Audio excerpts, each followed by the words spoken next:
add them in, and then as my plans allow, you can have one off meal plan every single day. As well as, you might call it a cheat, I call it an off meal plan. It's a snack. It's an optional added calorie. It could be a chocolate bar every single day. I don't care, because it's calories in, calories out, and if the majority of your meals are good and healthy, you're going to reach your goals. I looked puffy because my body was under constant stress.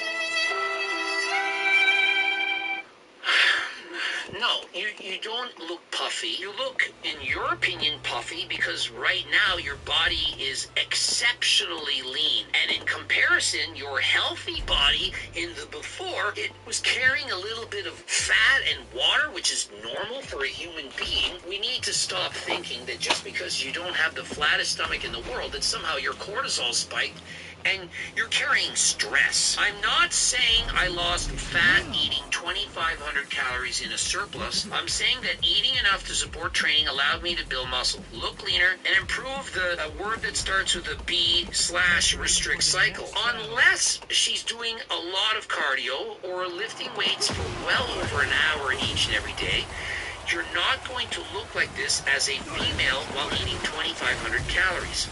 That is an absurd amount of food for someone who is not consistently working. 대부분의 병원들이 다 문을 I need my 닫았어요. YouTube 경쟁 때문에. Premium. 현지에서 사실 유일하게 국경 의사의 병원은 I'll wait till Monday. 병원만 운영이 된다고 보면 돼요. 또 병원까지 오는 운송 수단이 없기 때문에 산모들이 보통 아이를 임신해서 낳기까지 산소 검사를 거의 그냥 할 수가 없다고 보면 돼요.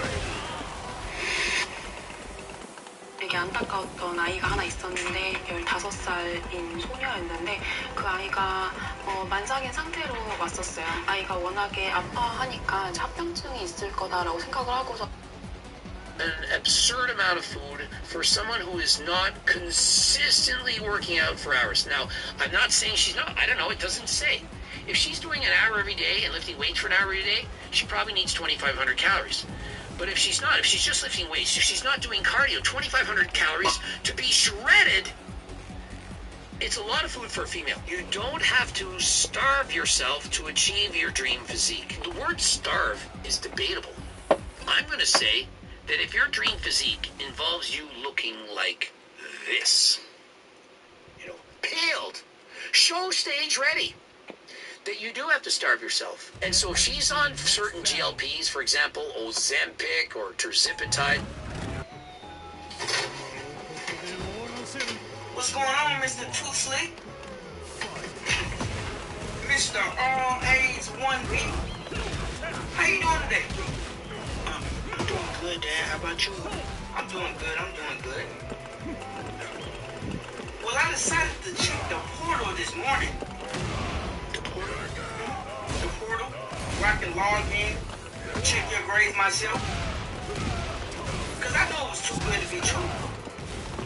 I said, my son got all A's in 1B. Damn, man. I'm finna butt. But come to find out, the A you had in science and the B you had in math were F's. So where the real one at? That is the real one. Don't play with. Do I need to go get my belt? Where's the real report card? I had my friend make a fake one because he said he knew how. Okay, so why you just didn't tell me the truth? Why you just didn't tell me the truth? Huh?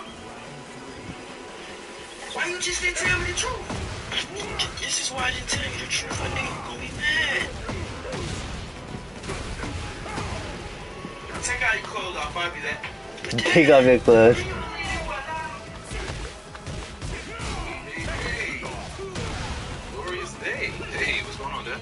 Nothing, man. Your mom actually told me that you got your first check today, so how does it feel? It feels great. It just feels good to be able to buy the things that I want without asking you guys. Absolutely. Well, I mean, I remember when I got my first check, I felt the same way. I absolutely felt the same way. Yeah, and it's also cool because it's like I feel like it's like the first step to me, like becoming an adult. So it feels pretty cool. Yep. That is a part of it. That's definitely the first step. But yeah, so in life. item there. Just go ahead and set this here for you. Take care of that as soon as you want, but it is actually due on the 13th. So, what's that? That's your phone bill. My phone bill, I gotta pay that? That's part of it, man. You know, once you work, you know, you make some money, you start feeling like you're an adult, you can buy the things you want, but you also gotta pay some bills. people So, I mean, are we supposed to continue to pay for your phone bill while you make money? Like, I don't get it. No, I just didn't plan on that. Hey, I mean, it's part of having a job. Okay. You good? Everything cool? Yeah. All right. Remember, 13. Got it. Can you shut the door? Yes, please. No problem. Have a good one. Man. Yeah, don't worry. I'm going to talk to him. So your mom told me you got in trouble today for fighting in school? All that money we spend, you know you should not be fighting. Did you win? My boy, that's what I'm telling you what I showed you, right? So tell me what happened.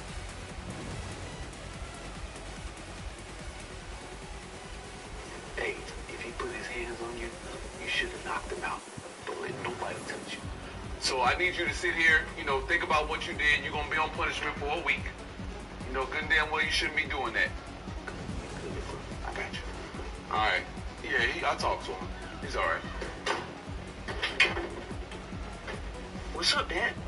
Well, look who decided to show up. What time I told you to be in this house? By 10? And what time is it? Almost 12. Exactly. Almost 12. So why do you continue to disobey me? Do you think I'm a game? No, Dad. Do you think I'm some type of joke? Dad, no. Okay, so why do you continue to disobey me? Dad, you didn't even give me a chance to explain. My friend. I don't care about none of that. I told you to be in this house before 10, by 10. And it's almost 12 o'clock. So look, this is all I got to say. The next time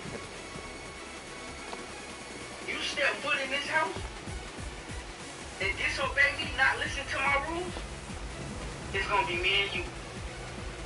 It's gonna be me and you. I wasn't trying to disobey you. I don't wanna hear it. You're getting a little older and you're starting to smell yourself. You starting to smell yourself. When I peep game, I realize all of it. So let us have this conversation again. Let us have this conversation again.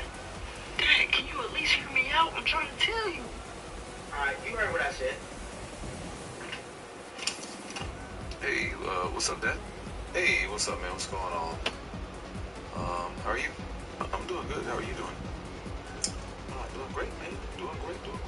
How was school today? It was good. It was good. No. Quick question though. Have you seen my belt? No. I haven't seen your belt. Why? What's going on? No, nothing's going on. I just need it. I can't find it. I was looking for it. When I got home, and it was in my closet. I thought I was looking at all my jeans. I don't hear it tumbling around in the washer, so I just can't find it. You sure you haven't seen it? No, I haven't seen it. Okay. Is everything okay? No, yeah, everything's okay. Everything's fine. Just This column already has 1, 2, and 4, so this cell is 3. This box already has 1, 2, and 3, so the remaining number is 4. Hey guys, so we got the patch 0.5 drop yesterday, and my goodness, there was a lot in it, and there were definitely a lot of nerfs. So today, I wanted to go over what I think are, I'd say, the most impactful nerfs and buffs that were in this patch, and some kind of changes, I guess, too. But we'll go over that in a little bit in more detail. So starting off with the nerfs. So one of the biggest nerfs that we got in the game was to Leech. This was something that was basically targeting the kind of blood mage playstyle where you are using your HP as mana, and literally your HP is going up and down, up and down, up and down, up and down, which is kind of like I'm so stupid, man. Kind of playstyle, which Please I don't think tell. at this point is probably going to be for the most part dead. Now, there are some interesting ways to do, mana and resource recovery with Quipolato's thesis that people have come up with, but I have a feeling that either A, that's not going to be as strong as we think it is, or B, GGG is going to see that and probably going to be nerfing it as well, because it really seems like they don't want that cast on crit playstyle where you're really just like spamming comments and skills over and over and over again at like a super high level. So right now, Leech, completely nerfed, and mostly affecting Hawk and like Blood Mage in that playstyle, and they also, as a part of this, also nerfed no increase in healing, which was what allowed people to make their versus do damage, and they changed how that works, and while it is still doing damage, it's not nearly as consistent and fast as it was before. So this kind of cast on crit playstyle is, for the most part, either dead in the water right now, or probably going to be nerfed a little bit further with things like Quipolato's thesis maybe getting nerfed a little bit more. Now, spellcasters also got hit in this regard, because spellcasters, in general, use a lot of mana, and when they scale their plus levels to a high level, the mana consumption is pretty dang insane. So, as a result of Leech getting nerfed here, spellcasters are also nerfed because they can't leech mana as well, they can't leech life as well. It's just overall tough right now for spellcasters, because they also went and nerfed Energy Shield. Now, they have basically, like, completely gutted most things that give you delay, like Energy Shield's recharge delay and speed. They've nerfed everything across the board by like 30 to 40% for the Energy Shield recharge speed, and like delay is, for the most part, like there's almost no way for you to get instant delay for your Energy Shield recharge, other than like a couple niche areas, including like martial arts, for example. So pretty much the Energy Shield playstyle, like a pure Energy Shield playstyle that most of these casters do end up going, unless you're going like a lot of life, these casters are going to be struggling unless they find some way to leech Energy Shield, which I think Blood Mage is one of the few that can do it, and they also nerfed the Covenant Robe, right? So it's going to be a little bit tough for that. They also nerfed Patient Barrier, which is, I would say, the best node for Energy Shield. It wasn't much, it went from 60% to 50%, but still 10% nerf there. And Ghost Dance also got a pretty significant nerf as well for those Energy Shield evasion characters, where in the past you got your Energy Shield back instantly when you got hit, but now with Ghost Dance, the new version, it's over time. I think it's 2% over 4 seconds, basically, when 2% over when you've gotten hit recently, which is about 4 seconds. So that is another big nerf. Now, in addition to that, they also nerfed +2 levels. Now, specifically, they did not nerf the +2 levels, like, directly for spells. Spells didn't get touched in that aspect. So if you're running a staff or a wand, it's still only +7 at the highest end for two-handed staves, and I think it's like +4, +5 for wands. So it's still there for wands and foci as well, +2. But for attack weapons, so the bows, talismans, mortar staves, etc., they got nerfed. So it went from +7 max on two-handers to +5 max, and then +5 max on single one-handers down to +3. So pretty significant nerfs there. Now, the reason why I think they didn't nerf spellcasters is, again, because this leech nerf should potentially make it so that it's really hard to scale your mana, your levels too high, because mana consumption is going to be really, really high, right? And right now, I'd say spellcasters, for the most part, outside of spell levels, it's pretty dang hard to scale. I'd say it's not as important for attack skills, but for spells, it's pretty dang important. So maybe they're going to be taking a look at that to see how things bounce out, and if it ends up still being overpowered, they might do further balance changes. We don't know. Now, in addition to that, Utreads got nerfed, right? All across the board, it went from +3 to +2 levels. Dial's Desire lost 5% quality, and also Vertex +4 skills completely dead. So plus skills in general got a pretty big nerf there, but still, it's going to be a premium stat. They haven't found the full solution yet, and they said this in the live stream, so that makes a lot of sense.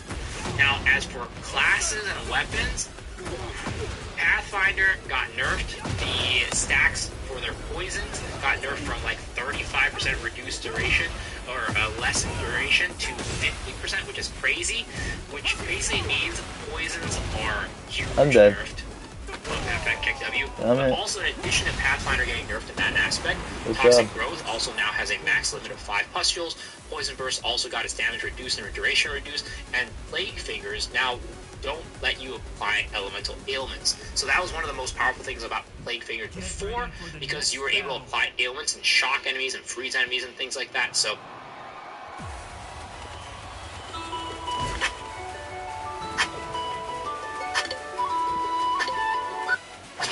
Round here, them guns get the last word. Welcome back to the channel, everyone. Today I have 2 news articles here, and this comes from Michael Murray, where he's talking about Tekken 8. Usually we're talking about Harada talking about Tekken 8, but Harada's not here. Michael Murray, the producer of Tekken. A lot of people mistake this guy for being the translator for Harada, but as you can see, his title is producer. Now, in both of these news articles here, he talks a lot about Kunimitsu, but that's not really why I want to cover this, right? Kunimitsu, the character will be out. There's a lot of gameplay. You can form your own opinions there. Before we start this video, please be sure to subscribe. We're very close to 40,000 subscribers. Follow me on Twitch as well. I do streams on there a lot. What's interesting about this is he also talked about DLC characters, how they're picked, why they're picked, and he also name-dropped a couple of characters like Lei Wulong. I know a lot of people are interested in him, so I'm just going to start reading because there's a couple of things I want to get to. The first question says, why Kunimitsu and why now? This is what the interviewer is asking. It says, for anyone wondering how character earns their spot on the season pass, Murray broke it down plainly. It's not a single deciding factor, but a mix of several things that the team weighs together.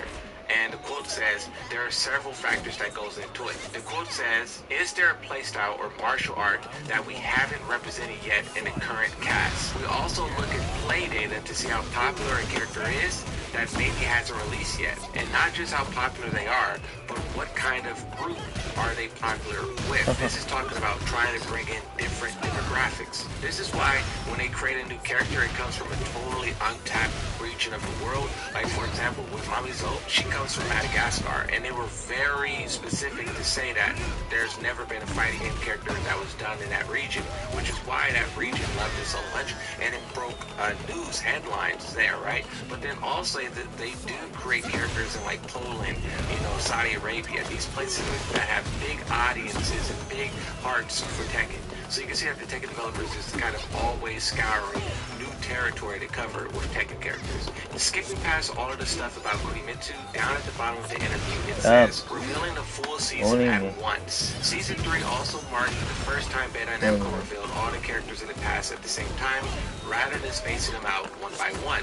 Murray reflected honestly on the pros and cons of that decision. In quotes, it says, the more vocal people online have shown very positive reactions to being able to see all the characters at once, because they have a better idea if they want to buy the pass or individual characters. This is the same reason why I also talk about leaked DLC rosters or base rosters, is because when a game is charging pre-orders and you don't know the full roster, if something leaks, it's just more information for the player to be able to decide. So the fact that that's the same reason why they revealed all the characters at the same time, there's more reading here, but just the fact that that's the first thing he mentions, it shows why like fighting games shouldn't necessarily open pre-orders without showing the full roster. But that's a side point. It goes on to say, but also he acknowledged something is lost in that approach. In quotes, it says, one reason we didn't do that initially is we always saw the fan base just having a lot of fun trying to figure out what the characters were. We didn't want to take that away from them. Speculation threads, the guessing games on Reddit. The discourse over whether it would be Wayne, Jinray, or Ancient Ogre, or someone else, entirely all the energy becomes different kind of engagement when the answer is already on the table. In quotes, this is from Michael Murray. Also, it depends on where you're showing it. If you're showing it at Combo Breaker or Evo, people are going to explode. Now, of course, Moonsault Slayer is a person who always is theorizing and speculating on what's coming next. That's like half of the content. Me personally, I would sacrifice that. If people can know who's there and not waste money, like, oh, I'm gonna buy this season pass because Miguel's gonna be there and he's not there for 3 years, I would definitely sacrifice that part of it. If the season pass roster wasn't so disappointing, then players would be more so accepting and the idea of not knowing. I mean, think about for Street Fighter, how they're still waiting for fan favorites like Balrog and Vega. It's crazy how long these fighting games are delaying the icons into the lifespan, and it gets And you understand why players are sick of waiting, right? Now here's where we pop over to the IGN news article, which has a little bit more of the quote here. And this is where Lee's name is mentioned. It says, when it comes to the selection though, Murray did elaborate on how DLCs are being selected. It's been well documented that the Tekken team takes both gameplay and popularity into account when it comes to choosing DLC lineup, especially if there's something new they can add. However, Michael Murray stressed the popularity is much more than, and this is a quote, if this post get 100 upvotes, they'll add a Dr. Boskanovich in the Tekken. Now, the fact that they name-dropped Boskanovich here probably means that he will never show up to Tekken. That's usually what happens. Whenever a developer names drops a character like this, it means they're completely out of the discussion for showing up. So Boskanovich enjoyers are also, Boskanovich is still alive and well. He plays a big role in the story behind the scenes. He's a person who owns a lot of the technology you see Jin using to fight back against Kazuya. So that's another reason why Michael Murray picks his name, because he is relevant and active in Tekken 8. The quote goes on to say, when I mean popular, there's various popularities, right? Not just a different novice, beginner, expert, etc. But also one character might be very popular against people who draw fan art, or one character a lot of people cosplay as. And this is something that's very important to highlight, because Eliza was said by Harada to be the most cosplayed character of Tekken 7. But we know that her usage data was the lowest of the whole roster. So that's a duality there of characters. You may see them all the time on your timeline, but it doesn't necessarily mean people are playing that character online. The quote goes on to say, but we really want people to also actually pick up the character. So Lei, for example, Lei Wulong is a very popular staple of the Tekken franchise, and everyone is like, we need Lei to make it a proper Tekken. And that's true, right? Staple of the franchise, doesn't feel like Tekken without him. But also, pay attention to what he said there. You want people to actually play the character. If you're just on Twitter drawing fan art and fanfic and cosplaying, yes, you're still interacting with Tekken, but the people who want their character and will actually spend hours engaging with the game, buying monetization, buying microtransactions, buying DLC. With that quote, he's kind of saying, like, we choose the people who's going to play the game over people who would just draw art for the game. Okay. But it goes on to say, but did people actually play Lei when he was in the game? Question mark. He answers that question and says, not so much. So please, I'm not saying Lee is never going to be in Tekken 8. That's not the point. He says it's not the point. It's one thing that we do have to consider is, of course, people will be happy when they're in the game. A lot of people don't play Armor King, but when he's in the game or added to the game, they are very happy about that. Now, this last part here was kind of interesting because Tekken 7 and Tekken 8, Armor King's popularity was really high. And he's probably more so referring to the older versions of Tekken, because before Tekken 7 and before Tekken 8, even pro players attest to this, that Armor King was not popular. But still, with Tekken 7, before he touched the game, people wanted him to return. And with the overhaul of his design and the, game changing a lot over that decade, he found popularity. And that's probably why they felt more excited or willing to bring back characters like Kunimitsu and Roger, who in the past is documented to not have a popular fan base, right? So tell me you have pelvic lymph flow issues without telling me. Your big toe controls a fascial chain. In this video, I'll discuss the surprising gut health superfood that aids eczema naturally. You'll want to stick around for this one. Hi everyone, I'm Dr. Chanu Dastri. I help my clients solve their immune inflammation and digestive dysfunction using the Mind-Gut Immunity method. This clinical approach has helped thousands of patients resolve their symptoms in as little as 6 weeks without the need for complex or costly interventions. If you're serious about finding a lasting solution for eczema and achieving results fast, check out the link below. Go to a page where you enter in your email to receive a free training where I'm walking through the protocols that have helped my clients with eczema achieve health within 6 weeks. Everything you need to know is there, including free guides, tons of helpful case studies. I'm going to show you the science behind superfoods and why they actually work for healing the gut. In addition, I'm going to give you some very useful tips on how to start incorporating this into your diet and how to plan your approach for addressing eczema dermatitis inflammation. Now, before we go any further, don't forget to like and subscribe and hit the notification bell to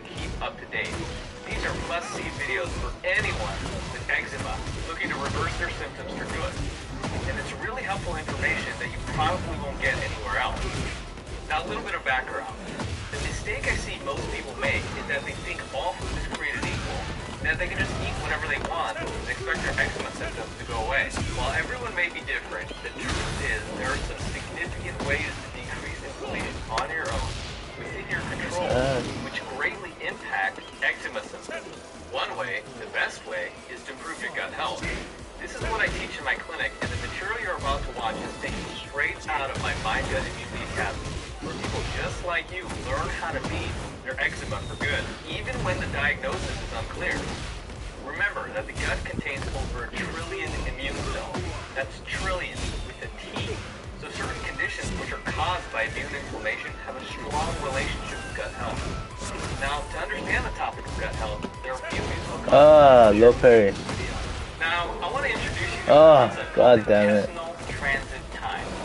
This is the amount of time it takes for food to travel through the GI tract. The Armor King's Usually strong. food will travel through the small intestine in 4 to 6 hours, and the large intestine in about 12. So let's say you're constipated, and you have bacterial overgrowth. And sometimes it can take several days or up to a week to get through. Lingering foods is the term I came up with to describe any type of food that lingers in the intestinal tract for too long. Yeah, this guy's Meats, cheeses, pissing sugars, me off. and simple carbs like flour and bread. Now, how long is too long? Well, What? more than 12 hours, which means you should aim to produce stool multiple times a day. 2 to 4 bowel movements a day is ideal and normal around the world and in our human history. When we were foraging for food, our ancestors went 2 to 4 times a day. Nowadays, in developing countries, we're lucky to even go once a day. Some of my clients who suffer from bacterial overgrowth, IBS, and constipation I lost the sometimes only skin. go a couple times a week. All of these folks have problems with inflammation, fatigue, stress, and it's pretty bad. So why do these foods linger? Remember, I said the list includes beef, dairy, processed grain, sugar. This is directly related to the amount of fiber in these foods. And when I say fiber, most people think of Metamucil, or this thick powdery stuff we mix into water and drink. But when I'm talking about fiber, and particularly insoluble fiber, I'm talking about that chewy fibrous material in plants and vegetables. For example, celery, when you chew it and chew it, you're left with this material that you can't really break up, and you just end up swallowing. Same thing with broccoli, kale, carrots. It turns out this fibrous material is not digested in the intestines, but it does Gotta two beat this things. guy. One, it Get my pulls in Bushin water, rank. making the bowel movements nice and solid. 2, it prevents the growth of bad bacteria in the intestines and the colon. That's why you hear a lot of people talk about fibers being a prebiotic, because it basically sets up your intestines for success by harboring Good job.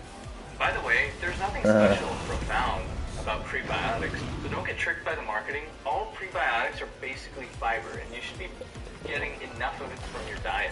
I think fiber is very underrated and should be considered an essential nutrient.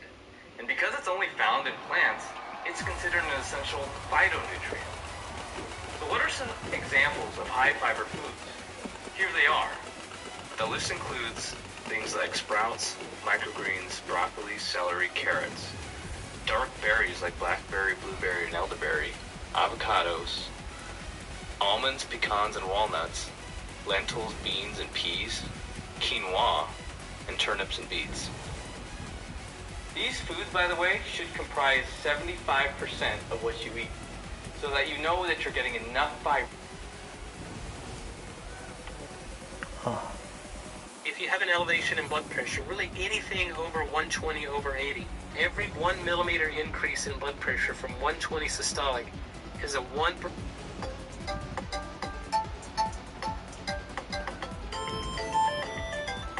Hi everybody, welcome back to my channel. I have actually been traveling for the last week and a half, but I wanted to quickly just make a little video on my iPhone just to stop in and chat with you guys. So there has been a lot of talk recently about the ketogenic diet, the keto diet, and eczema. So what's the truth? What are my thoughts? My thoughts are that yes, you can heal your eczema on a ketogenic diet. So it's the exact same thing as the vegan diet. You are capable of healing it while doing a diet, but the traditional way that keto is done, absolutely not. I am actually a little bit worried that Rob Stewart has switched over to a ketogenic diet and he keeps talking about healing skin while doing so. Been kind of like my new ritual for the past few weeks, and it's really feeling good. It's just popping a raw egg right when I wake up. Oh, It's possible, but the way he's doing it is actually a little terrifying. Rob Stewart is another name in the eczema community. He talks all about how to heal eczema. Well, he just went from being vegan to being keto. Neither diet means that you'll heal your eczema. But he, in his latest video where he shows what he's eating on a ketogenic diet, he's talking about how, like, he'll show what he eats in a day. His lunch was a bunch of eggs and lamb.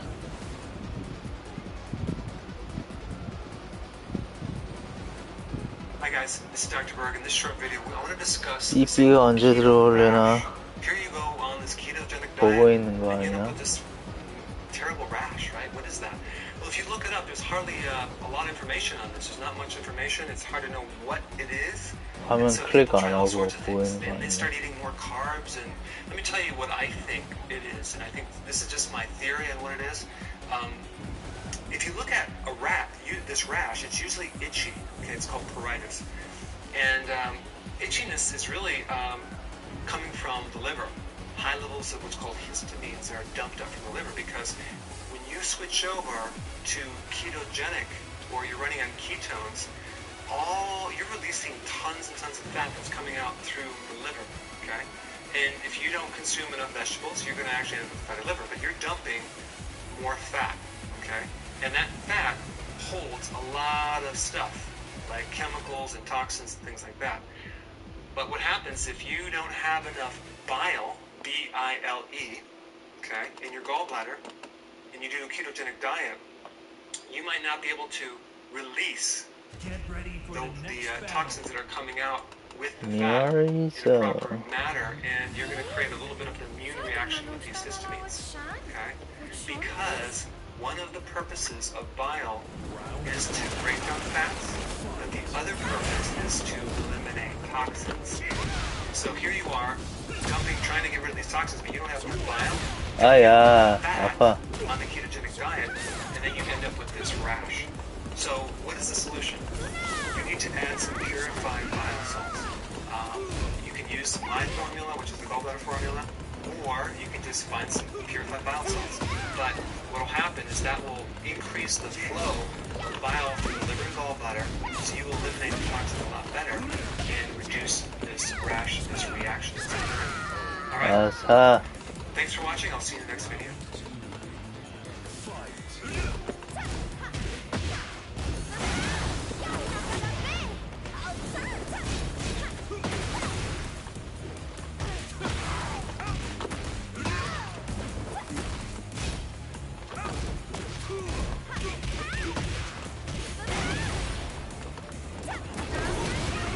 아사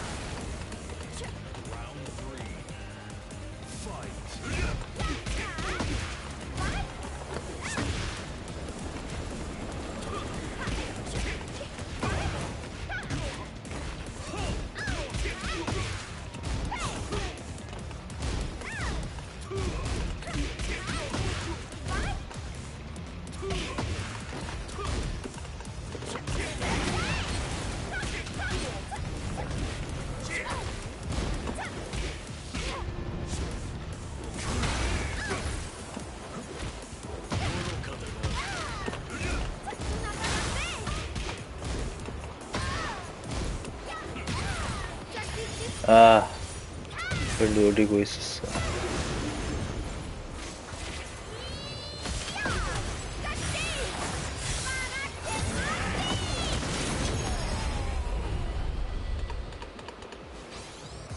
Tekken.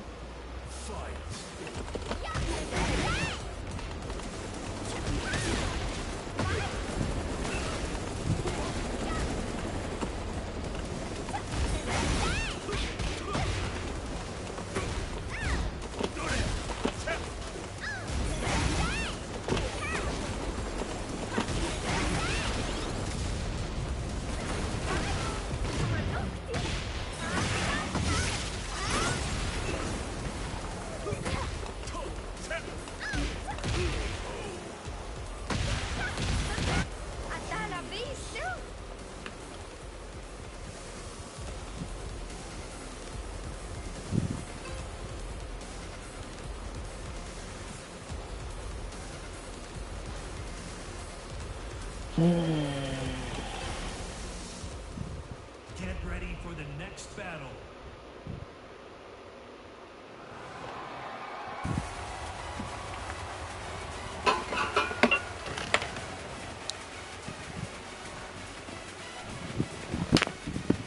잠깐만요.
girl said she caught me red-handed, pooping on a bedroom floor.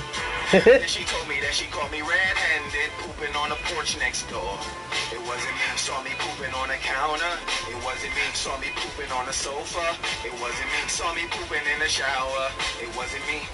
It wasn't me. My stomach started hurting, so my booty got the squirting. She didn't have no tissue, so I used the shower curtain.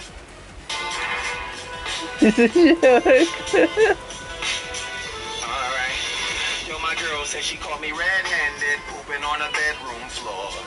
Then she told me that she caught me red-handed, pooping on the porch next door. It wasn't me, saw me pooping on the counter. It wasn't me, saw me pooping on the sofa. It wasn't me, saw me pooping in the shower. It wasn't me.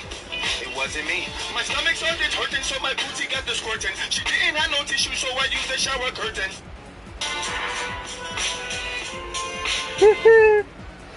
Oh my god. Oh my god.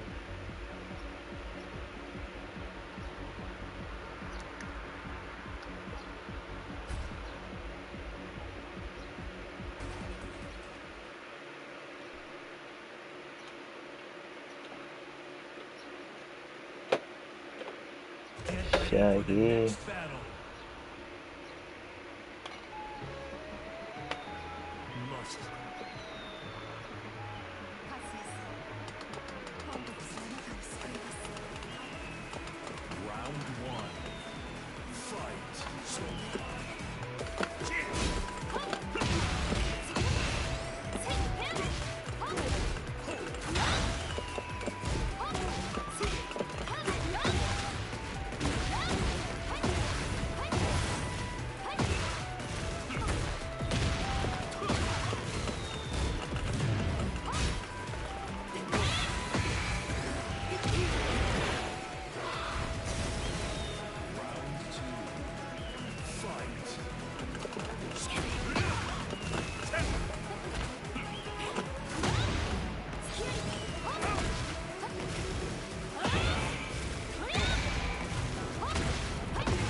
Oh.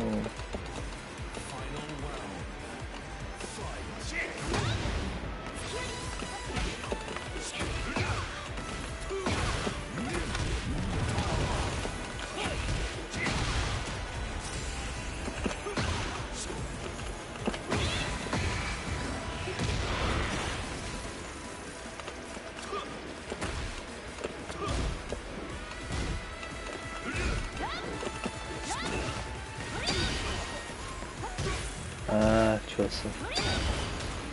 Yeah, man.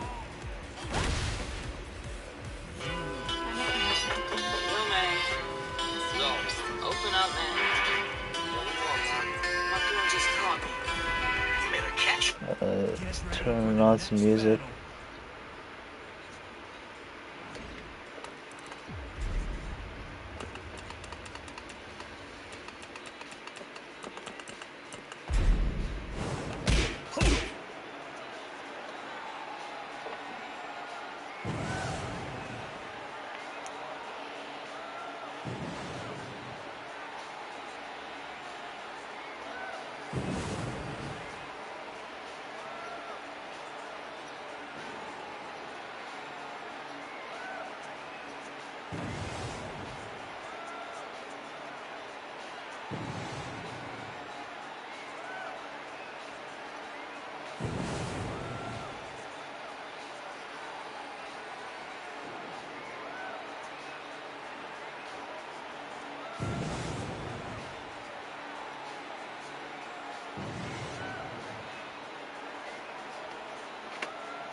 What the heck?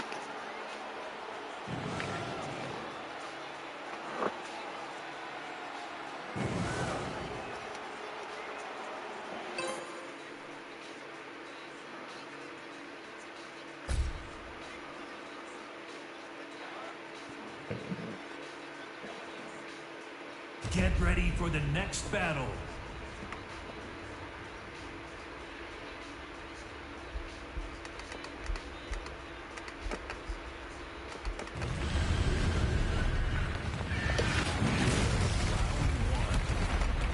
Fight.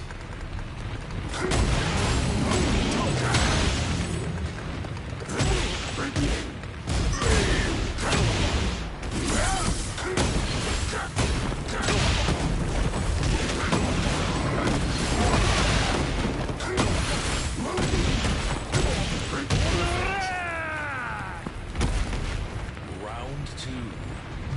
Fight.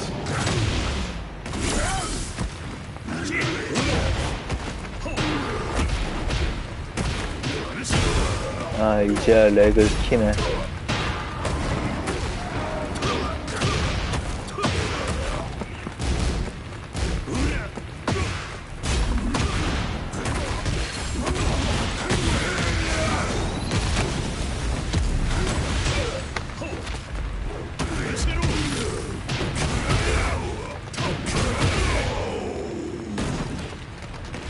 Round 3. Fight.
Get ready for the next battle.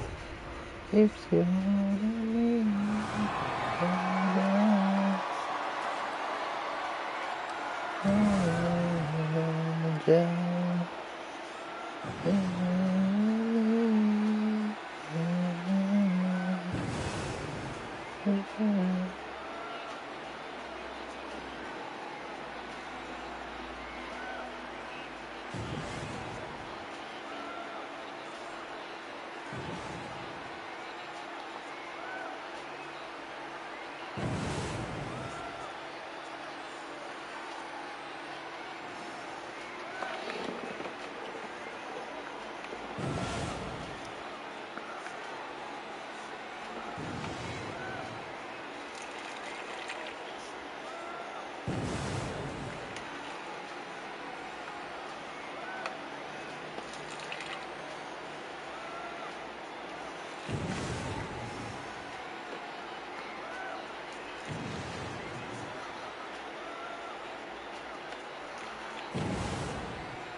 Get ready for the next battle.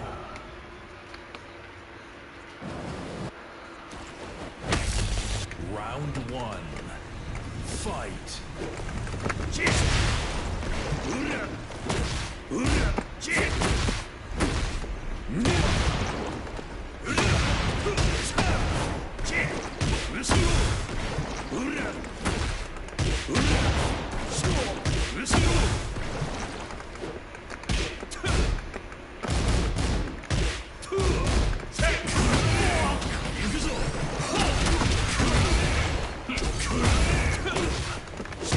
Ah, yeah.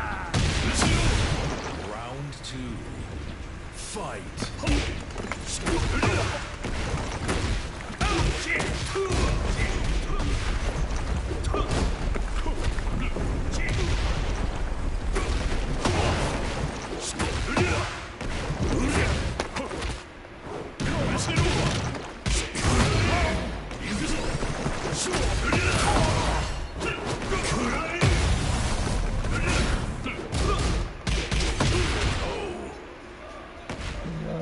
Round three. Fight.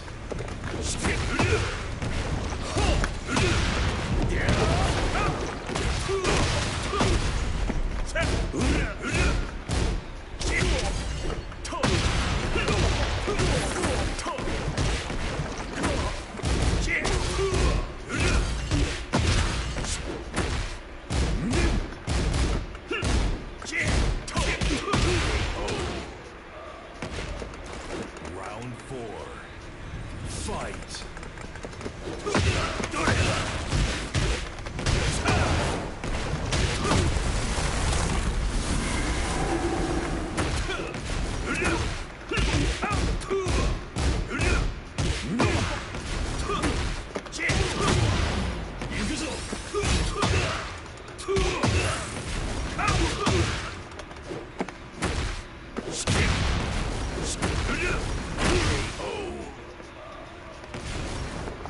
You win. 俺は全てを支配する。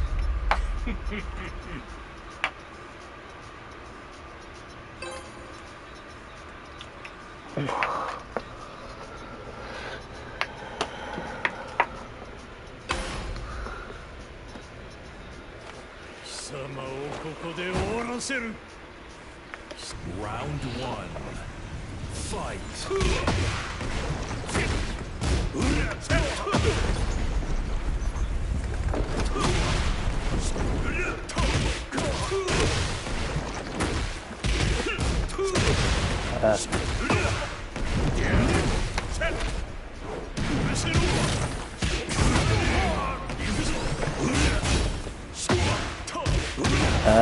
Tá bom.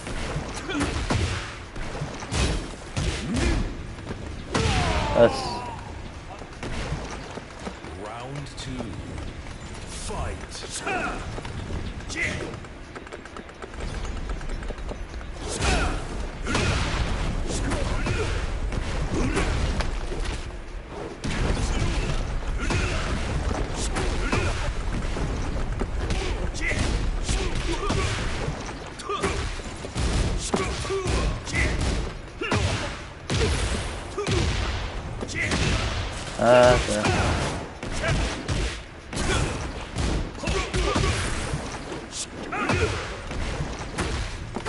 아, 바보.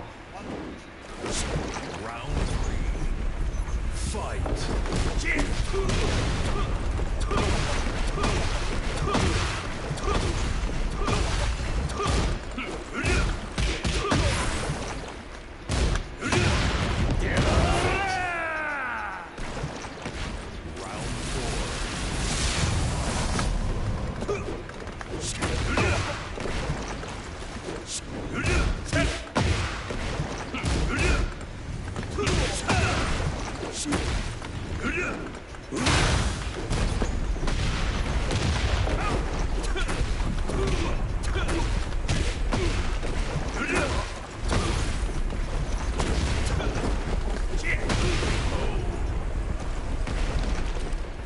You win.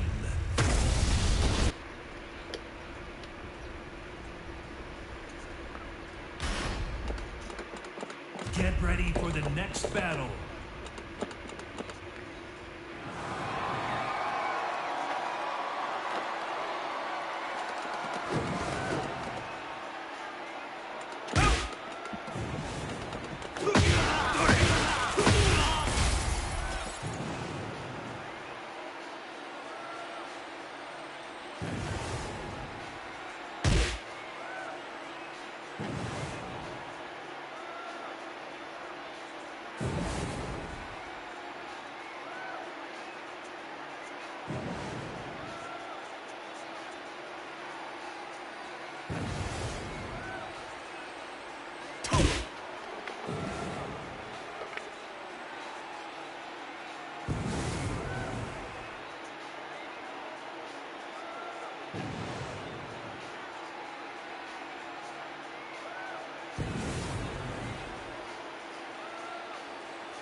convict music, and we know what front. Running up on the police, you already know. Fuck you, already know.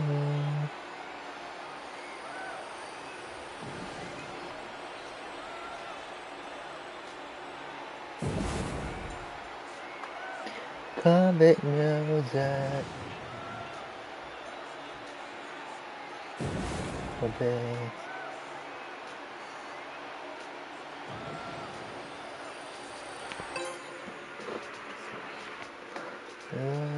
Sun.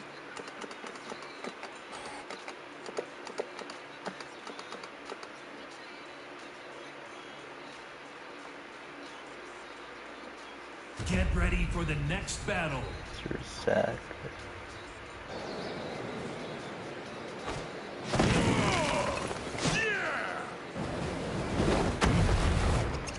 Round one. Fight.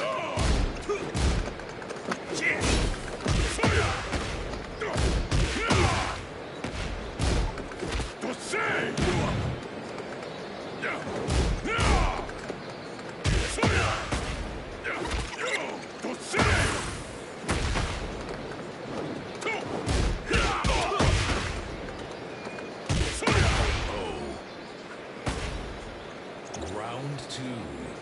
Fight.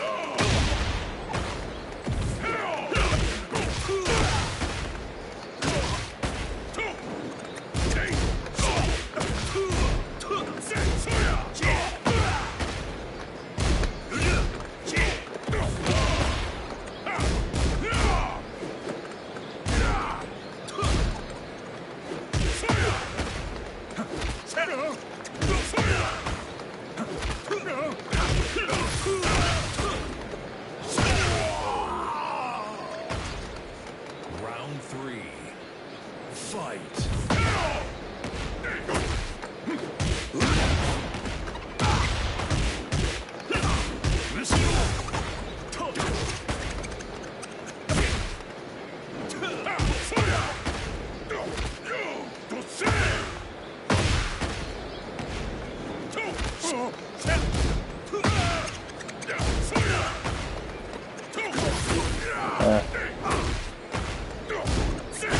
Uh-huh. Round four. Fight.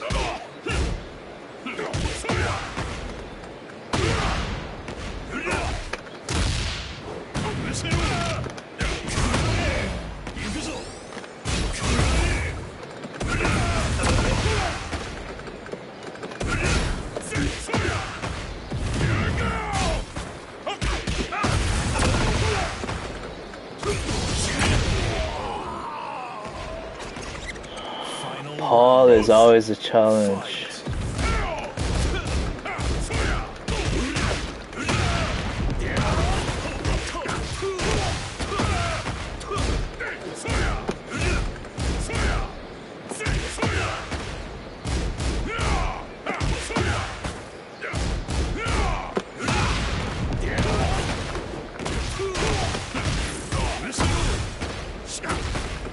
I'll show you. Nope. You win. 話にならん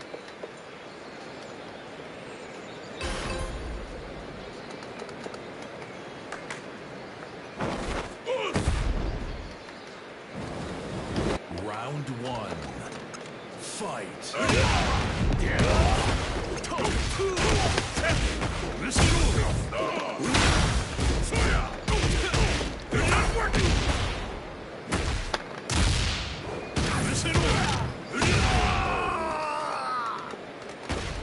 Round two. Fight.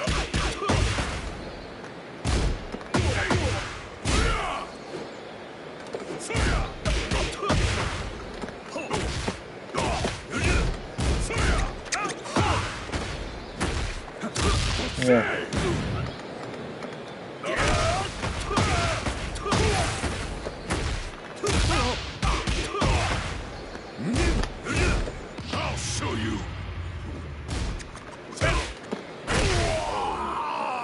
Round 3. Fight.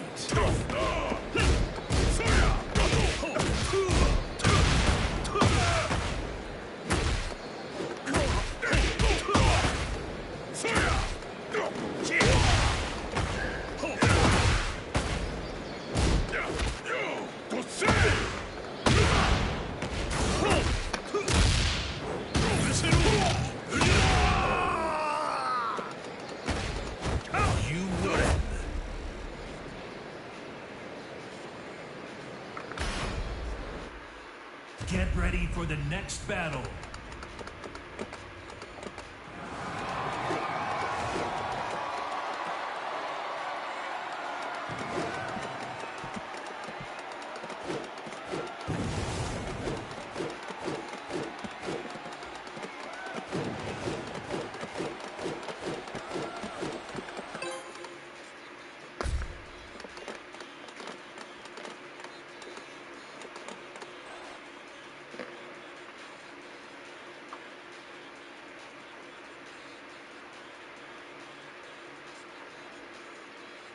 Get ready for the next Kazuya. battle.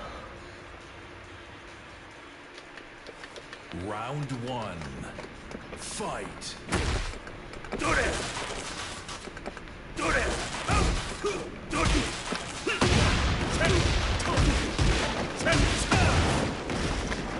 Yeah, so stupid.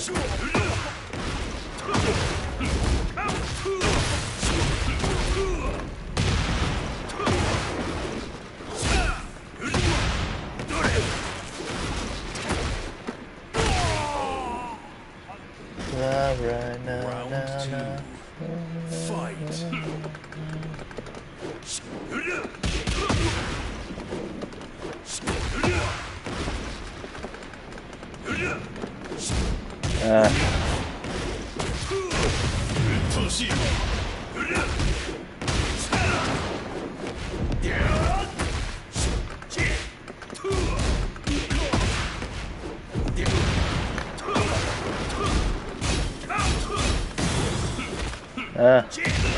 Stupid.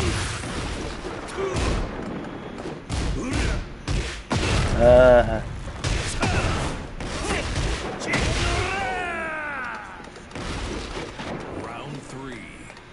Fight.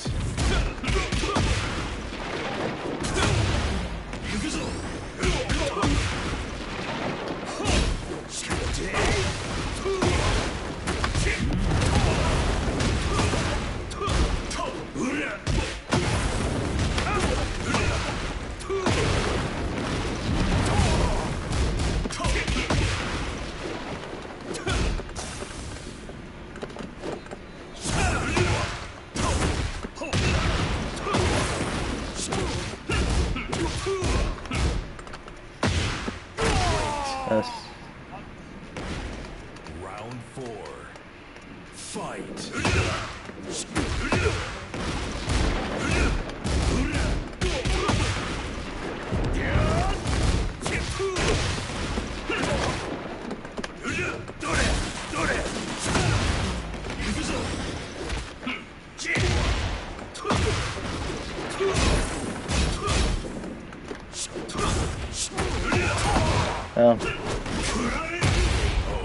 It's gonna use the wild plus sweeps. Final round. Fight.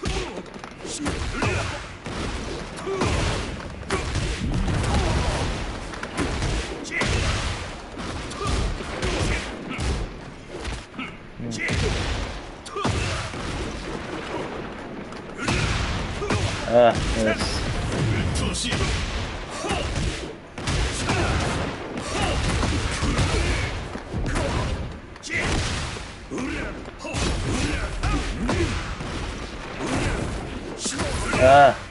Block it.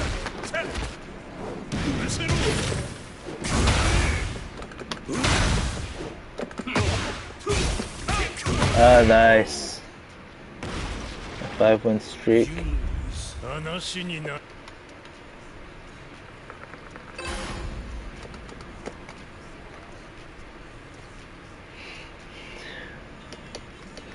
Round 1. Fight.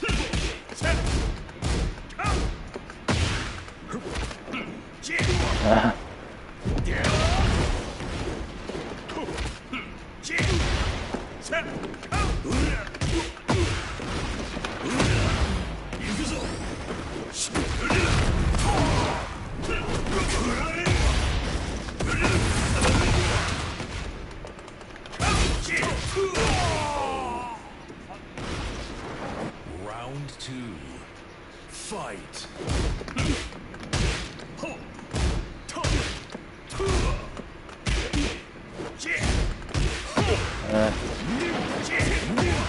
Pokes.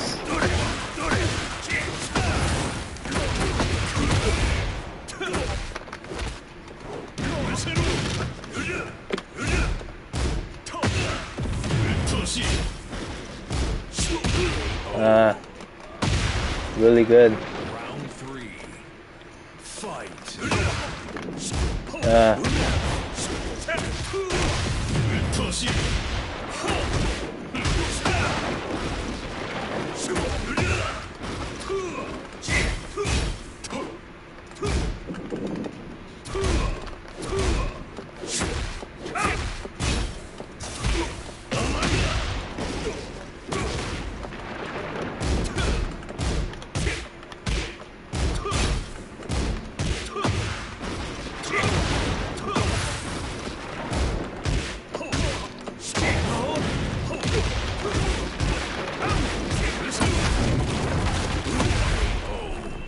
Let's win. Round 4. Fight.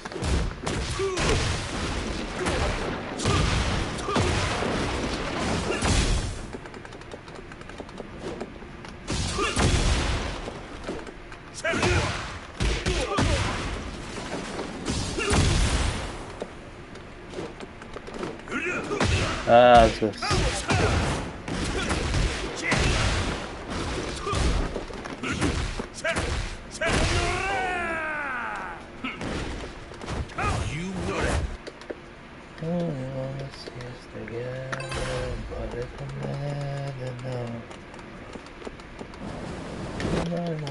Round 1. Fight.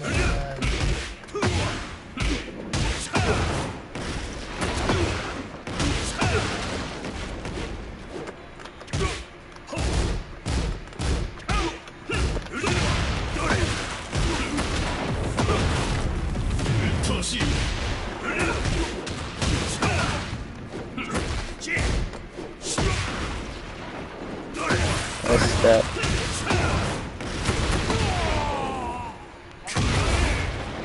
Round 2. Fight.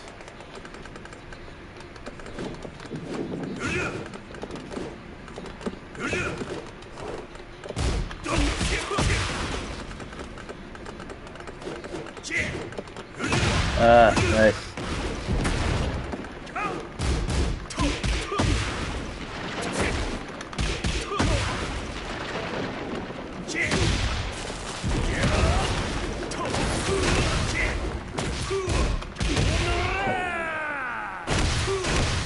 Round 3.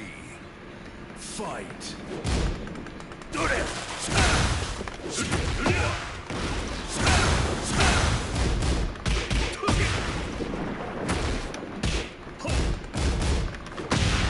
Nice.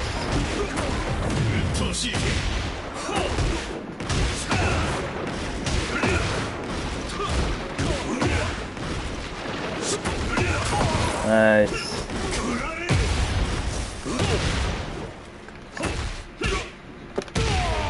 Nice. Round 4. Fight.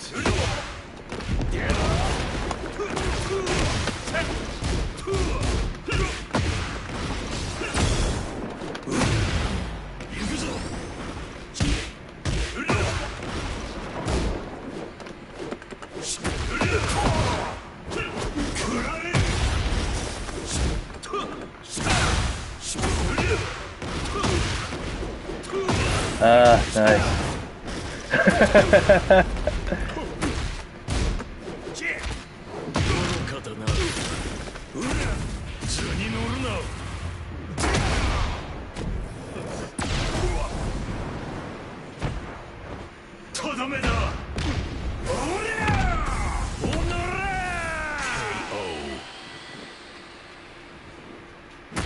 戦は雑魚だったな。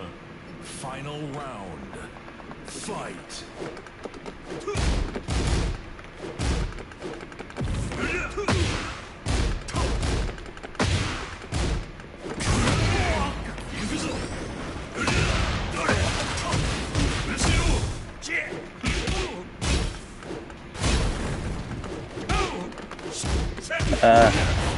I lost.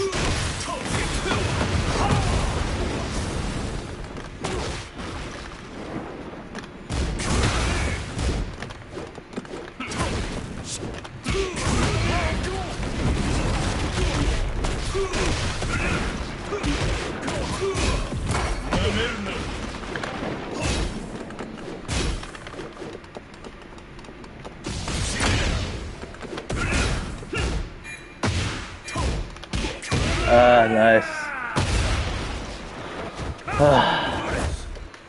That was fun. Get ready for the next battle.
Who's streaming?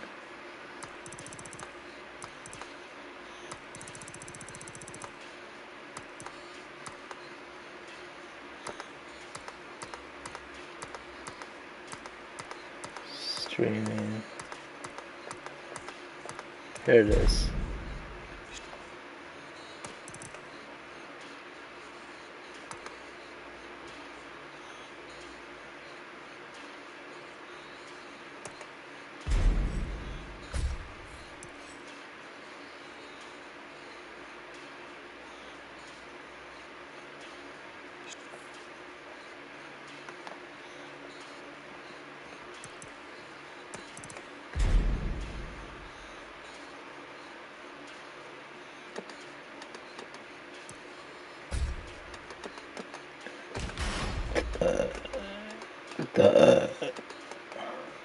Kazuyami Devil Jin.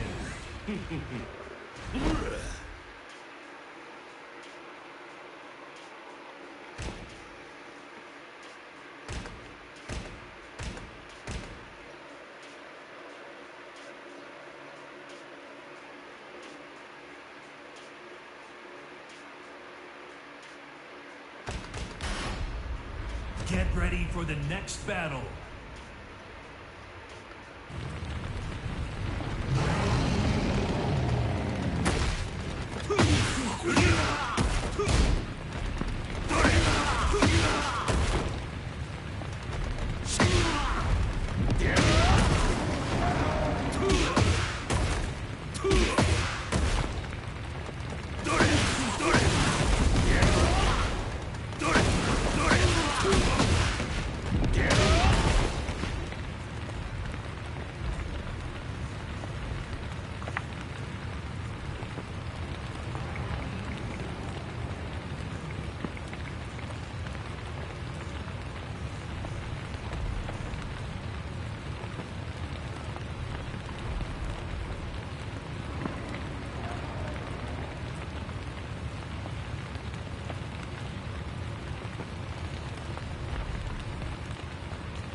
I have never worked with a company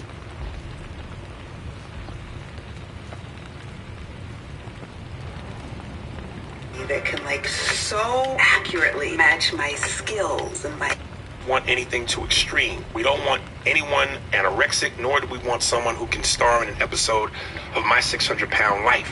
I also don't want the constant judgment of a bodybuilder complaining about what I'm eating all the time. The Bill Walton impressions are killing me. Keep up the good work. Your girl, Shamor.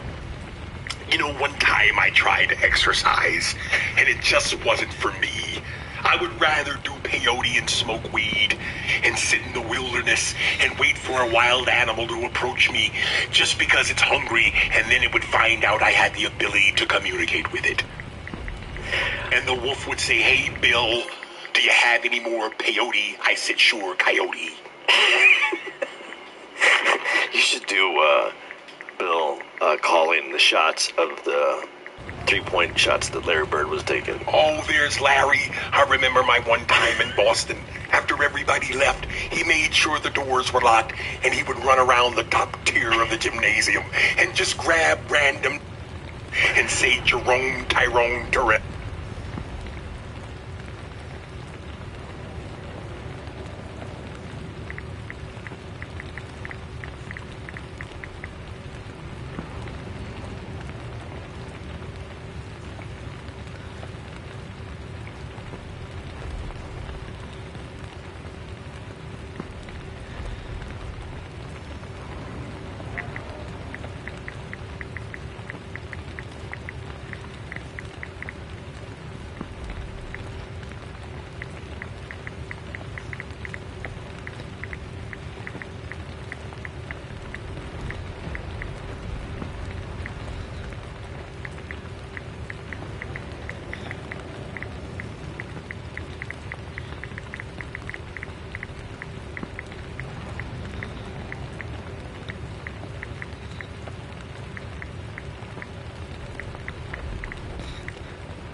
Ah, my finger.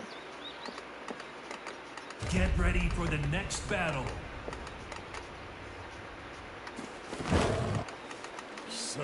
Round one. Fight.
Yeah.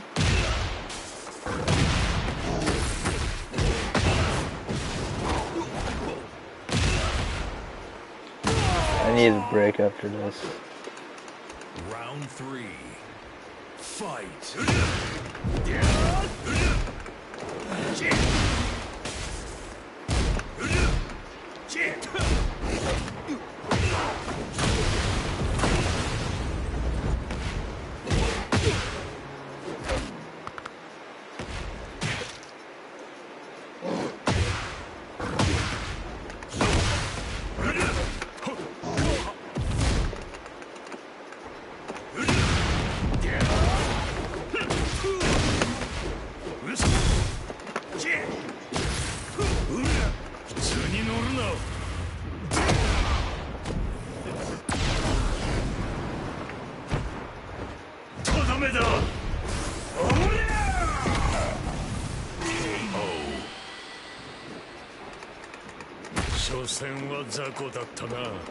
Round 4. Fight.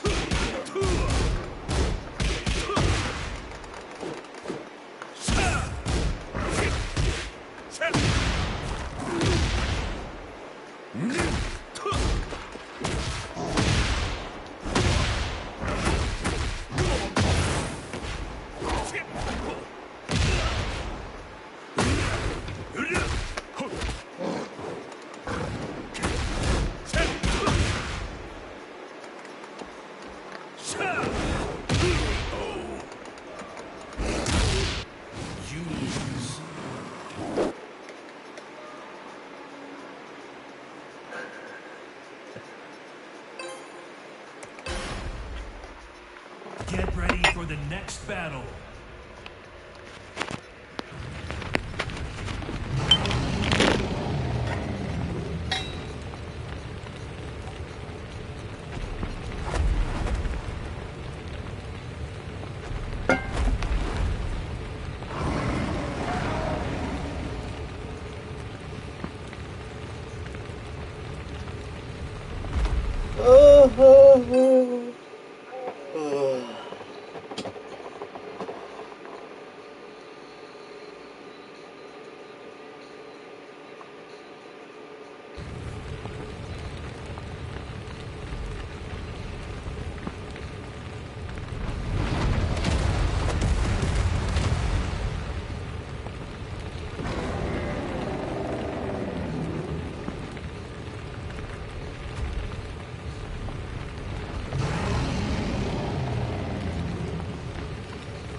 How many of you are on a low carb or keto diet? Raise your hand, please. And how many of you have been on it? Keep your hands up. How many of you have been on it more than 6 months? Keep your hands up. How many have been on it more than a year? Keep your hands up. 2 years, 5 years, 10 years. I know you might have to do some calculations here. 15 years. I'd say two hands. How long have you been doing a low carb diet? 22 years and 20 years. So I think we're all in the same boat there. How about a round of applause for these folks? Now, people say it's not sustainable. What do you say to them? It is. So someone says it's not sustainable. Think of it and say, no, it is. And they'll go, oh, okay. Because actually there's no evidence that it's not sustainable. So actually, and Mitzi, thank you for that talk. It's as if that was what I grew up with, the evidence-based medicine, and a little bit about me. Is there anyone here who is a plant by the plant-based group? Oh, Chris, thank you. I always thought keto chow was a plant-based thing. It is, but anyway.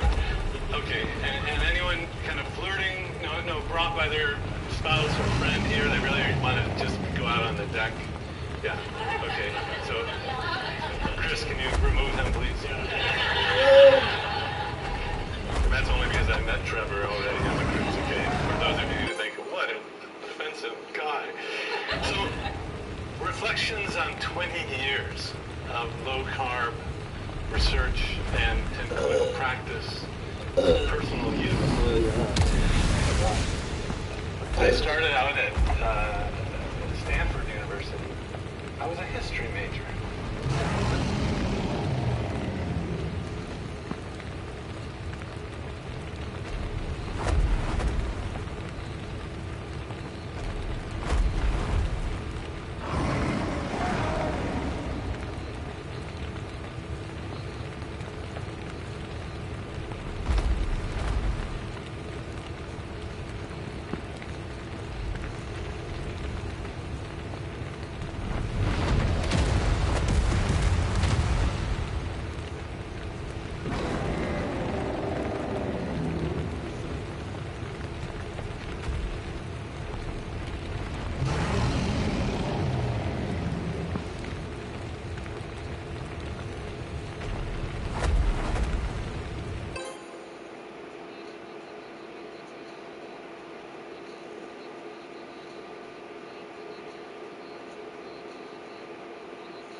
this beat go hard.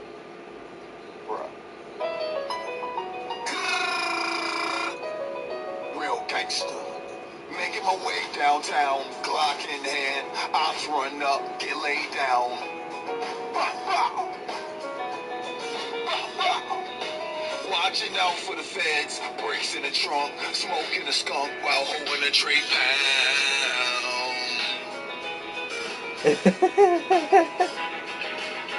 I'ma get you, won't miss you. I'ma put you under. You gon' fall when I raise this 9. Jump in the G-Ride, we bout to drive by. Cause you know me and my goons gon' ride and pop off when we see you on sight. And this beat go hard.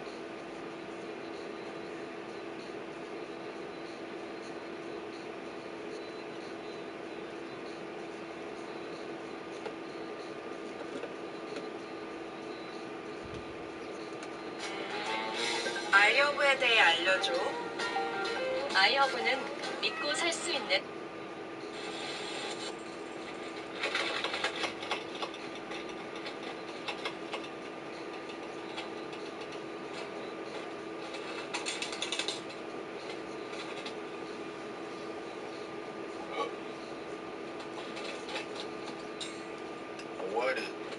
What is up, YouTube? It's your boy Droopy. says DROOPP.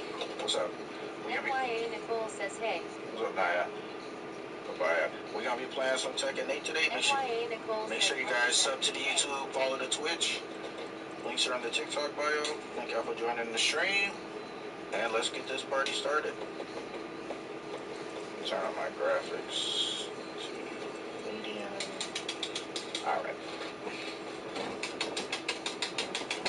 Let's go, load. Alright, let's go. I'm gonna warm up and then we're gonna go to rank match.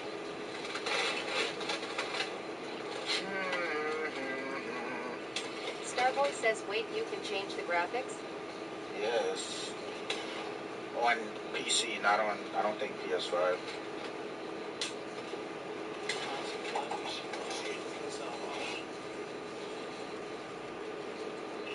What kind of a question is that?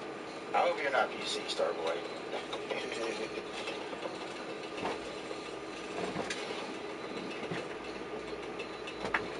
Shit slipping in a motherfucker. Starboy says I am PS.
To the causes, if you look up the causes, you'll see viruses at the top of the list, as in hepatitis. That creates inflammation, which then leads to scar tissue, because the scar tissue is really the healing response to the inflammation.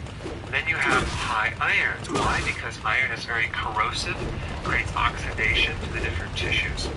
Of course, alcohol and medications. But usually what is missing is the number one cause, and that is high amounts of insulin and insulin resistance. Because high insulin and high glucose create inflammation, which leads to scar tissue. Yet this one right here is probably the most common, yet it's rarely emphasized. So what is the treatment medically for liver cirrhosis? Well, it's basically you just treat the complications, the symptoms, and you wait for a liver transplant. Now, there are two types of cirrhosis, okay? You have compensated cirrhosis and decompensated cirrhosis. What does that mean? In compensated, you have severe scarring, but you have enough healthy liver cells to function. The liver is really, really robust, and it can survive a lot of damage, and it has incredible capacity to repair if it's not decompensated, okay? In this condition, it's beyond repair. Too much damage, you have fluid backup, edema in your legs, you get mental confusion, mood and personality disorders because the ammonia is backing up to the brain. Alright, so what can you do about this? What can you do with both conditions? Well, you want to get on a ketogenic cleanse because the very cause of the scar tissue is inflammation. So lowering your carbs, doing intermittent fasting can bring down the inflammation. If you test someone with cirrhosis, you're always going to find low amino acids in the blood. They have a protein deficiency because the liver is so damaged it can't manufacture proteins anymore. So you have a protein deficiency in the body, and the body is actually breaking down muscle protein to try to compensate. And if you actually consume too much protein, you get too much waste products from that protein, urea, and eventually ammonia. Okay? So what can you do? Well, this is what I would do if I had that condition. I would actually take pure amino acids as a supplement, a powder, okay, or a tablet. You can take the essential amino acids, okay, in the right amounts. There's certain products out there which will be 99% absorbed without the waste products. Okay, so that's number one. Number two, I would take electrolytes, make because usually you're going to have fluid in edema that's backing up, so we need to increase more there we go. magnesium Just to strong. push that fluid out. I would also recommend taking bile salts. Why? Because you're not able to make the bile anymore because you have too much scar tissue, and the bile is necessary for a lot of things, including the absorption of vitamin A, D, E, and K. So I would take purified bile salts with cod liver oil and maybe some vitamin D and K2 to really start increasing the absorption of the fat-soluble vitamins. Ready for the next battle. And because bile is recycled by the microbes, I would take a really good probiotic. I would also take apple cider vinegar to improve the blood sugar situation because you're going to have insulin resistance as well, so this can help that greatly. And I would also consume a large amount of vegetables for the chlorophyll, for the phytonutrients, for the antioxidants, and I would also include celery. Celery has a unique property of breaking down ammonia in the body, so that would be one good solution, and it's actually very natural about it. So I would definitely do low carb. That's going to drop inflammation. I would also do intermittent fasting, hardcore, and I would do a moderate amount of fat, simply because the person won't have the bile salts to break down fat. And I would do a moderate amount of fat, not necessarily a high-fat diet, but a moderate amount, simply because it's going to take a lot of bile to break down that fat. If you don't have it, it can back up to the system. All right, thanks for watching. So if you want to get notified with all my content, click the notification bell next to subscribe. 이전에 채원 2주년 이벤트 진짜 빠르게 왔거리였는데요. Are there really 10 top keto that make keto easy? Hi, I'm Dr. Eric Westman. Welcome back to my channel where I review people nutritional products. This video, see how the liver can evaluate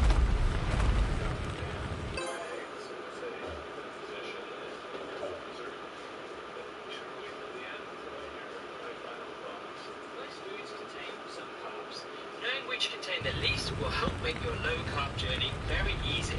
In this video, you will learn the 10 lowest carb foods that will help you feel full and satisfied rather than feeling starved. It can be a bit of a learning curve to understand what foods to eat on a low-carbohydrate diet, particularly if you are aiming for ketosis when you need to keep the carbs really low. Well, so I like the approach so far, and I think he's done a good job of putting the information out, having a website called Carb Dodging, dodge those carbs, and if you want ketosis, you have to keep the carbs really low, and we typically say 20 to 30 total grams per day, and let's just keep going. I want to thank our friends at Element for sponsoring today's video. Element is a great mixture of sodium, potassium, and magnesium. It's raw, unflavored version, which is labeled with a blue teal-colored band. This teal-colored, raw, unflavored version does not contain stevia, sugar, or any additives except the science-backed predicts that the electrolytes our bodies need in quantities that have been already measured out for you. This is great for a keto diet, but the most important thing is that it tastes great. As you know, electrolytes are really beverages, free with any order. That's a great way to try it out and to share Element with a friend. Get yours at drinklmnt.com/Eric Westman. This offer is only available at my link, drinklmnt.com/Eric Westman. You'll find that in the description. Thank you, Element, for sponsoring this video. The ketogenic diet suggests your daily carb intake should be no more than 20 or 30 grams of net carbs per day. Okay, let's stop there.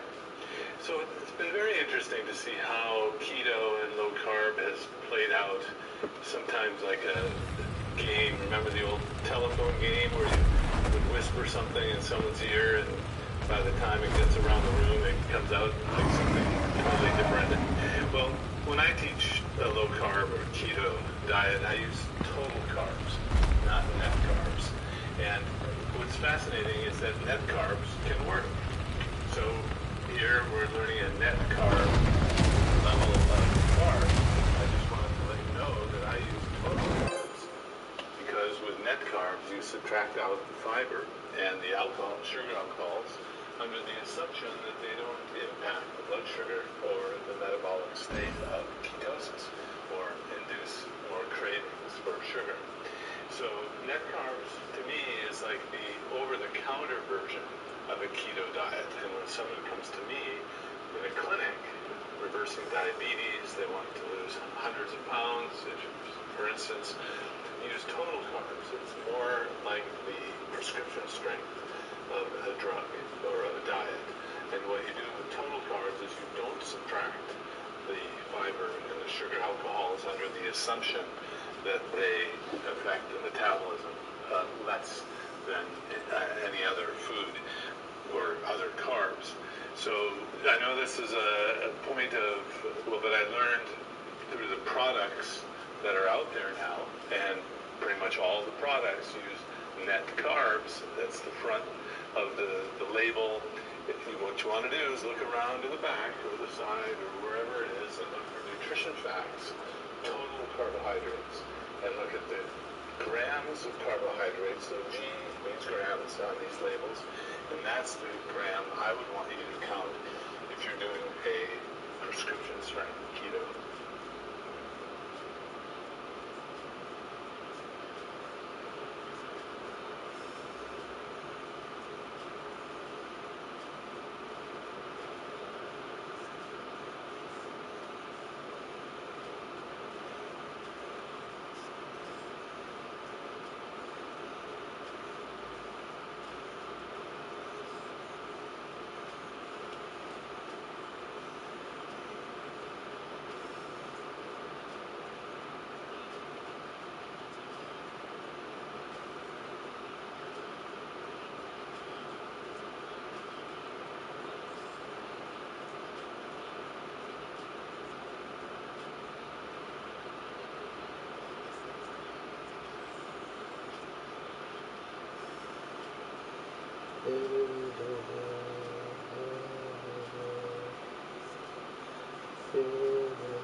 Replay now.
gonna have to yeet.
Oh.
밥 먹고 올게요.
가지고 와서 먹어야지.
Imagine the world as your office, where work follows the rhythm of your life.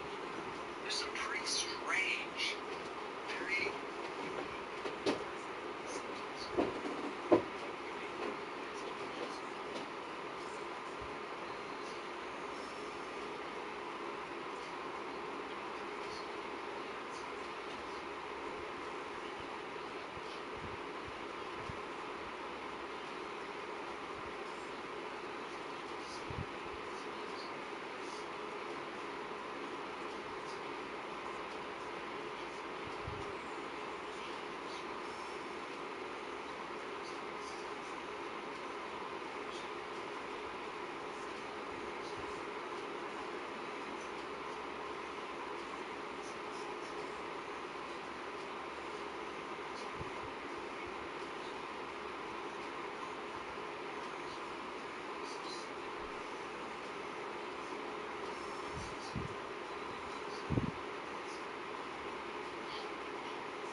just so you know, to correct these deficiencies, you can't just take the normal RDAs, which is like 20 milligrams. You'd have to take large amounts. You can take niacin or niacinamide, which is the non-flush version, but you'd probably need amounts like 6 grams per day. That's a lot, but that's what it takes to correct some of these deficiencies. One big reason why we need niacin is for our mitochondria. It's called NAD. It helps you extract electrons.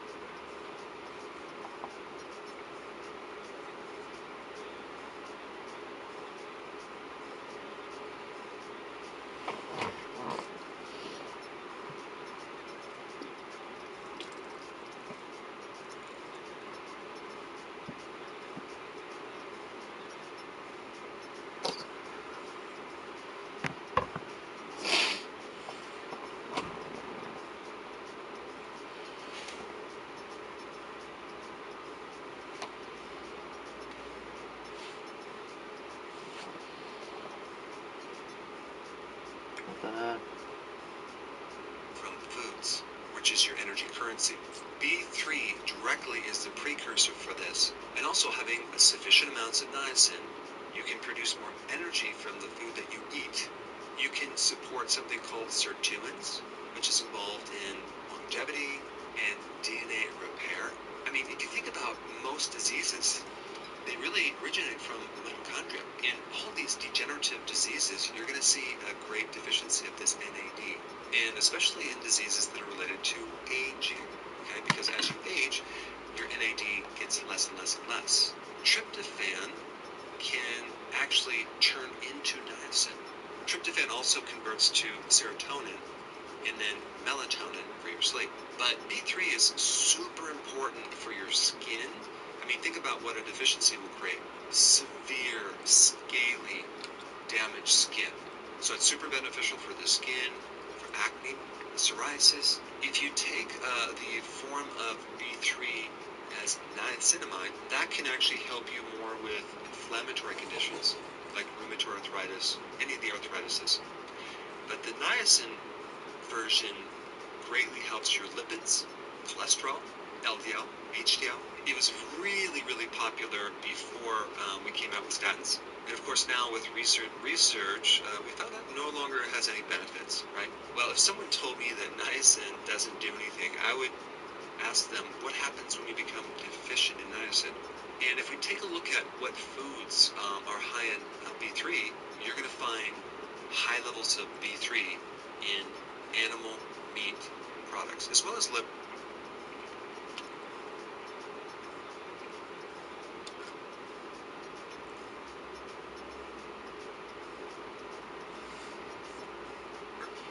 organ meats, but definitely red meat for sure at the top of the list. It's in other foods too, but not to the degree that it's in animal foods. But you can also get it from nutritional yeast. If you're going to get it from nutritional yeast, I would recommend getting it without the added synthetic vitamins that they normally put in there. You can also get it from spirulina as well. There's a tremendous amount of research on niacin for cholesterol, the heart, and many other conditions. I was surprised at how much research there is on this topic, and even for schizophrenia, depression, bipolar, all sorts of mood disorders. How do we become deficient?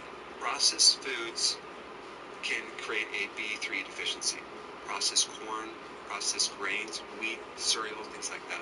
The more protein and carbs that you eat, the more the requirement for B3 is going to be, because B3 is intimately involved in helping you extract energy out of the food.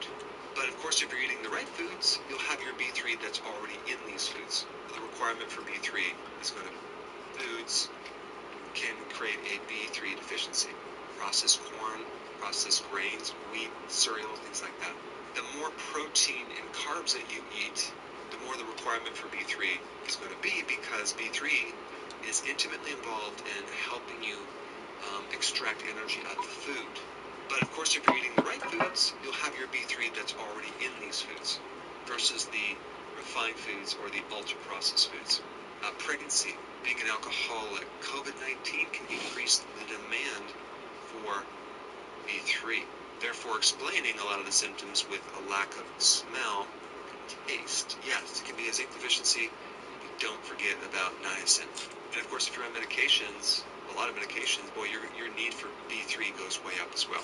And I think a lot of people might be concerned with the flushing of the niacin. Well, you can use the non-flush version unless you have a specific problem with cholesterol and you want to lower the cholesterol. You need the flushing version, but you can just start off very small and then gradually over time increase it to the point where your body will adapt to the flushing. I personally don't mind the flushing. It's not dangerous, but sometimes people think they're allergic to it. They're not. People take niacin also for a fatty liver, and overall there's certain things that increase the demand for niacin, like I've talked about, or it could just be you have a deficiency in your diet. Now, since we are on the topic of nutrients, if you have not seen my video on zinc, it's a real popular one, very interesting. You should check that one out as well. I put that up right here. What would happen if you took niacin every single day for 14 days? You would have more energy because our little energy factories called mitochondria need niacin. If you had enough niacin, you'd be less depressed, you would have less anxiety, you'd have a better memory, your cholesterol profile would be much better. You also might notice that you'll fall asleep faster and even have less skin problems. Any problem you would have with the heart would be much less. What would happen if you took niacin every single day for 14 days? You would have more energy because our little energy factories called mitochondria need niacin. If you had enough niacin, you'd be less depressed, you would have less anxiety, you'd have a better memory, your cholesterol profile would be much better. You also might notice that you'll fall asleep faster and even have less skin problems. Any problem you would have with the heart would be much less. What would happen if you took niacin every single day for 14 days? You would have more energy because our little energy factories called mitochondria need niacin. If you had enough niacin, you'd be less depressed, you would have less anxiety, you'd have a better memory, your cholesterol profile would be much better. You also might notice that you'll fall asleep faster and even have less skin problems. Any problem you would have with the heart would be much less. What would happen if you took niacin every single day for 14 days? You would have more energy because our little energy factories called mitochondria need niacin. If you had enough niacin, you'd be less depressed, you would have less anxiety, you'd have a better memory, your cholesterol profile would be much better. You also might notice that you'll fall asleep faster and even have less skin problems. Any problem you would have with the heart would be much less. What would happen if you took niacin every single day for 14 days? You would have more energy because our little energy factories called mitochondria need niacin. If you had enough niacin, you'd be less depressed, you would have less anxiety, you'd have a better memory, your cholesterol profile would be much better. You also might notice that you'll fall asleep faster and even have less skin problems. Any problem you would have with the heart would be much less. Chicken tastes so good.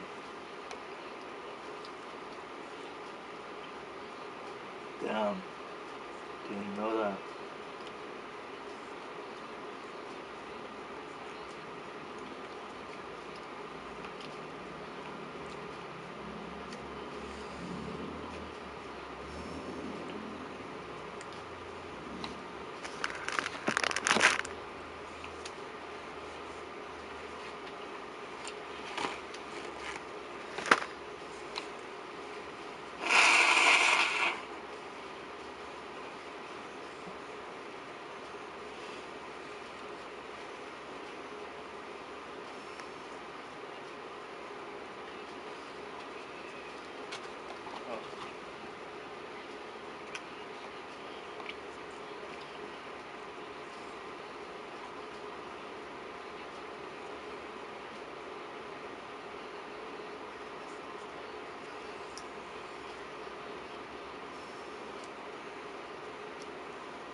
High IQ ADHD brains are the most dopamine addicted. Here's why that ruins everything. Let's talk about one of the most powerful vitamins for healthy skin. Well, it's not vitamin E or vitamin C. These are very important. But what's even more important is vitamin B3. And that is because if you are deficient in vitamin B3, you can end up with a condition called pellagra. But there's also a subclinical version of a B3 deficiency, which is not the full-blown disease, but a condition where you have dermatitis, dry, brittle skin, scaly skin, red skin, even skin that is cracking and is bleeding. So vitamin B3 is essential for keeping your skin very, very healthy. At a very deep level, it protects and restores your DNA. So it actually goes very, very deep. And vitamin B3 does a lot more than just helping you with your skin.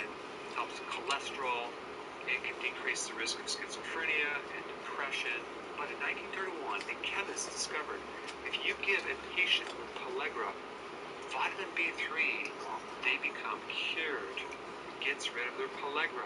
So that's when they connected the link between pellagra being a vitamin B3 deficiency, and they found that people that had pellagra were consuming way too much corn, or flour, refined flour, rice, or drinking too much alcohol.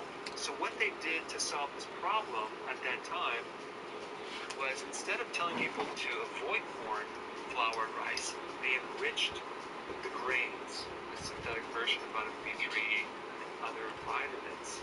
Now, if you've been watching my videos for a while, you're probably on healthy keto, you're doing intermittent fasting, and you don't really have to worry about this because you're not consuming corn, flour, rice, or, well, alcohol. Maybe you are a little bit, but hopefully not too much. And you probably notice that your skin is really great. If you're new to my channel and you're still consuming these foods, you may need some B3. I'm going to recommend you would take it in a niacinamide form. This is the one that doesn't give you that red flushing sensation. Vitamin B3 can also help decrease the risk of brown spots on your skin, decrease risk of skin cancer. It has anti-aging factors for your skin. It can also help you decrease acne. And this is probably why a lot of these skin creams have this as one of the ingredients. Now, I found that you can get vitamin B3 in pretty much any food that you eat. So that's really not the problem. The problem is consuming certain things that are depleting B3. So anyway, I just wanted to make this connection for you in case you might be deficient in B3. This could be a simple solution. Thanks for watching. Before you go, if you have a question about a product, or you're new to keto and you want to know how to begin keto, or you're on keto and you need a debug because it's not going as smooth, I have a keto consultant standing by to help you. This is just for the people in the US. Hopefully in the future we'll be able to answer everyone's call. So today we're going to talk about subclinical pellagra. Okay? So pellagra is a vitamin B3 deficiency. And when you have pellagra, it's a classical B3 deficiency. And then it's called the 3 Ds: dementia, diarrhea, and you get dermatitis. Okay? Usually around the neck and the hands. It can be a pretty serious condition. But there's also a subclinical pellagra where you don't have a full-blown deficiency, but you are deficient. Okay? And I want to talk about what that would create as far as symptoms. There's a neurological condition called neurasthenia, which is exhaustion of the central nervous system. So the energy reserves of your nervous system in the mitochondria is exhausted. So you're mentally exhausted, you're mentally tired, headache, irritable, intracranial pressure, digestive issues, fainting if you get up too fast. Also, you have different neurological perception changes as well. Let's say, for example, you're looking in the mirror at yourself and you just see that your face is changing, okay? Or let's say you're reading something on a piece of paper and the words are moving, or you're walking and the ground is moving, or you're looking at the wall of the picture and you see it going back and forth. It can also affect your taste. You lose the sense of taste and smell. And sometimes you actually smell something that's not even there. So B3 or niacin is really a coenzyme involved in a lot of different chemical reactions inside the body, especially in the mitochondria, the energy factor of the cell. And the way you could become depleted is by drinking a lot of alcohol, like in college, right? Chronic diarrhea, excessive leucine, that's an amino acid, inflamed gut, gastric bypass, consuming too much corn. Corn has a protein that can block the absorption of vitamin B3. Also, refined carbohydrates and refined sugars will also create a vitamin B3 deficiency. Niacin, which is B3, has the ability to protect against diabetes, especially type 1. So it helps counter the destruction or the oxidation of the cell that makes insulin. Niacin also can lower your cholesterol. So you can see that vitamin B3 is very, very important in a lot of different functions. I recommend getting your B3 from nutritional yeast. But if you have any of these symptoms right here, start taking niacin, and you can safely take niacin at 10 to 15x the normal amounts. Alright guys, I'll see you in the next video. So to prevent me from running out of content, I have a new survey. I want to find out what you are interested in. So please fill it out. The link's down below.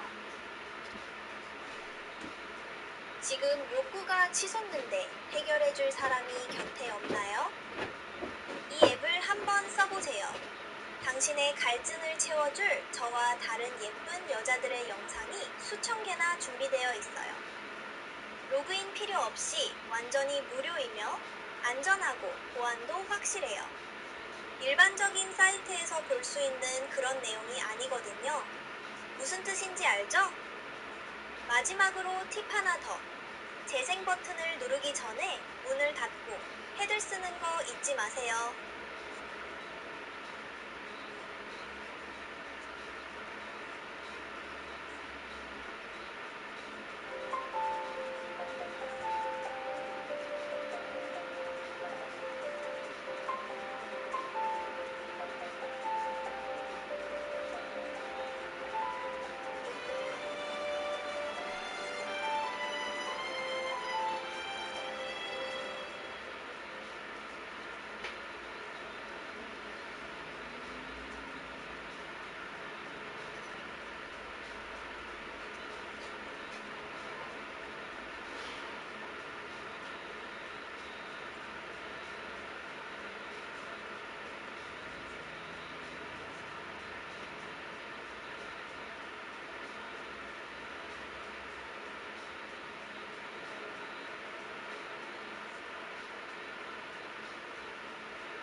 Had a recent question from someone that wanted to know, is the niacin flush harmful or dangerous? Well, the answer is no. It is not harmful or dangerous. What's happening, you're getting this massive relaxation of the muscles inside your blood vessels. It's called vasodilation. And that's occurring because niacin increases something called prostaglandins. Now, what is a prostaglandin? It's a lipid or fat compound that has a hormone effect. And prostaglandins increase vasodilation, they help reduce blood pressure, it helps blood clotting, it's also involved in headaches and fever. This is why when you take an aspirin, which blocks prostaglandins, then it can reduce the fever. So that's really what's happening when you're getting this flushing red response. Some people don't like it. They think it's going to damage something. Some people like it. I actually like it myself.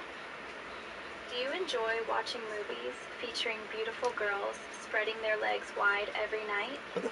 Not everyone knows where to Hi everyone, my name is Eric Figueroa. In this video, I'm going to talk about vitamin B3, also known as niacin. So the benefits of consuming vitamin B3 is that it repairs the DNA and normalizes blood sugar, it lowers cholesterol, reduces oxidative stress in the mitochondria, and it's also a coenzyme in those chemical reactions in the body. So how do you determine whether you're vitamin B3 deficient? It could be that you have muscle weakness, dementia, or dermatitis. The thing with vitamin B3 is that if you do have pellagra, it could be that you're deficient in B3, and that could be a multitude of reasons, such as consuming corn, flour, rice, or even alcohol, because those deplete your B3 levels. And other reasons why you could be a B3 deficient, and that's because either you consume your sugars and carbohydrates, or you could be high amounts of cholesterol, or you may have a gastric bypass because when you have that bypass, it does block the absorption of vitamin B3. And vitamin B3 is good for reducing the risk of acne, skin cancer, schizophrenia, and even liver toxicity. And it also has anti-aging properties as well. So vitamin B3 in relation to the food is that there are many foods that contain vitamin B3. A good source of it is Nutrition East, which I have on my website at figurehealth.com. The issue lies is what foods that deplete your B3 levels. So this gives you a quick rundown of what vitamin B3 is and what it entails. If you haven't done so, please subscribe to my YouTube channel at Figure Health. I greatly appreciate all the love and support. So thanks for watching. I'll see you in the next video.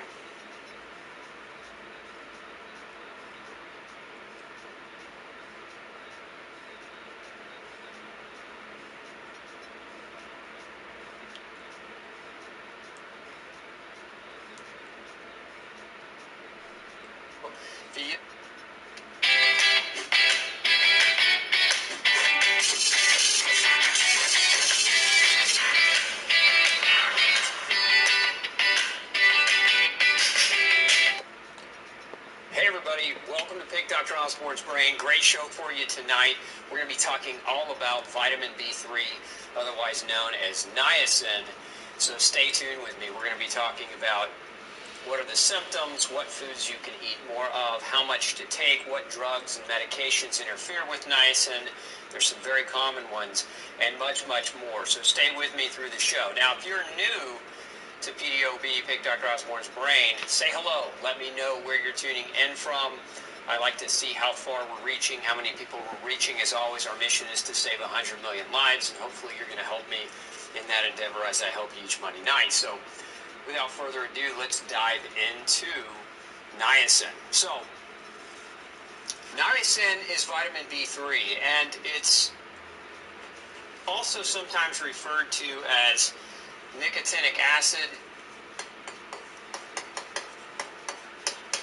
Supplementally, you'll sometimes see it as niacinamide. So these are basically, niacin and nicotinic acid are pretty much the same thing. Niacinamide is really what's oftentimes referred to as a no-flush niacin. And one of the reasons why is if you've ever taken niacin, one of the things niacin does is it increases blood flow, but particularly to the skin. And so the niacin flush happens when you get, upwards of 250 plus milligrams per dose of niacin. It can cause your body to start to flush. And what happens is that flush, it starts in the crown of your head. So, imagine your head here. It starts kind of right here, and it kind of drapes down the head.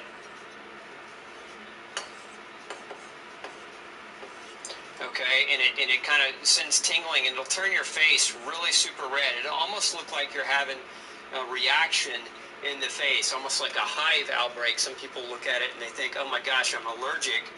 But what happens is it pushes through from the base of your head down through your face, then into your shoulders, chest, and it just kind of moves its way down through the body, creating for the most part, a very redness in the skin. It can create an itchy-like sensation. It can also create almost like a tingling sensation. When I do a niacin flush, and I like to do them, I like to do them periodically. Actually, different people have different responses, but to me, they actually just warm the body. It feels like almost like a hot flash for many people. So a lot of people don't like that flush. They're uncomfortable with it, mainly because they've never experienced it, or because they don't like to be hot, or because it freaks them out because somebody's looking at them and their face is beet red and they think, oh, are you okay? Do you need to call the doctor? So if you're going to do a niacin at higher doses, again, you get into that range of 250 plus. If you're going to do that, do it at home.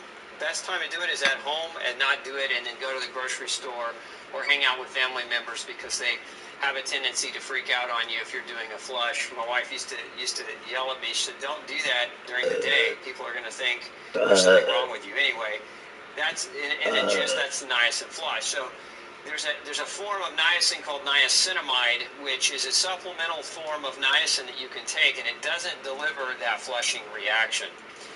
It's not as effective, though, either, so that's the drawback. So if you use pure niacin or nicotinic acid, it's very effective depending on what you're trying to do with it, versus the niacinamide, the no-flush version. So again, for effectiveness, this is your best form. For not flushing, this is your best form, so just depending on who you are. Now, what does niacin do? Aside from making your skin potentially uncomfortable and flush, what is it that niacin is actually important to do? So there are a number of different functions that niacin has. Niacin's a B vitamin. So if you recall, we've talked about a number of B vitamins on the show.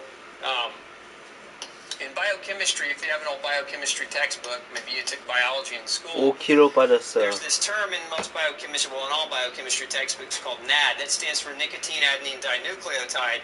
어제 You have to 4kg memorize that, 빠졌고 but 오늘 NAD 4.5kg for 빠졌어요. short, or NAD, is niacin. It's vitamin B3. They just don't teach you that in biochemistry class. Remember when we were talking about vitamin B2, I said FAD is vitamin B2, and they just didn't teach you that, right? So my point is, this is a very crucial element in biochemistry, because NAD is primarily designed to help you create energy, right? And how does it do that? This NAD is what helps you.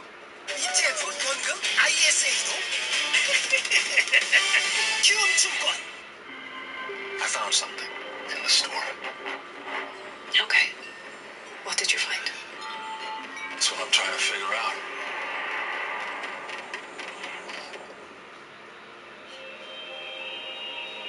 Keep up.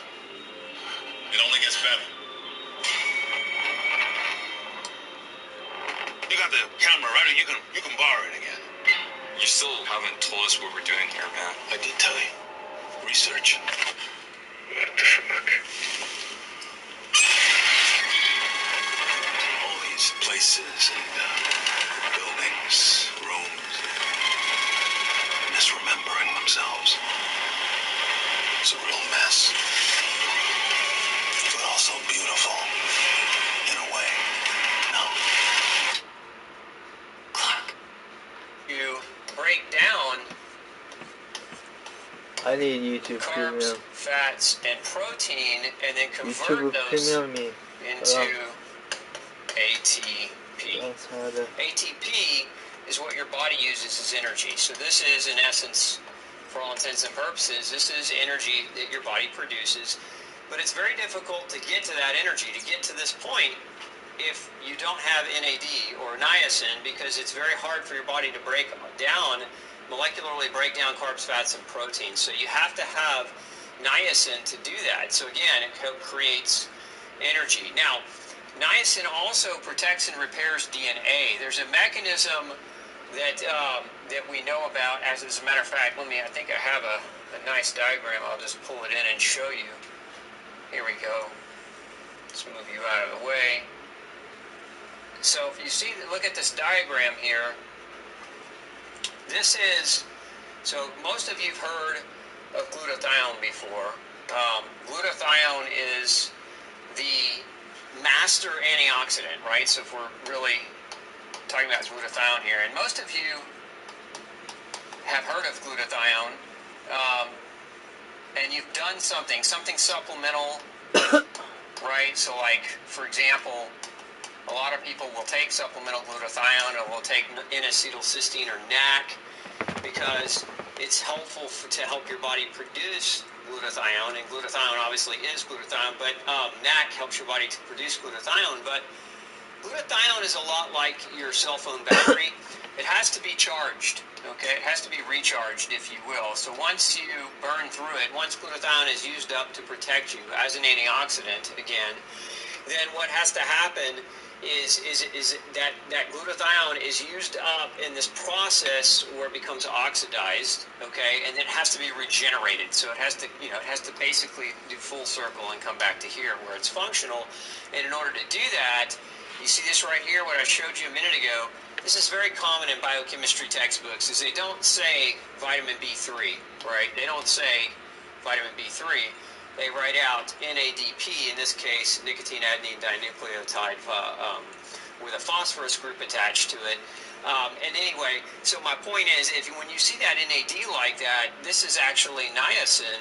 They just don't talk about it. Whereas you can see riboflavin, which is vitamin B2, also in the middle here, is also required for glutathione. But this is why B vitamins work together. They work tandemly together. So you got vitamin B2 and vitamin B3, both responsible for helping to regenerate the master antioxidant that your body uses to basically defend degradation of DNA, RNA, and just generally your cells. Okay, so it helps to defend the functionality and protect your cells. And so that's what we're talking about back here. Okay, when we come back over here and say it protects and repairs DNA, it does so through that mechanism, through helping to regenerate glutathione, but also through the production of the antioxidant capacity of your cells. So very, very important. And by that same token, it's also known to help stimulate, let's change my color back, to help stimulate the immune cells properly. So niacin's important also for your immune system to work appropriately. And so this is why we don't want niacin deficiency, right? Just these three functions alone are very, very critical. Then we come over here, healthy skin. There's a disease where niacin causes inflammation of the skin, otherwise known as dermatitis. So if you've ever been diagnosed with dermatitis, niacin classically, but it always doesn't present classically, but very commonly severe niacin deficiency, also known as pellagra, can cause dermatitis. And this dermatitis, a lot of times it looks like a hands on the hands and feet like gloves and socks, because it has oftentimes has a line of delineation where the inflammation ends. So it's like you're wearing mittens of inflammation and you're wearing socks of inflammation. That's kind of the classic presentation of really late stage dermatitis caused by niacin deficiency. But it doesn't always manifest that way. Sometimes that inflammation's on the neck, on the chest, on the face, on the arms. Sometimes again, it doesn't always appear the way you might read about it in the textbook. So, and I've seen a number of cases where it didn't at all appear in that way. So healthy skin, niacin deficiency is notorious for contributing to skin inflammation. Also a healthy GI tract. So it's just one of those that's commonly left out when we're talking about things like celiac disease or gluten sensitivity. There's a trap that oftentimes people get into. So what is that trap? That trap is, you've got, let's define again what pellagra is, because I think it's important if you understand. Pellagra equals the disease state. It's the name of the disease caused by niacin deficiency or B3 deficiency. And pellagra presents oftentimes, what are known as the 3 Ds. So when you read about this, dermatitis, as I just mentioned, is one of them. Dermatitis is one of the Ds. Dementia, meaning you start losing your cognitive function. Dermatitis, dementia, and then diarrhea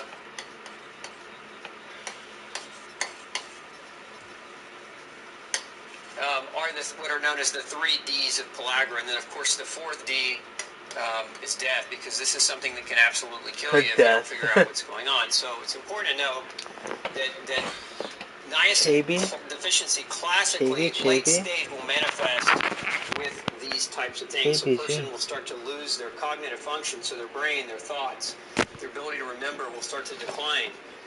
They'll have inflammation patches all over the skin. They'll have very, very bad diarrhea and malabsorption, and that's because, you down here you can see that healthy digestive tract, niacin plays a role in that. It helps generate the energy that helps the cells of the GI tract turn over properly. So without that, they don't work, and you start to develop that diarrhea. Well, what does diarrhea cause? It causes malabsorption, and that malabsorption leads to more nutritional deficiency, which leads to deterioration even further. So the way I want you to think about this is a lot of times what happens, and what I have seen in cases where people have either like celiac, which also causes diarrhea, okay, and also causes malabsorption, okay. You'll have somebody with celiac disease with malabsorption that develop B3 deficiency, then develop diarrhea, or they have celiac-induced diarrhea, develop malabsorption, then develop B3 deficiency, and the diarrhea gets worse. So you can see how you can get stuck in a vicious trap.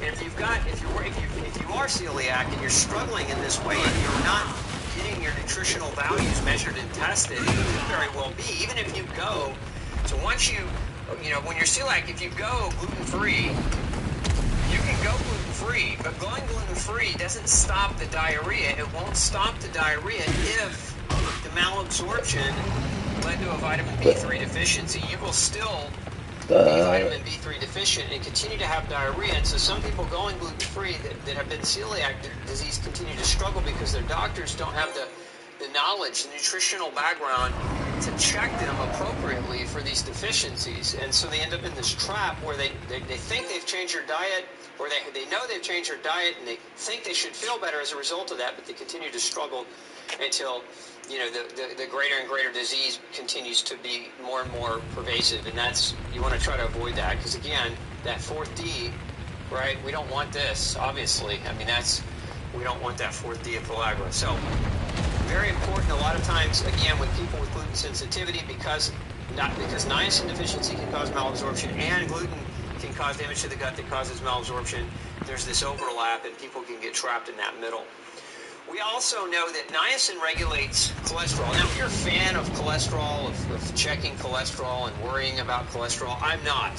And I don't have time to get into that tonight. I think high cholesterol is one of the biggest myths in the healthcare arena ever been perpetuated by mainstream medicine. That's my opinion, and you can check more out about that if you're hearing this for the first time and it's like, what do you mean not looking at cholesterol?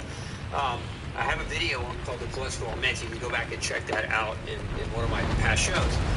But niacin lowers cholesterol. It's actually, as a drug, niacin has actually been it's been put into prescription drug form. There are several different versions of prescription niacin. Why? 좀 쉬고 싶다. 배불러. 배 바로 먹고 바로 게임 하는 건 아니야. 최저가 맞을까?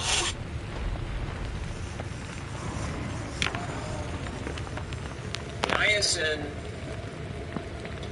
can reduce LDL, it can reduce VLDL. Now, LDL is oftentimes what doctors refer to as bad cholesterol. I don't believe LDL is bad. Again, we're not going to get into that tonight. VLDL it stands for very low density lipoprotein, but very bad is what very bad cholesterol. So it lowers these two. Niacin has also been shown to lower triglycerides. So if you struggle with elevation in triglycerides are fat in your bloodstream. We know that niacin can lower triglycerides. We know that it can also, let's reverse that arrow, it can increase your HDL, which is, again, referred to as good cholesterol. So this is like the dream tool, right? Because if you look at like statins, for example, which are the drugs most doctors use, basically they work on lowering your LDL and VLDL, but they don't really affect your triglycerides or your HDL. So niacin does all of those things. It lowers these, it elevates this one, and it lowers that one. So again, it's a vitamin, right? So there are really no tremendous toxicities for niacin. Now, if you start getting really, really high doses beyond 1,000 milligrams a day, just like statins, when you're on a statin, your doctor wants to check your liver enzymes to make sure it's not damaging your liver. Same thing, too much niacin for too long a period of time can elevate liver enzymes. So again, if you're taking this route, you should know that. Ask your doctor to make sure that that's being monitored, because if your liver's taking on damage, whether you're on the medicine or whether you're on the vitamin, it's still not a good thing. We don't want that to happen to you. So LDL, VLDL, triglycerides, and HDL. So keeps these things in check, and then it helps with the stimulation of growth hormone. Now, this is an indirect mechanism. So how does it do that? It does it by doing this. So if your triglycerides are high, so lowering your triglycerides helps by default increase and improve growth hormone secretion, because elevated triglycerides, so high triglycerides, if we were to reverse this, high triglycerides inhibit growth hormone secretion. This is why people that are obese, that have high triglyceride levels, have a really hard time with exercise, because their muscles are breaking down. They're trying to exercise, but they're not making growth hormone that's going to help them heal and repair from that exercise. So it's important that we don't have high triglycerides. So when you're running that test, or you're asking your doctor to run that test, oftentimes the new lab reference ranges, the newer ones, will tell you that 150 or less is normal. I would say scratch the 150, look at it, try to get it to 75 or less in terms of your total triglyceride count, so that, that you're maximizing your ability to produce and secrete growth hormone. And then we also have development and the protection of the nervous system. There are massive studies on niacin in the brain and the nervous system, and a lot of it has to do with the role that niacin plays in producing or helping. Niacin can help in multiple kinds of reactions. About 400 chemical reactions that we know that niacin helps with, and many of those are neuroprotective. And actually, one of my he doesn't know it. He passed away. He was one of my mentors, meaning I read everything he ever wrote. I read all of his books. But his name was Abram Hoffer. He was a brilliant psychiatrist. And he found that by using niacin, by using high-dose niacin in patients with schizophrenia, many of them improved dramatically, right? So he hypothesized there was a substance in the brains of schizophrenics called adrenochrome. They produce too much of it. Adrenochrome is a byproduct of adrenaline. And he hypothesized that vitamin B3 and vitamin C would help to reduce that aggressive adrenochrome, because this adrenochrome is a hallucinogen, so it creates a hallucinogenic effect. And so he used in many of his patients vitamin B3 in high doses, vitamin C in high doses, reduced that and reduced their hallucinations and improved their sanity. And he was one of the first to ever do this. Actually, he was the first to ever do this, and he wrote a number of papers, a number of research studies, and he published a lot of research. He's actually one of the doctors who created the double-blind randomized placebo-controlled trial. And he's got a very interesting story, Dr. Hoffer. But very, very brain-protective niacin in schizophrenia, but not just schizophrenia. We also see there's a lot of research that shows that niacin is protective in diseases like Huntington's chorea, which is a genetic type of neurological degeneration. We see it being beneficial in dementia, Alzheimer's disease, beneficial in things like multiple sclerosis. So niacin is very, very important for the proper protection of the nervous system. So we don't want to be low in it. That's kind of the key takeaway, right, is we do not want to become niacin deficient. There's way too many very important functions. And there's some research now ongoing about niacin and how certain forms of niacin actually help slow down the aging process. And I think it's too early to call that. I think it's too early to make any kind of judgment on some of that, but there's some fascinating research going on. Friends, अगर लंबे duration से vitamin B3 या जिसे हम नायासिन या nicotinamide बोलते हैं, उसकी डिफिशियंसी किसी भी इंडिविजुअल में देखने को मिलती है, तो उन्हें पेलैग्रा डेवलप होने के चांसेस होते हैं। पेलैग्रा डिजीज को हम 4T डिजीज भी बोलते हैं, जिसमें फर्स्ट T होता है डायरिया, जिसमें बॉबल मूवमेंट बढ़ जाता है। दूसरा T होता है डिमेंशिया, जिसमें मेमोरी लॉस होता है। तीसरा D है डर्मेटाइटिस, जिसमें स्किन इन्फ्लेमेशन होता है। और चौथा D है डेथ, यानी ऐसे इंडिविजुअल्स में लास्टली डेथ होने के भी चांसेस हो होते हैं। अगर हम नायासिन के सोर्सेज की बात करें तो ग्राउंडेड रेड मीट और ब्राउन राइस इसके अच्छे सोर्सेज होते हैं। इसका जो RDA होता है वो होता है 15।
I'm a dermatologist and I know that cream well, and I actually wish more people knew about it. So let me explain. Today we're talking about eczema, which is 아이고, 아유, 불쌍해. 아유, 불쌍해.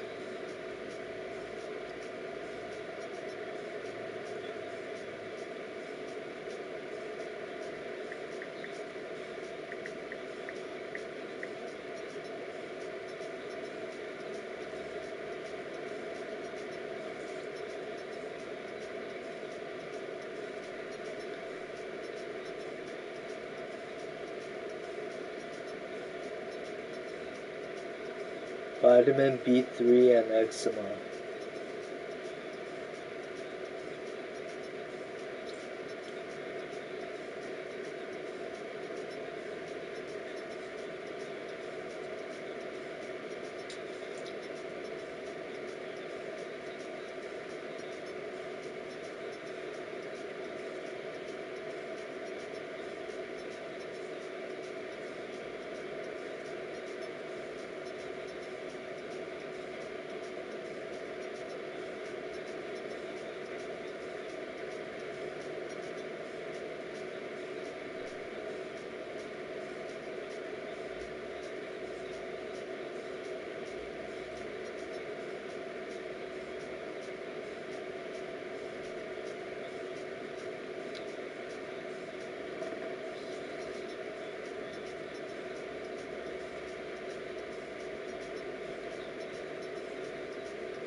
Vitamin B3 from chicken.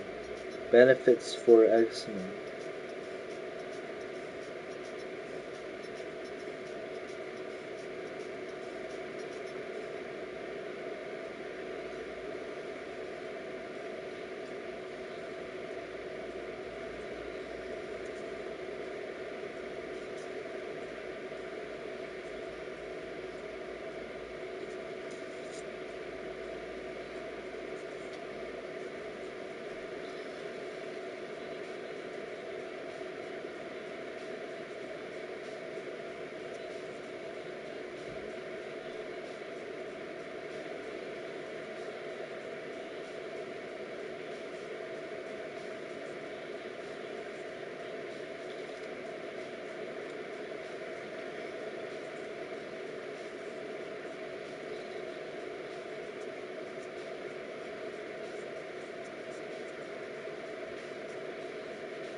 Allegra and Eczema.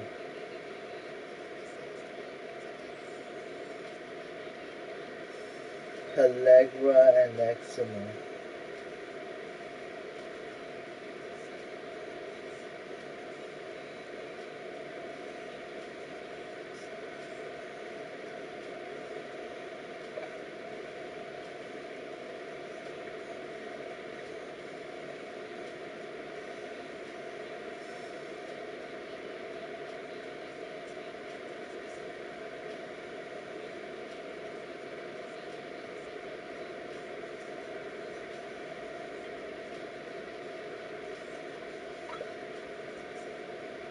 Allegra and Eczema.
suffer with men who interact with my posts and have been for a couple years now, who leave an obsessive number of comments across multiple platforms, saying something along the lines of, I am a man, they know I'm a man, stuff like that. And I'm more than happy to talk about this because I love conversations like this. These are so interesting to me. Let's get the easy stuff out of the way first. The physical attributes that I possess. My looks, they say, are inherently masculine. I have a manly face, I have a manly build, and I have manly, ugly hands. My hands are very ugly, and they are quite manly. I do work with them. They're quite hideous. There is no denying that. And that my voice is really, really deep for a girl. I'll show you guys my build like a little bit. I'm 5'3", and as I'm sure you can tell, I don't have any body work done. This is just what I look like. So if you see me and you think, man, that's fine. I will not argue with you or try to convince you otherwise. That's cool. Now let's take it further and go beyond skin deep and beyond the superficial BS. So men with a really weak sense of masculinity and a very poor relationship with themselves as a man might see a woman or a girl who possesses more inherently masculine skills than them and feel that they need to say something because they feel threatened by her and there's no possible way that this girl can outdo them as a man. And I'm not trying to outdo men. I don't think I'm better than men. I don't think anything of the sort. I'm a straight woman. I love men. I just happen to have these interests. I've been into guy things my whole entire life. It's just who I am. I played hockey for like 13 years. I've always been into cars and I own reptiles. Things that are seen as like more boy stuff. I've always been into that.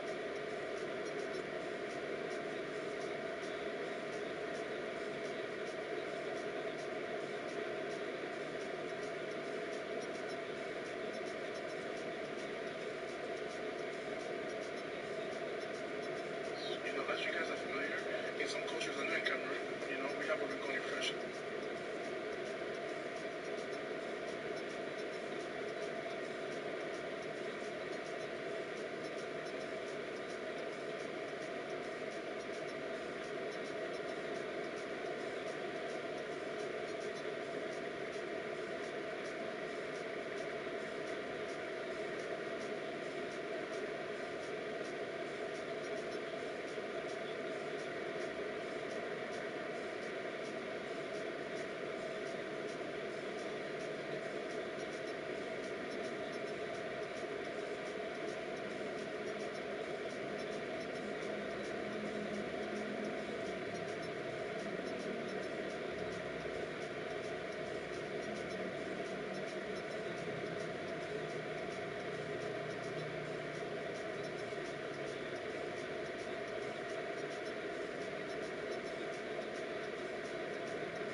Let's talk a little bit more about pellagra, or even pre-pellagra, right? So, like, think of this not as just pellagra, because pellagra, what is pellagra? It's end-stage disease.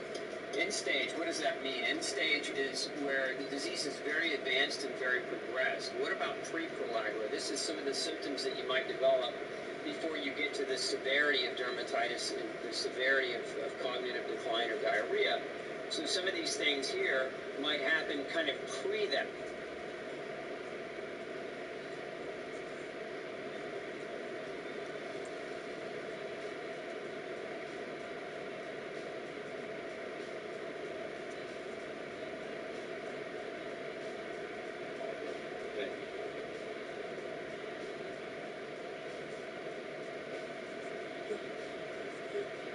23rd of March, 1860, because he tried to flee from his family and set a covert act of vengeance for his own existence. He was brought and admitted to the prison. The mentor, a detective who was into Clara's living. He thinks he's irredeemably dead, but would like to take it further. The town of Pitavena, through its town physique.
최강원사님 계세요?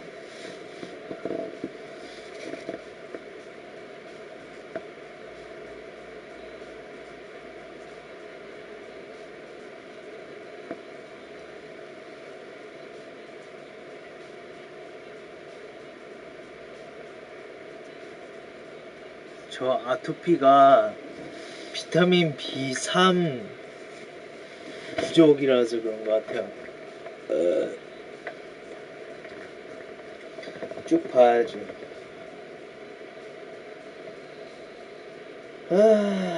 제발 그러길.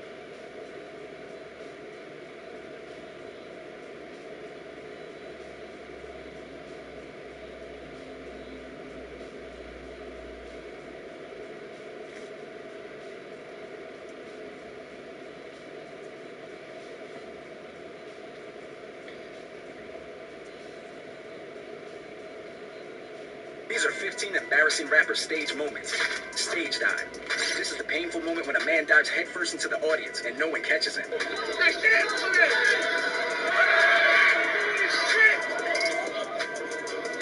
Soulja Boy. Clearly, Soulja Boy has lost his popularity because he walked on stage and there was no one at his concert.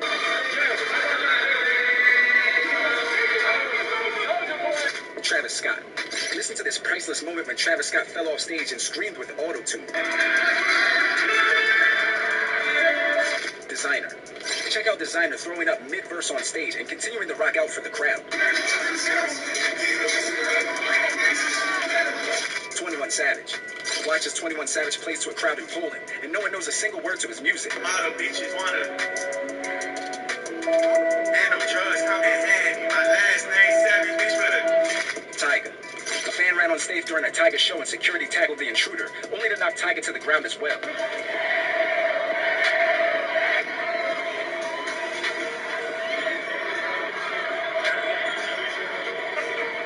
Post Malone. This crazy fall during a live performance led Post Malone to break several ribs and bruise his lungs.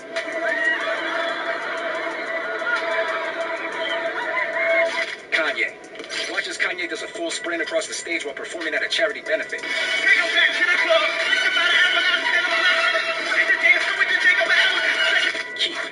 Chief Keef stepped in the thin air at a concert and was luckily caught by security, and he didn't even miss a beat of his song.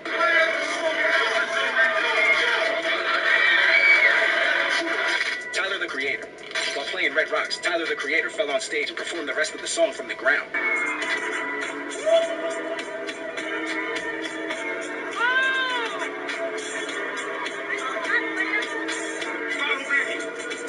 50 Cent. Check out this video of 50 Cent losing his temper and throwing his microphone at an audience member. Ice Spice. Central C looked pretty silly when he asked Ice Spice if he could play another song, and she bounced him off stage. Oh, alright.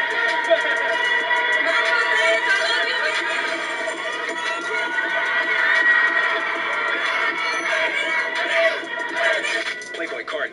While dancing backwards on stage, Playboy Cardi fell and kept rapping. Kid Cudi. Fans wouldn't stop throwing things at Kid Cudi, so he threatened to cut his set short, which he was forced to do when they continued pelting him with cans. The crowd kept throwing objects at the stage. Lil Uzi Vert. Watch this crazy moment when Lil Uzi Vert ran off the stage in the middle of a show in Boston.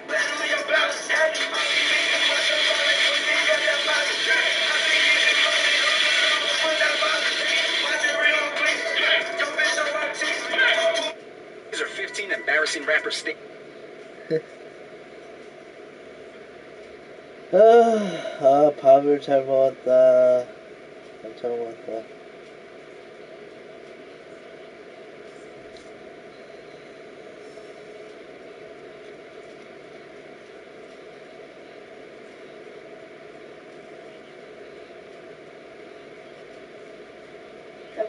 Hey, I have keys but no locks. I have space but no room. You can enter but not go inside. What am I? Hotel. No. Food. No. Swimming pool. No. Keyboard. Yeah, it's a keyboard. Hey, I have keys but no locks. I have space but no room. You can enter but not go inside. What am I? Hotel. No.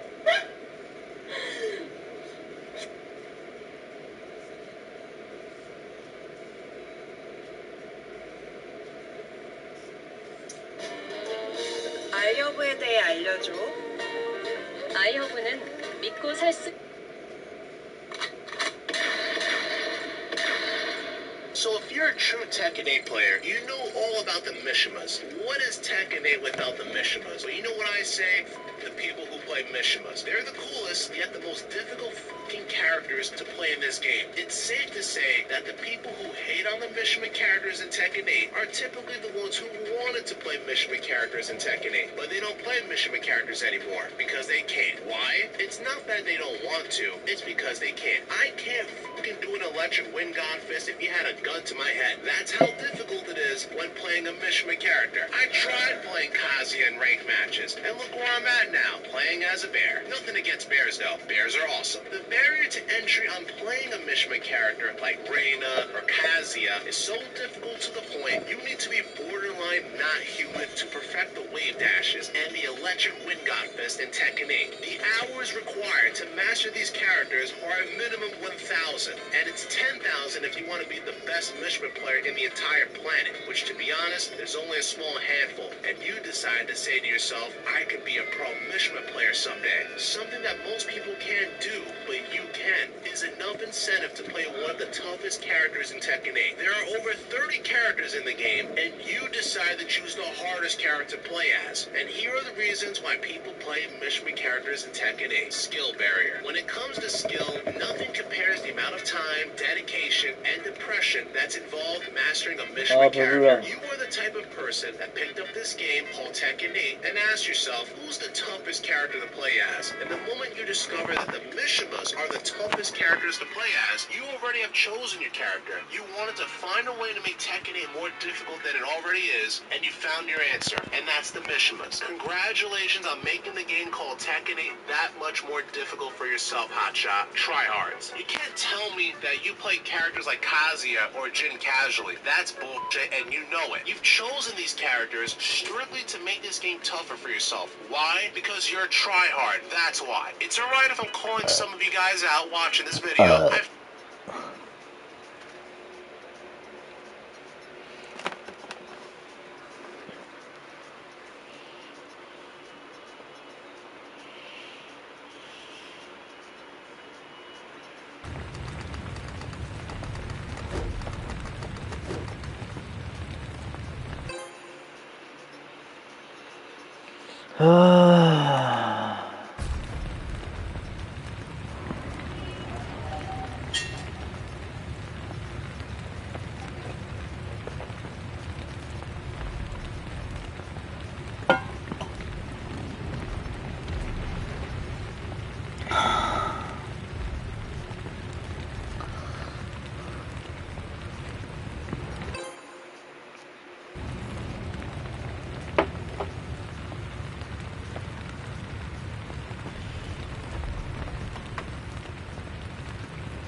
불렀었죠.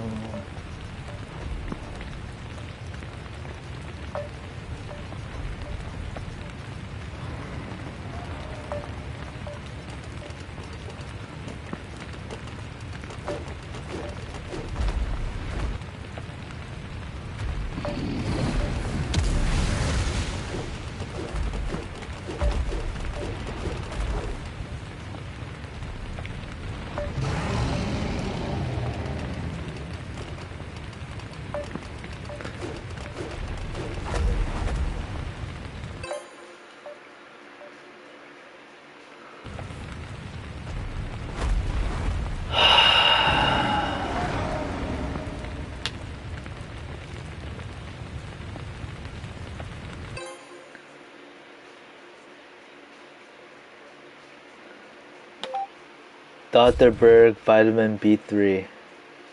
Berg.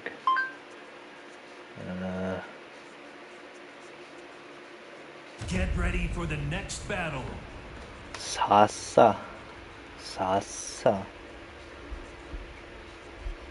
신세계 백화점에서 100만 원을 주고도 살 수 없는 이 16TB 전문 SSD가 오늘 단 한 그릇의 국밥 가격으로 여러분의 손에 들어옵니다. 최근 글로벌 관세 문제 등으로 인해 한국판 실리콘밸리인 판교에서 개발된 이 차세대 저장 장치는 원래 미국 수출을 목표로 했으나 엔지니어들의 그려짐을 위해 원가 수준의 파격적인 가격으로 재고 정리에 나섭니다. 제품은 공식 안전 인증을 획득했으며 무려 16TB라는 압도적인 용량을 자랑합니다. 마치 한국 국립중앙도서관의 장서를 모두 주머니에 넣은 것과 같은 느낌입니다. USB 3점, 이 GN 인터페이스를 탑재해 초당사 0MB에 달하는 전송 속도를 구현하며 단 1초 만에 4K 영화 3편을 전송할 수 있습니다. 컴팩트한 금속 바디는 손바닥 안에 쏙 들어올 정도로 휴대성이 뛰어나며 인천에서 뉴욕으로 향하는 기내에서 신호가 없어도 초고화질 영상을 매끄럽게 편집하거나 최고 수준의 암호화 기술로 기밀 제거 데이터를 안전하게 처리할 수 있습니다. iOS와 안드로이드를 포함한 모든 시스템과 완벽하게 호환됩니다. 무엇보다 이 제품은 한국 개인정보보호법을 100% 준수하여 고객님의 파일과 영업 주의를 절대적으로 안전하게 보호해드립니다. 오늘 주문하시면 10년 이상 보증 혜택을 드립니다. 제품 불량 시 이유 없이 바로 새 제품으로 교환해드리며 추가로 30일 무료 체험 기간도 제공됩니다. 만족하지 않으시면 전액 환불 단 한 푼도 차감하지 않습니다. 창고 재고는 단 100개만 남아있으며 품절 즉시 정가로 공급됩니다. 지금 바로 아래 링크를 클릭하여 주문하세요.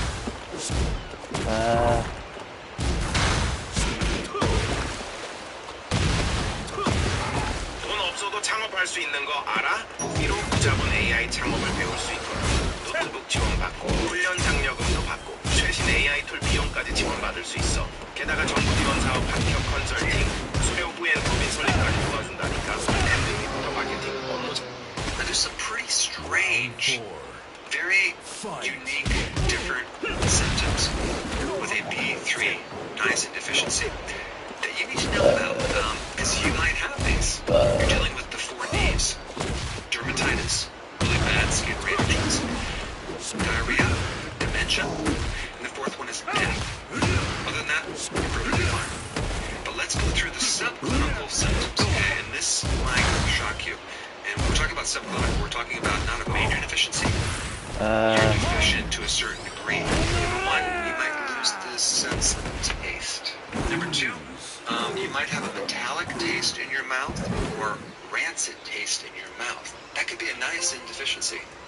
And the good thing about that is, just by taking it within a week, that could resolve it, depending on how deficient you are. The next one is a loss of smell. Normally we think about zinc being a deficiency of smell, but it can also be niacin. Or you might have a change in your smell. Things don't smell like they should. Next one is when you're looking in the mirror, your face is moving a little bit. Okay? That's pretty wild. It might not necessarily be moving, but it could be changing shapes. When you read a book, you notice the words and the page tend to move a little bit. When you're walking on the ground seems to be a little unstable or could be moving a little bit. You may also have fatigue or just feeling like you can't relax. These are all subclinical. They do explain it's going to be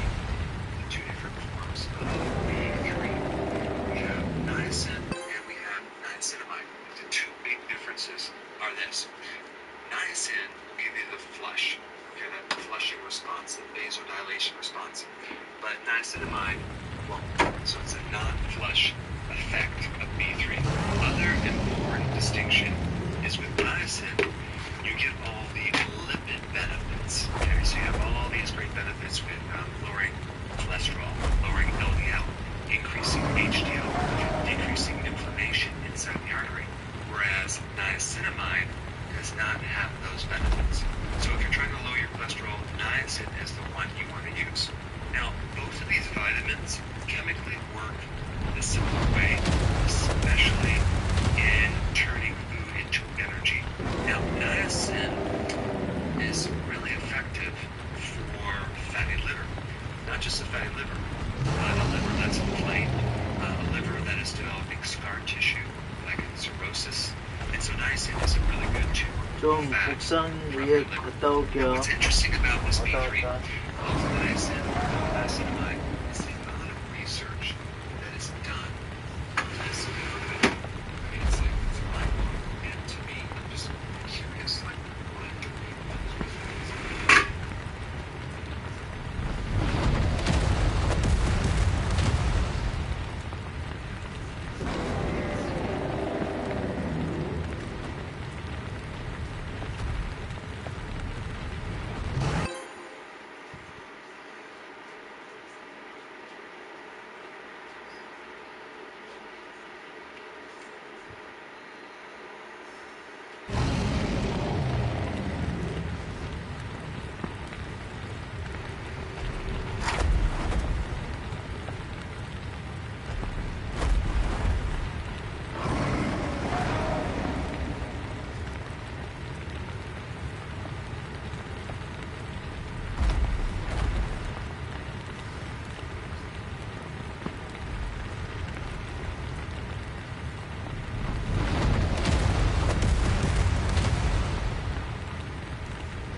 cost you nothing. In fact, you'll save a lot of money.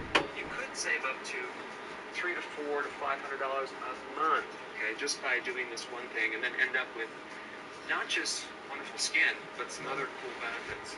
Better metabolism, you may live longer, better immune system, less need for medication, etc., etc. And if you guessed fasting, were correct. The benefits of fasting are amazing. And again, they go way beyond just your skin. It can actually improve infections, okay? If you have a viral infection or bacterial infection, or you just want to strengthen your immune system, fasting is the answer. It's wonderful for your vision in your eyes. Any type of eye problem, if it relates to either cataracts or glaucoma or diabetic retinopathy, fasting can help. Mental and cognitive issues, I'm talking about mood improvements, improvement in memory, focus, and concentration. Also, literally, you can grow new brain cells, okay, with this simple, cheap remedy called fasting. Decreasing your risk for cancer, and even if you get cancer, doing fasting can actually get rid of cancer. I've done videos on that. Anti-aging and hormone health. You see, when you do fasting, you greatly reduce insulin, which then can help regulate androgens and greatly improve acne from polycystic ovarian syndrome, or even high levels of extra androgens, which are causing the acne. What I'm going to show you is based on some really amazing studies they did on Ramadan. There were significant improvements of the following.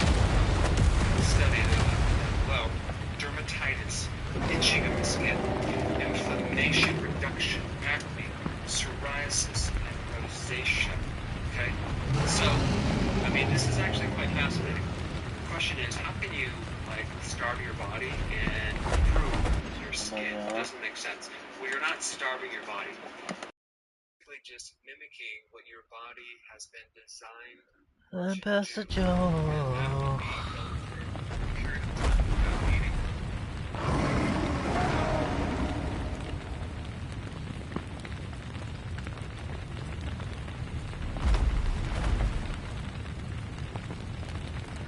Vitamin B3, chicken, pellagra, eczema.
Get ready for the next battle.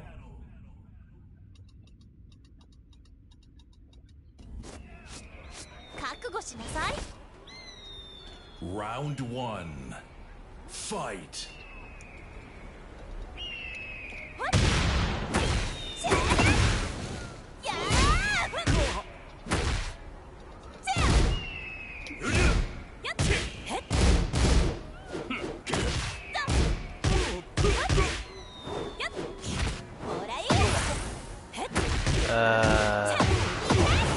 Perfect. Round 2. Fight.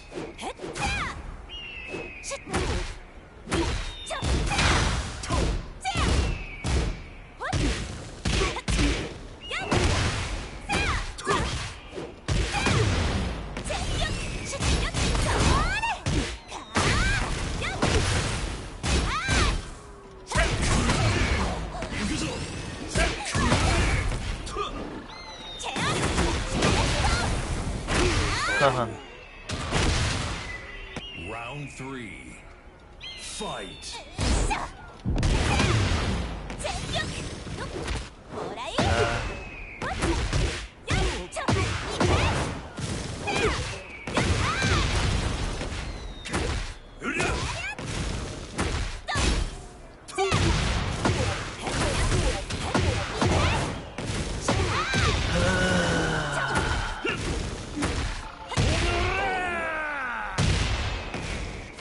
You lose.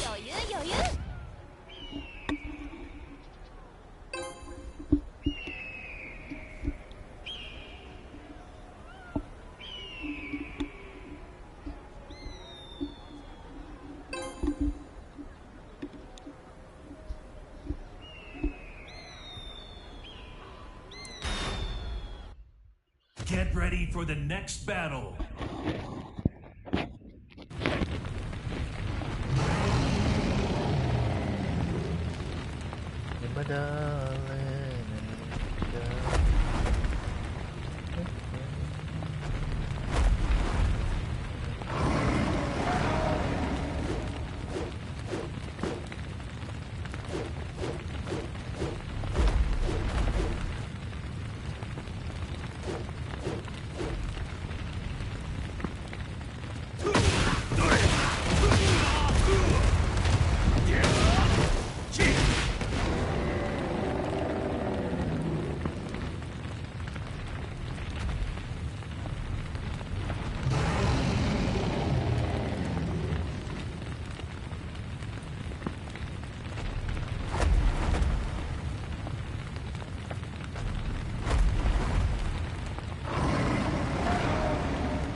언제 나올까?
야, 손이 이렇게 어제 약 발랐나? 그래서 나아진 건가?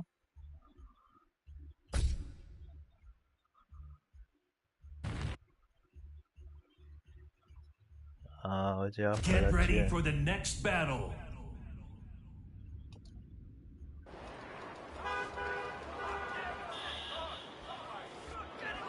Round one. Fight.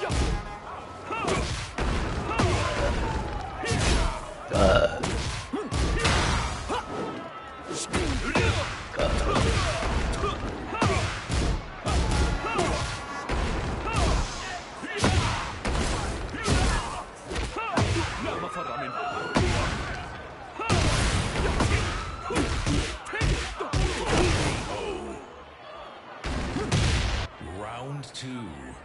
Fight.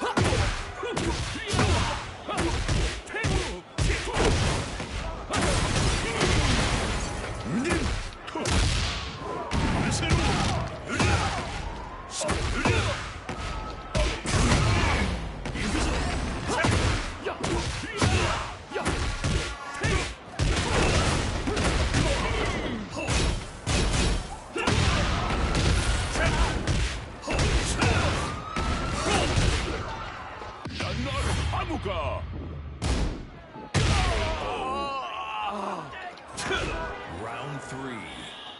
Fight.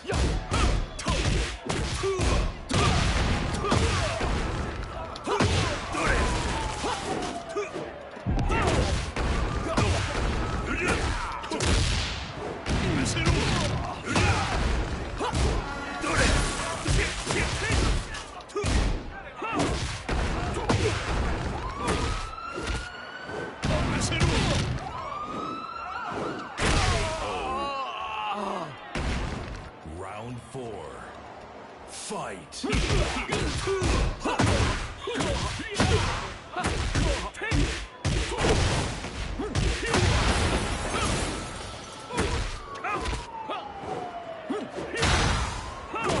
야.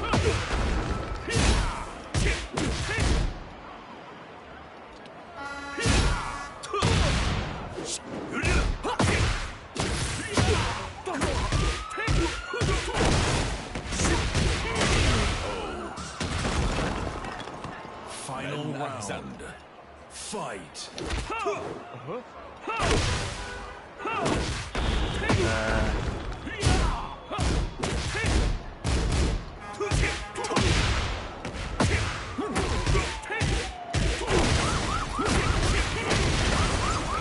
아, 아파.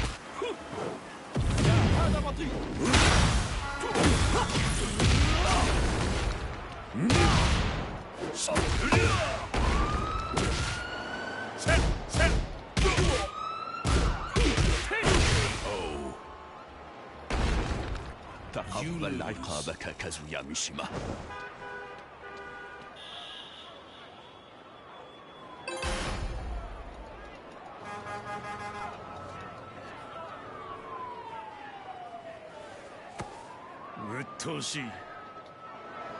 Round one. Fight.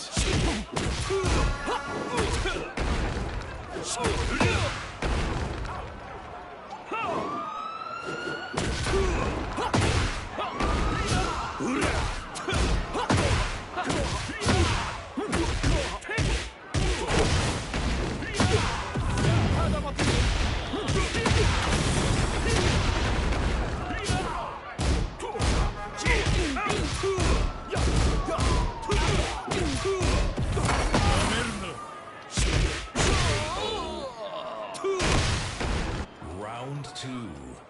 Fight.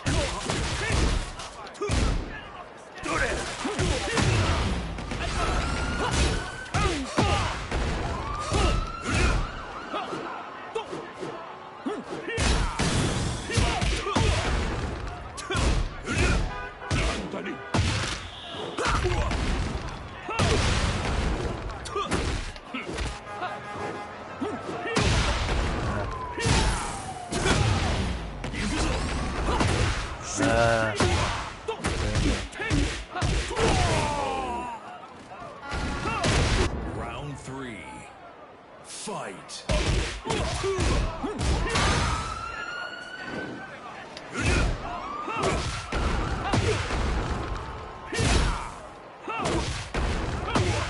아, 됐어.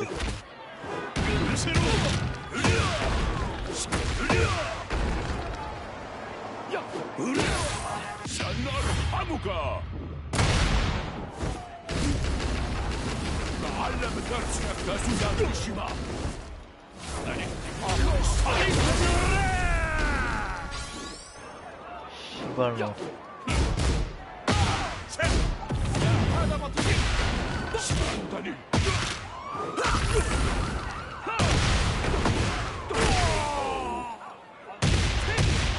Round 4. Fight.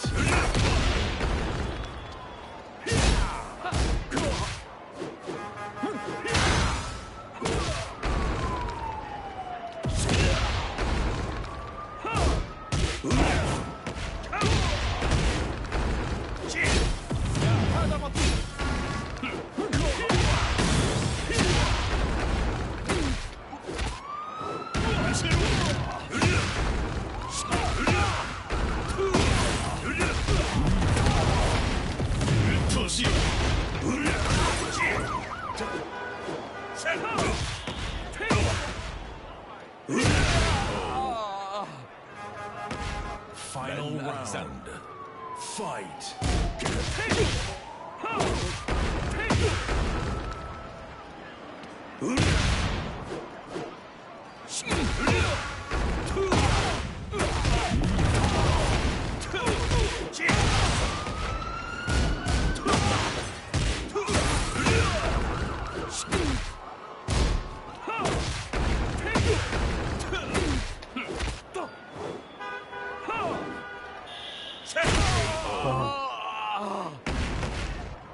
You win. 話にならんな.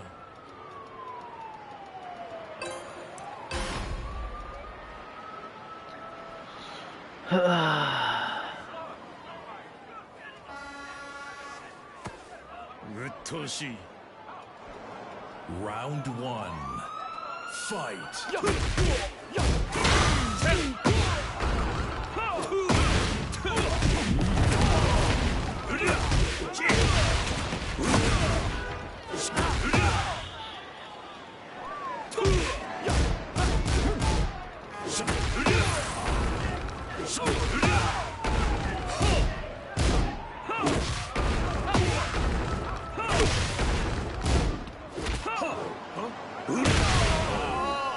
사람 너무 못해. Round 2. Fight.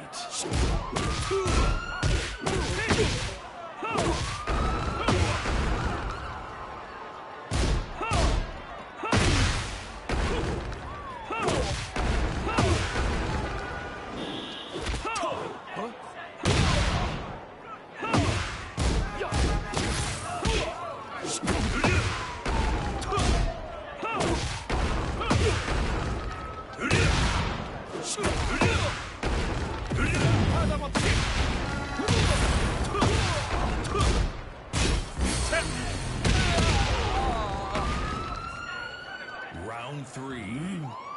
Fight.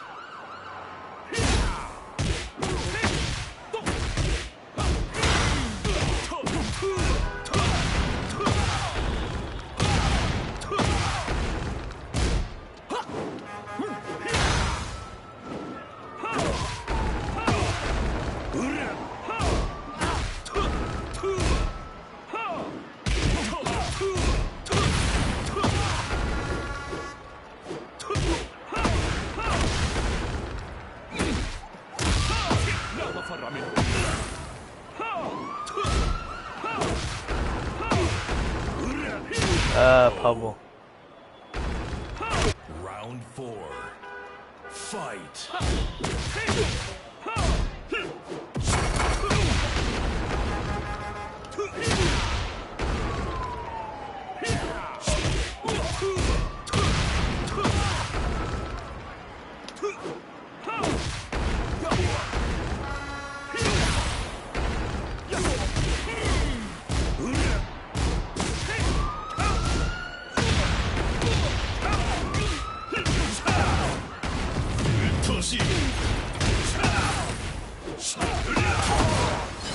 기사. You win. 俺は全てを支配する。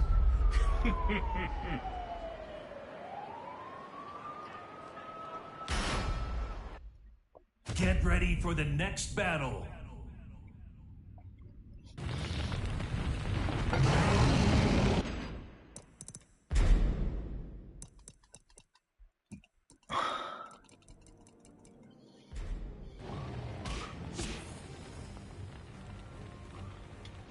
소리를 좀 줄이자.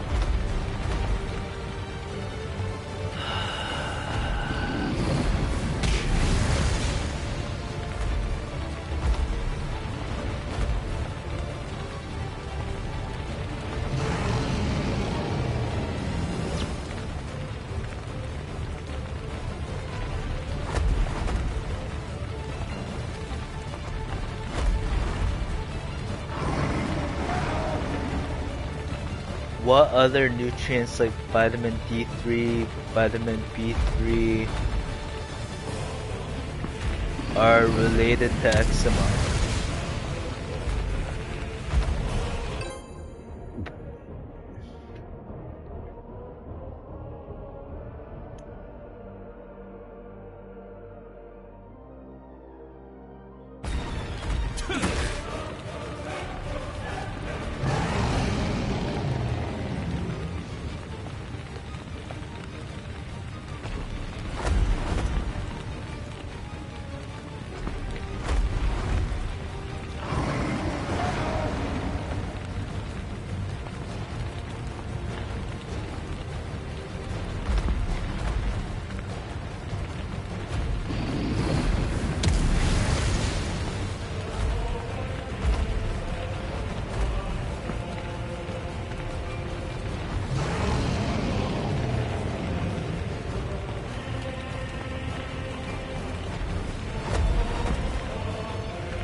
아예 말도 안 돼. 다 나아졌어.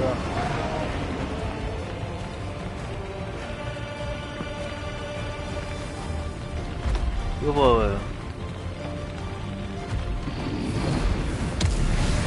다 나아진 거지.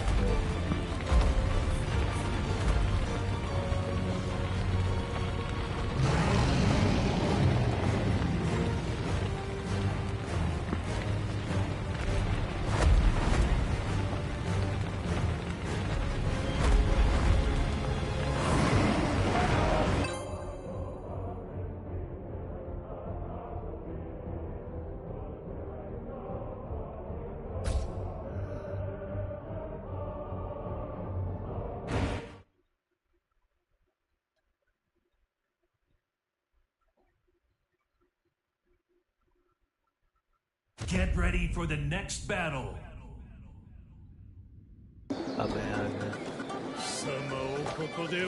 Round 1.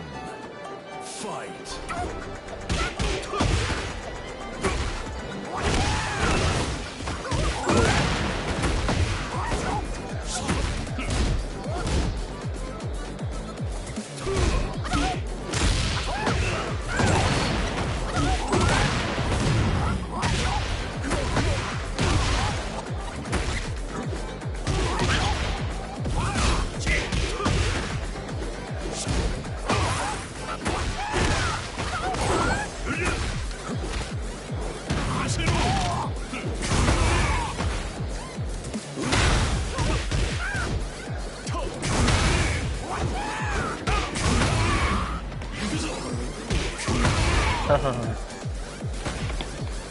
Round 2. Fight. 쏴야 돼 이거.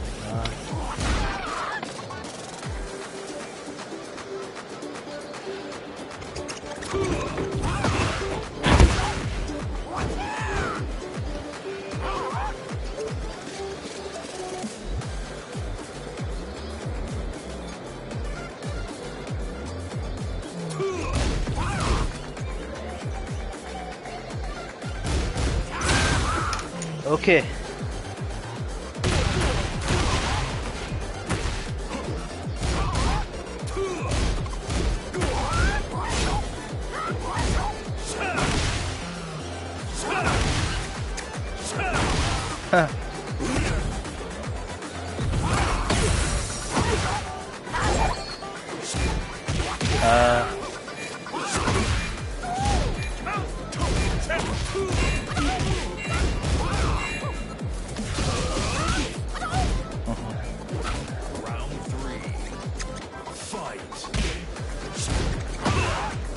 잘 먹네.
Round one.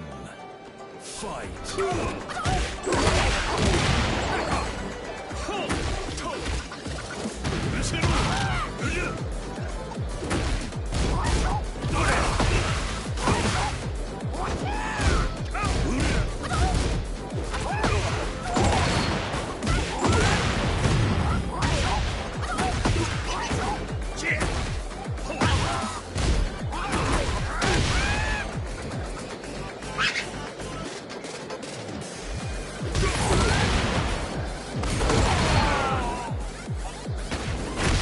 Round two.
아, 그런데.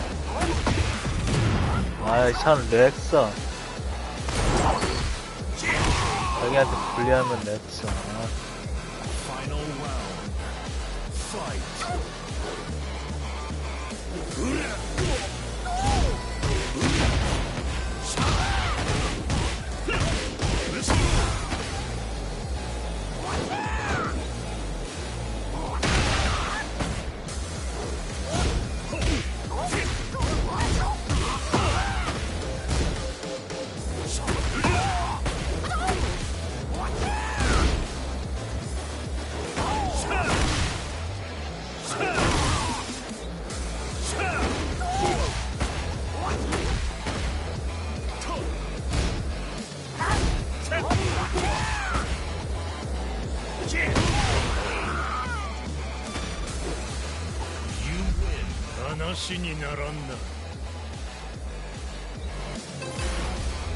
아, 왜 눌렀지? 아, 렉슨. Round 1. 네.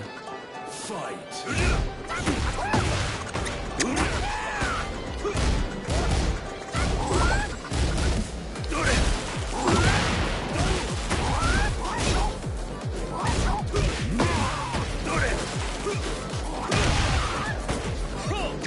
아.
렉.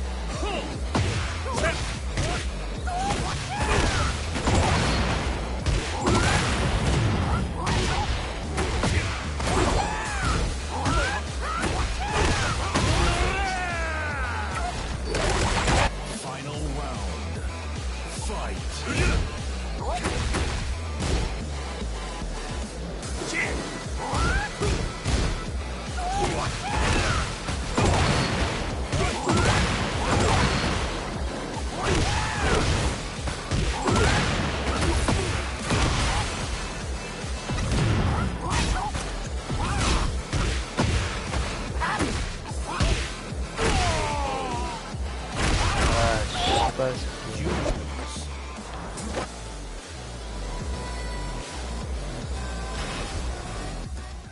Get ready for the next battle.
없는 여자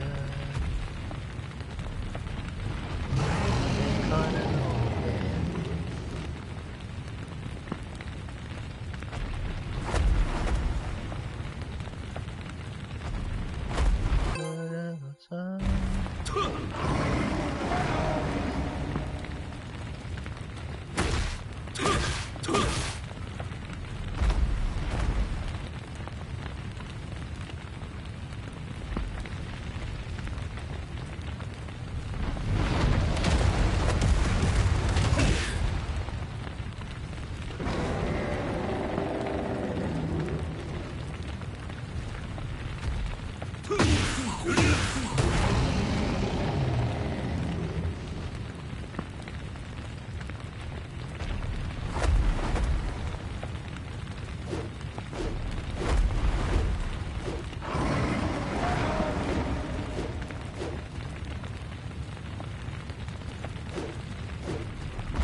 Get ready for the next battle.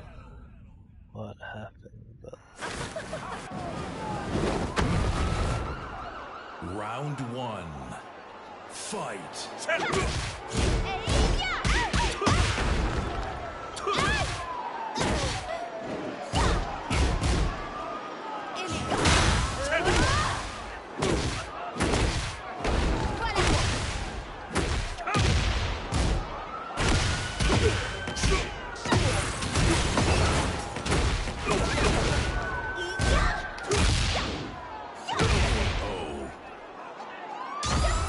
Round 2. Fight.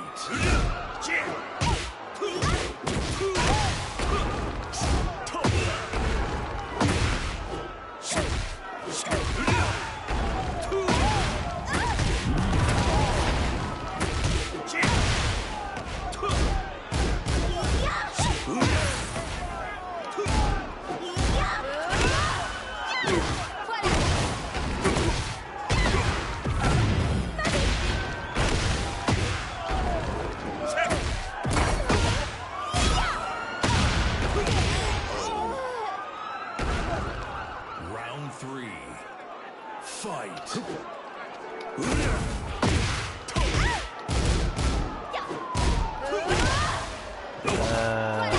Shiba spider.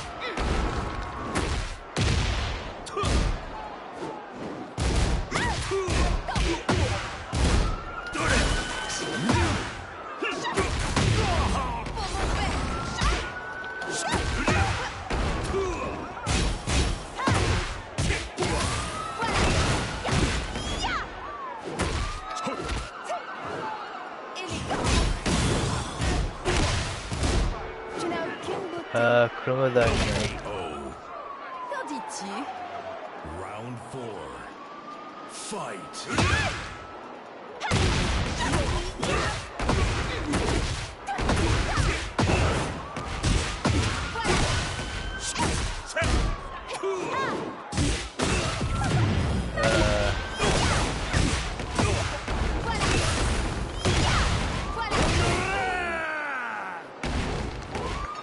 You lose.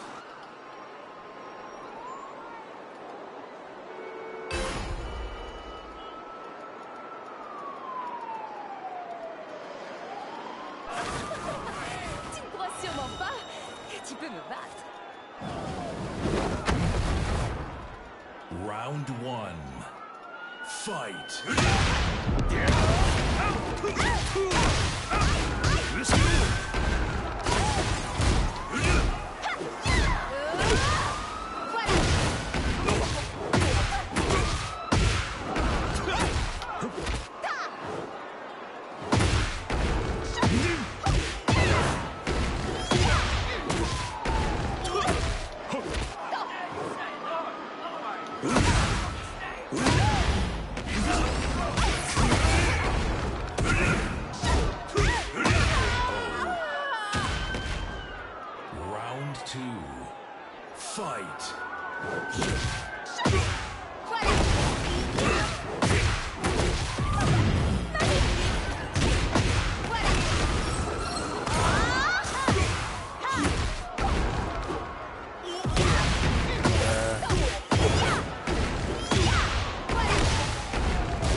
所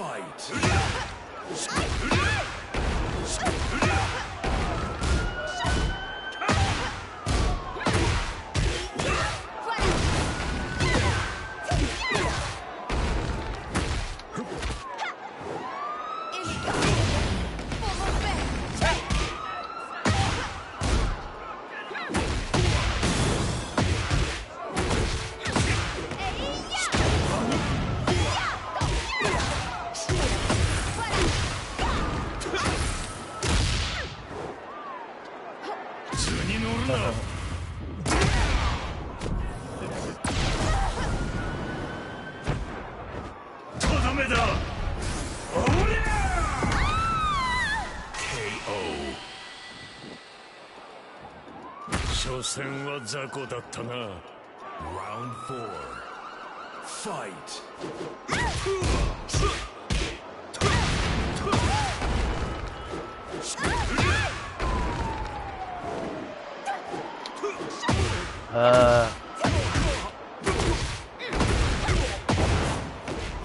먹겠다고.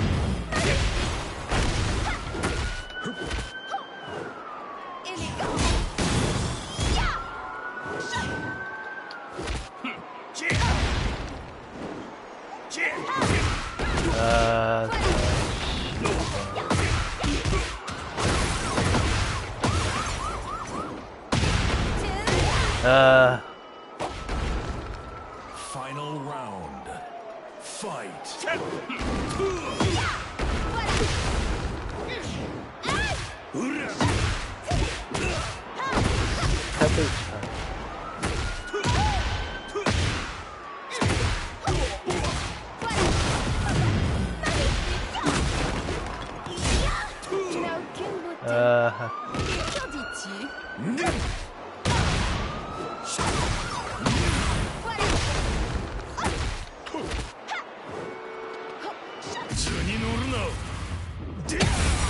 하하.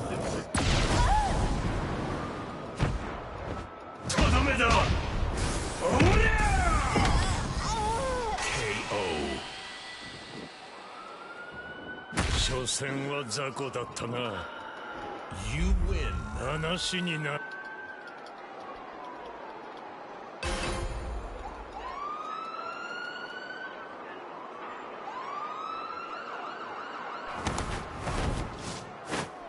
Et qui es-tu au juste? Round 1 Fight.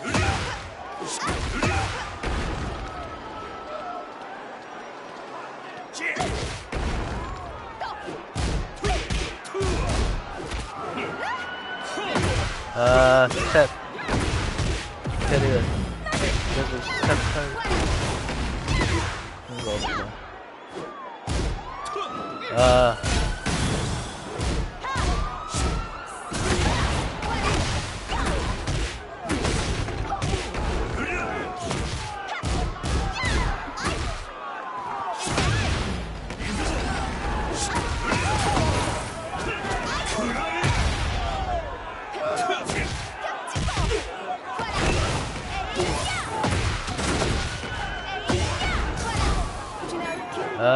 그런 거 왜 만들었지? Round 2 Fight.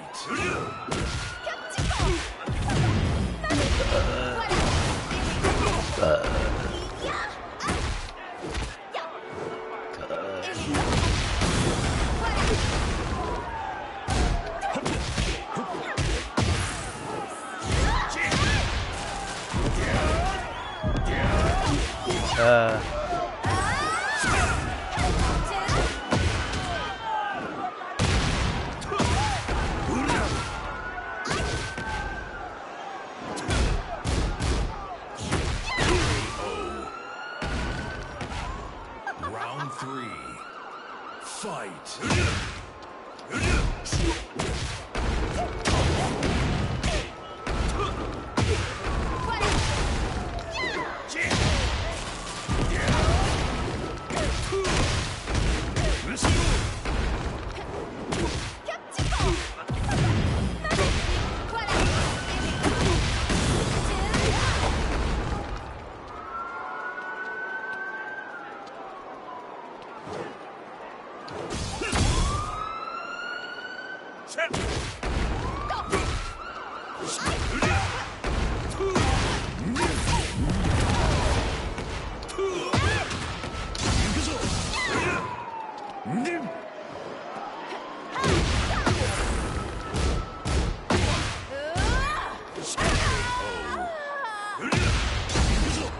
bitch.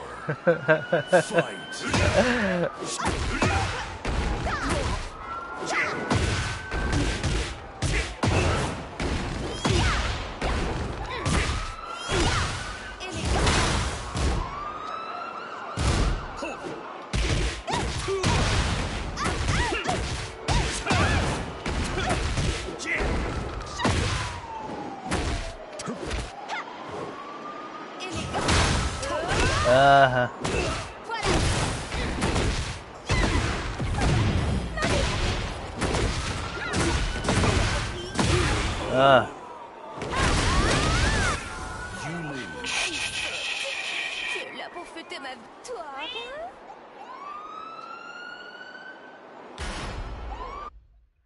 Get ready for the next battle.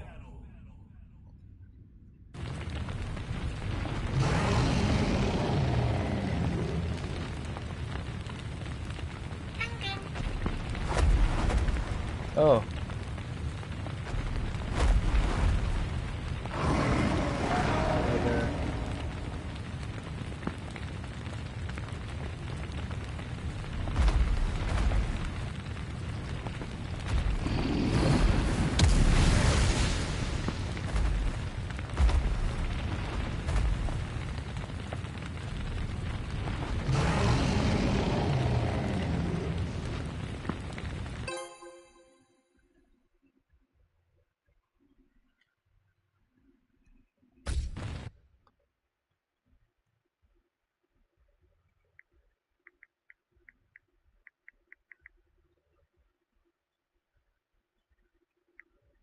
Get ready for the next battle.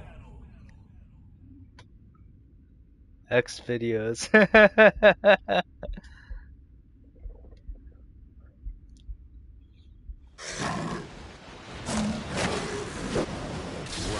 one. Fight.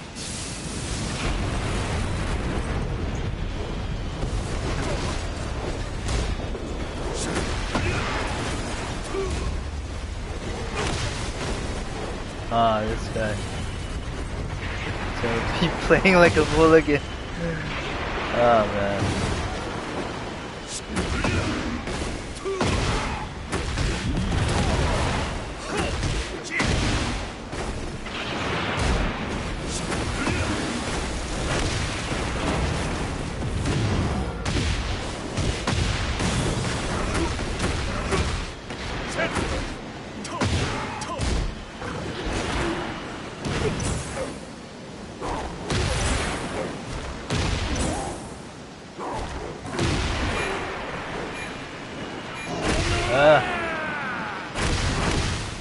Round two. Fight.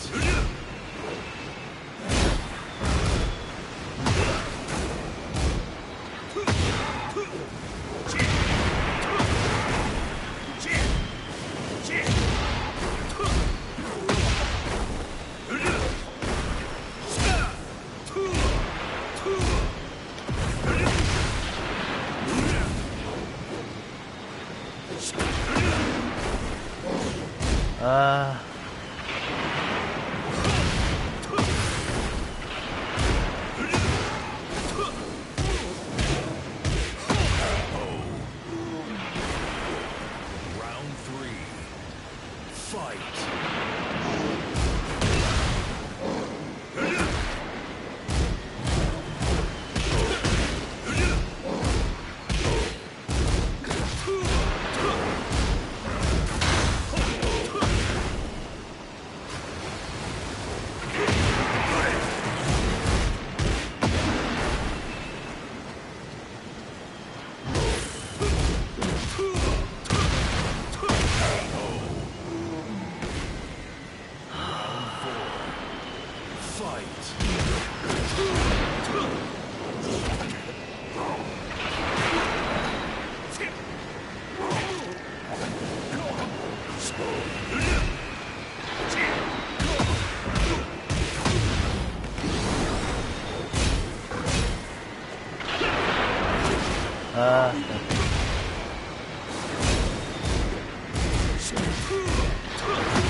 Damn.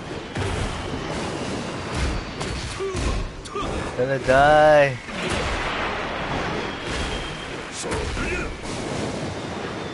Ah.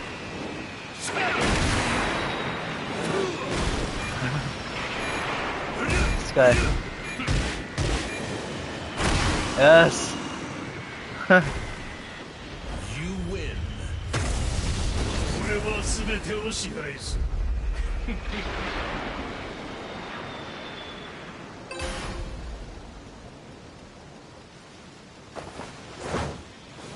様をここで終わらせる。Round 1 Fight.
ああ、レジャー。自分の。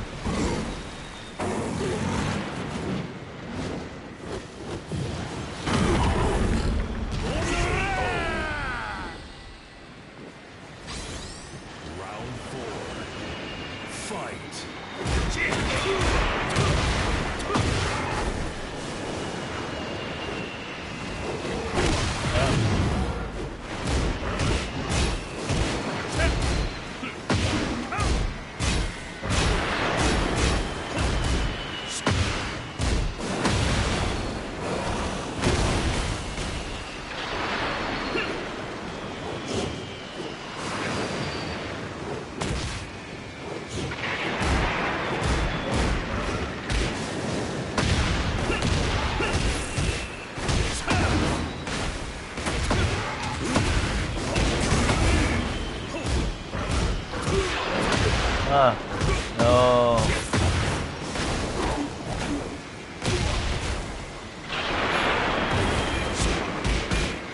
Ah, messed up. Ah, what the? Ah. Can't believe that happened.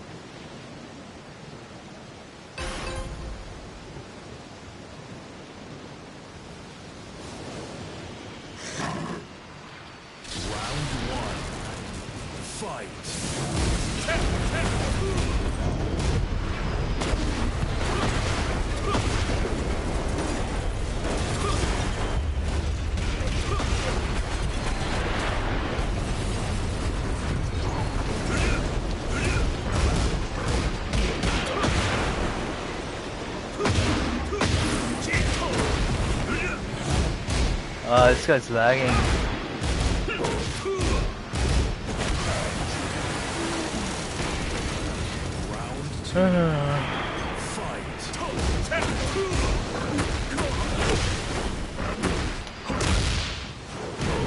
Dagger, why did I remount?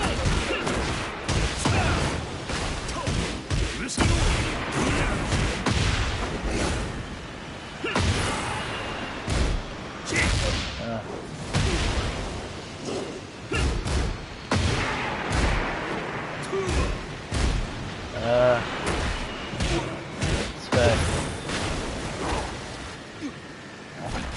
Why? Have mercy. Come on. Let's play. For real.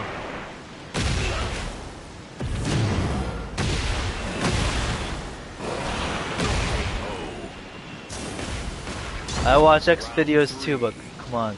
Fight.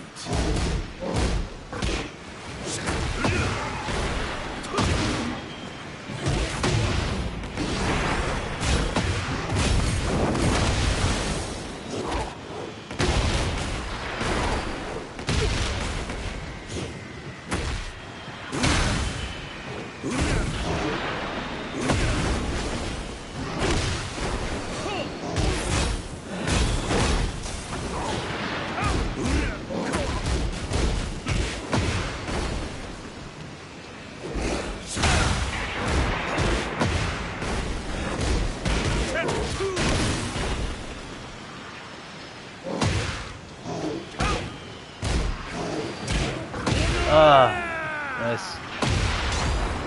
Round 4. Fight.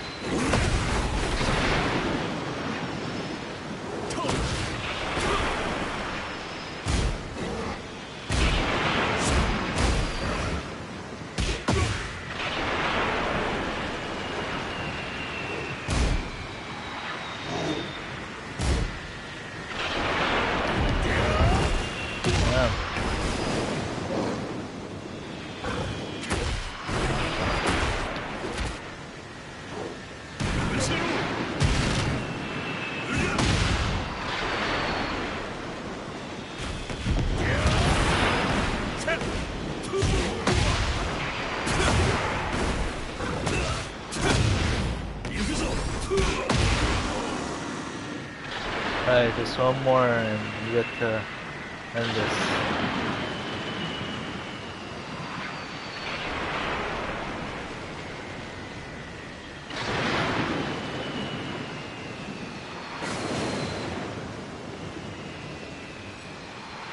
Oh.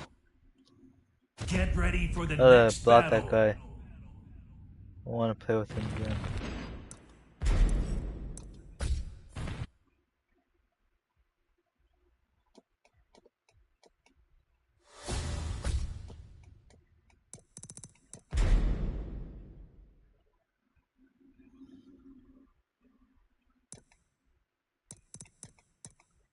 Oh, whoops. Gotta pee.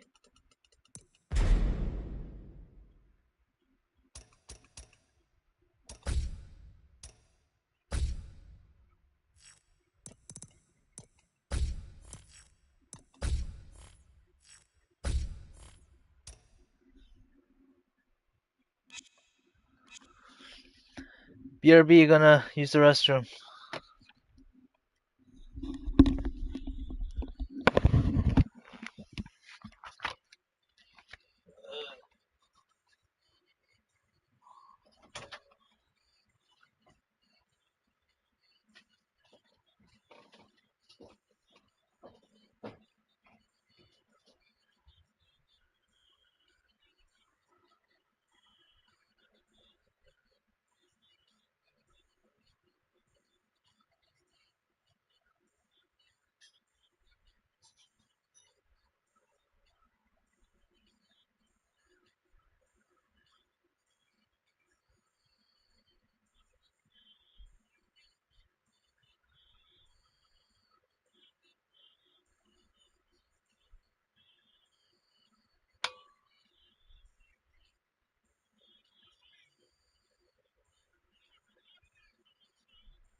아이허브에 대해 알려줘.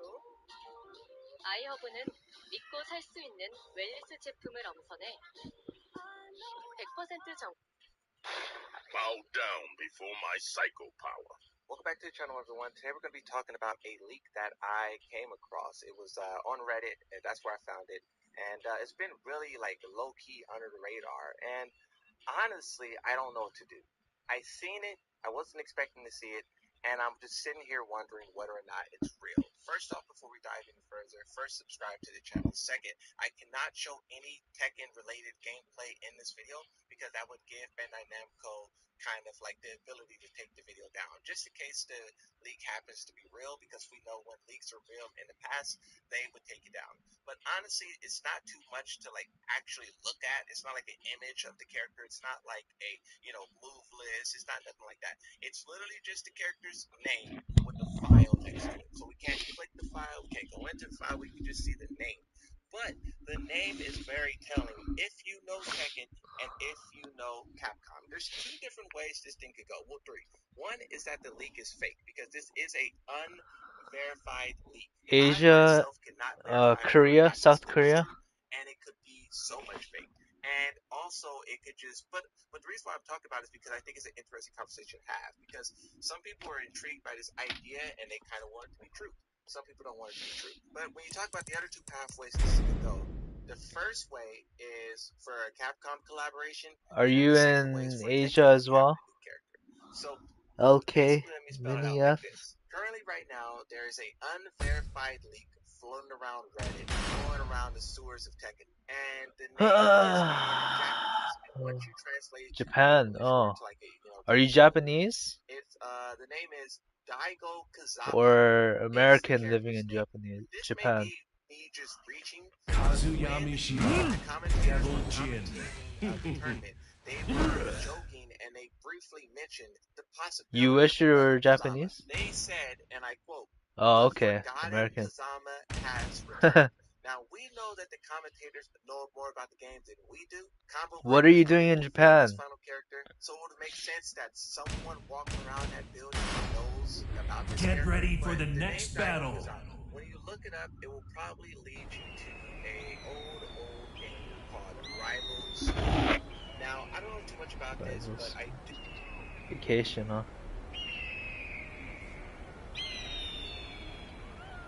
What's your rank? Let's support this Kazuya. What's your rank, Mini F?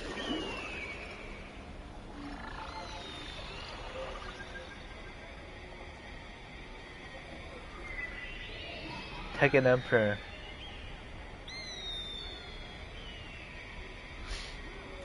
Did you want to play?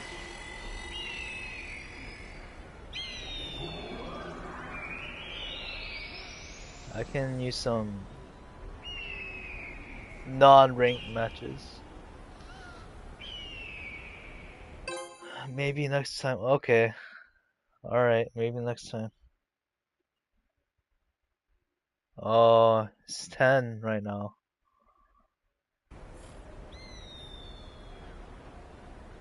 Damn, you gotta work on a Sunday, huh?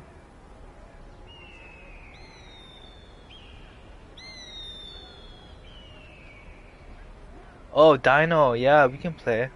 Were you the Lily?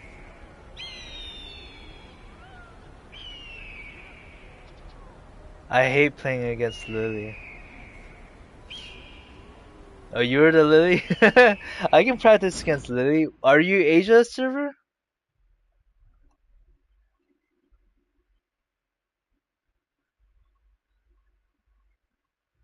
You can if you want. I can practice against Lily. What's your server, Dino?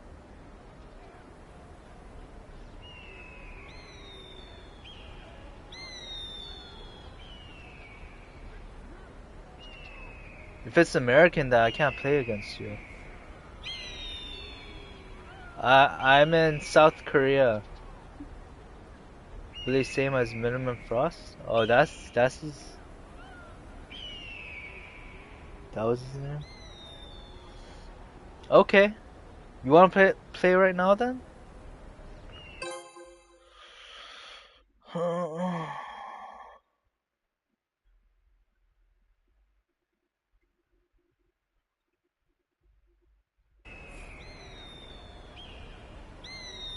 Lounge, okay. Let me make one.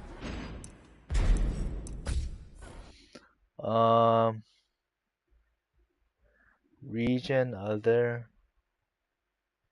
Okay. Do you play Mishimas?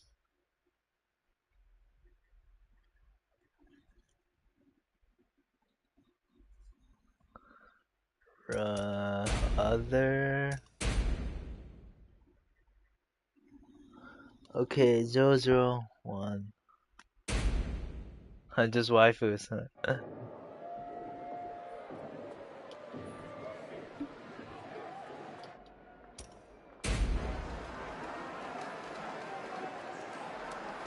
Where? I'm not familiar with doing this. How do I?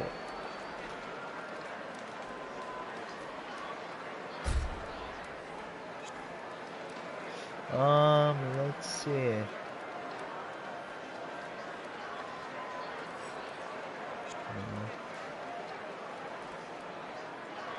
You want to come to the battle area?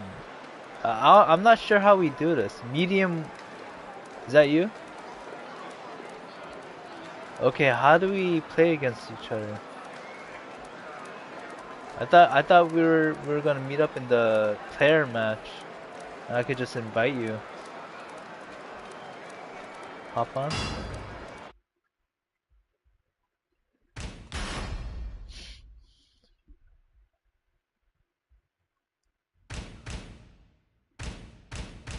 Kazuyamishima.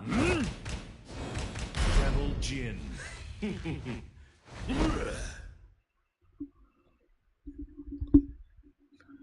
Oh, okay. I didn't know that.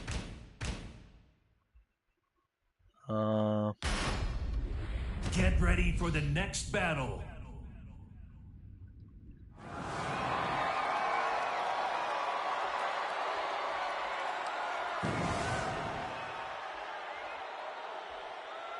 You're gonna play Zhao Yu, aren't you?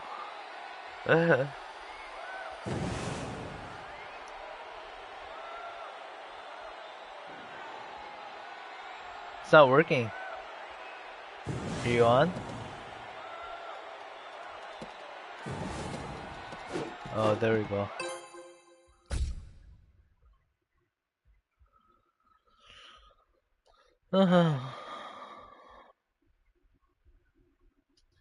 Zhao Yu. Get ready for Oh, the Zhao next Yu. battle.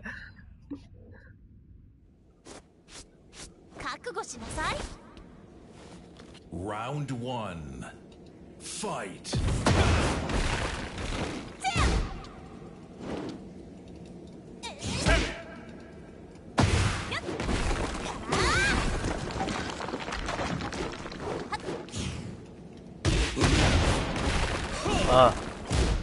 Miss him putting like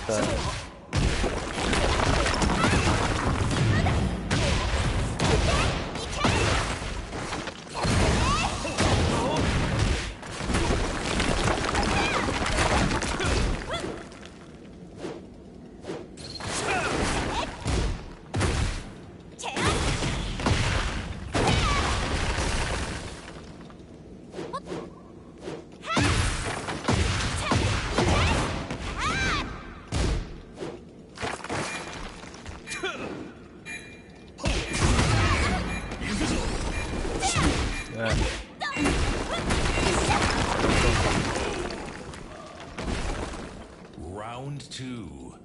Fight.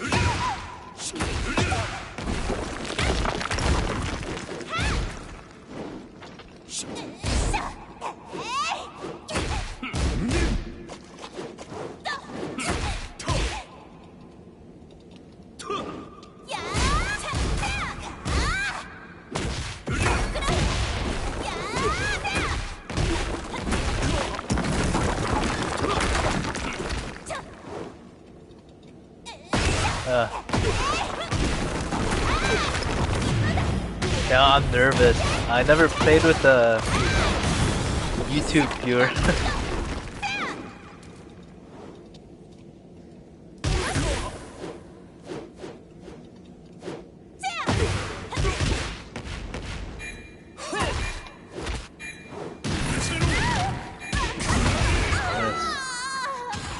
You underestimated me. Round 3. Fight.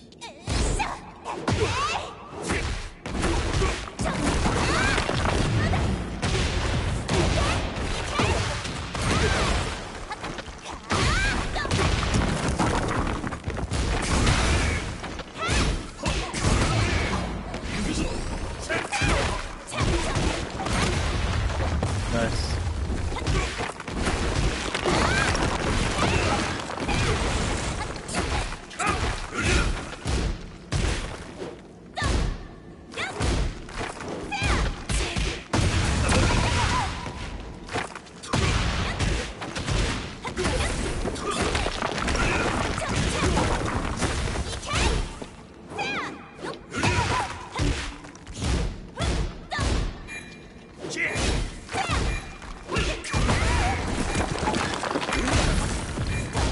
Oops.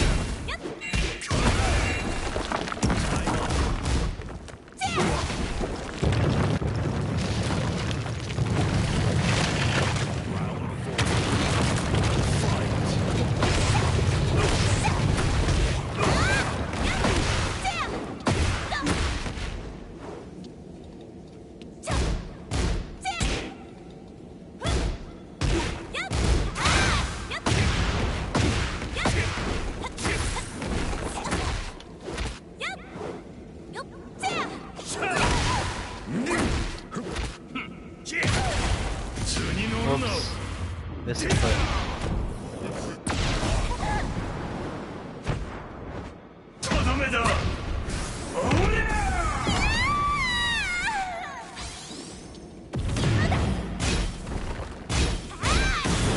I need to relax.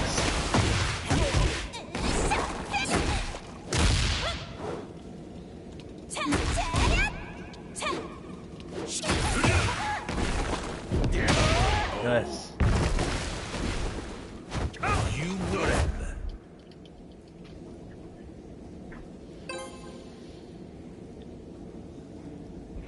Oh.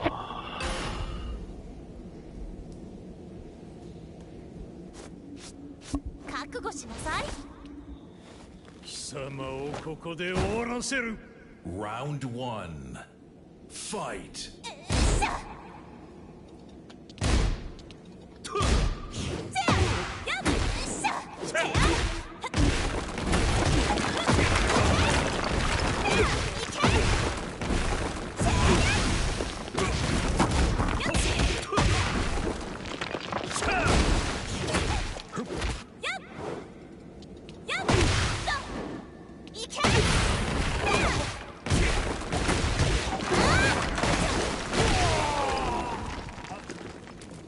Round 2.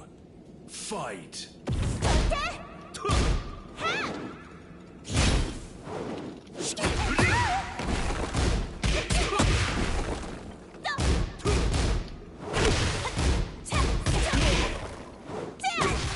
Damn.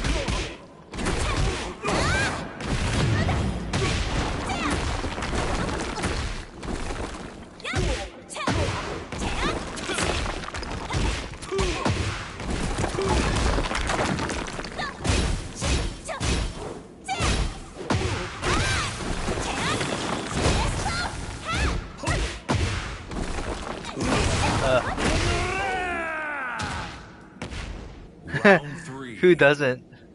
I hate going against Kaz too. He's my best matchup though.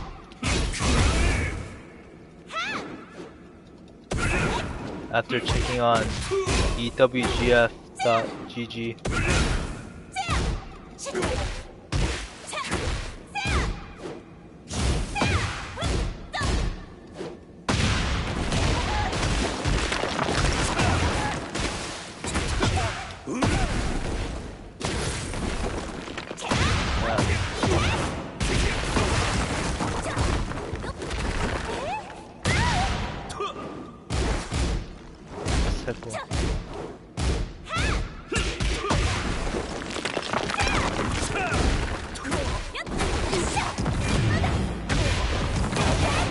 Come on, time go faster. Ah! stupid.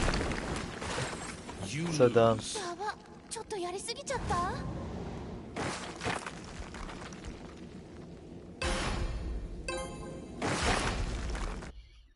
Get ready for the Okay. next battle.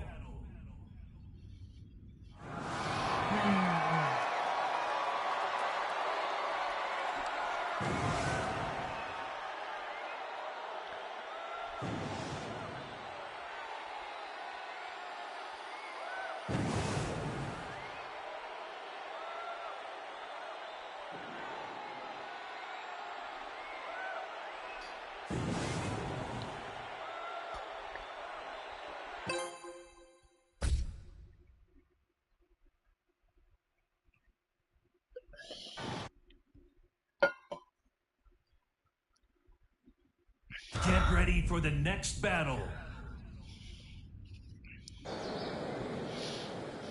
まさか。カズヤさん、今度こそあなたを救います。Round 1. Fight.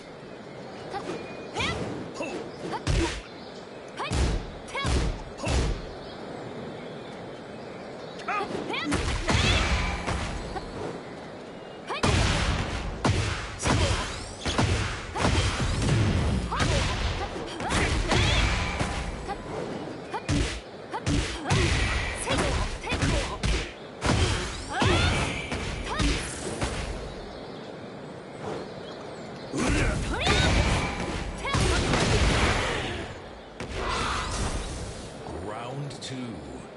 Fight.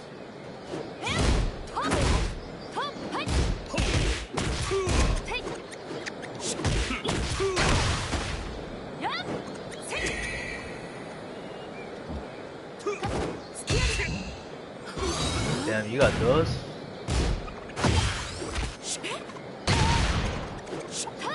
Ah.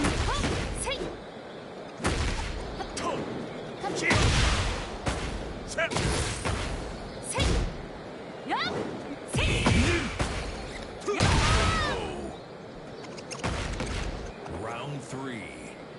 Fight.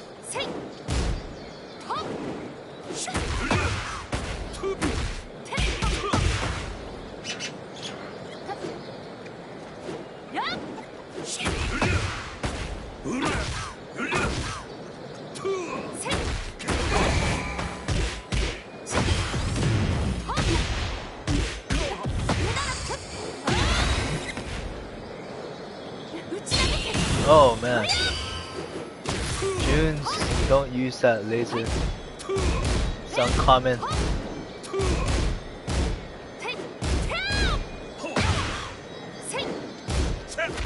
Nice. Oh, watch out for that laser. Fight.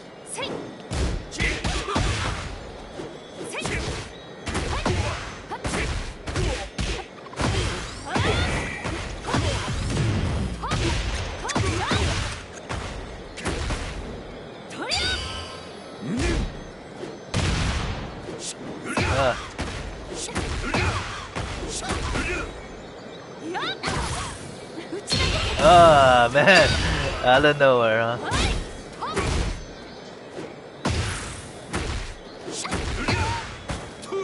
Yes. Change? Feel free to change whenever. I don't care. Okay.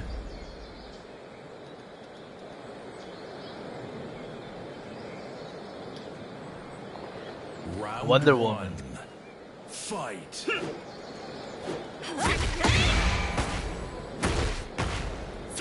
Ah.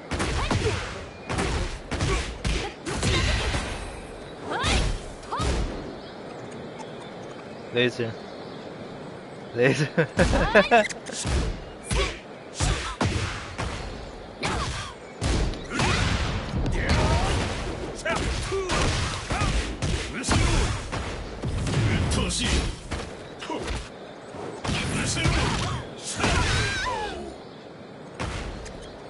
Round 2. Fight.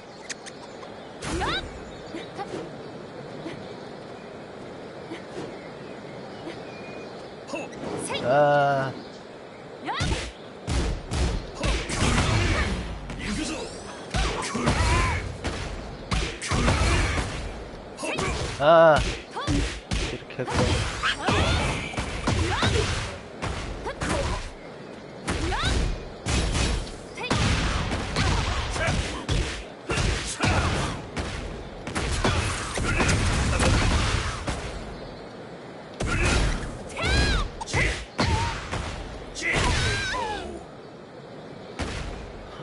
Round 3. Fight.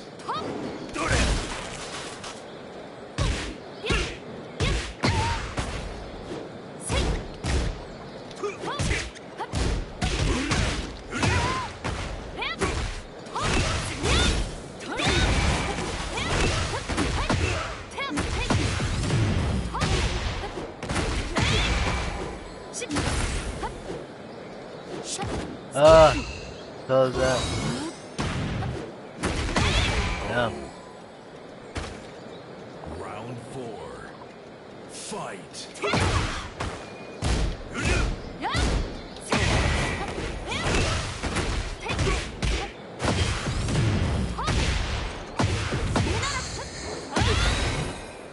I lose. Can't do that cause. Yeah.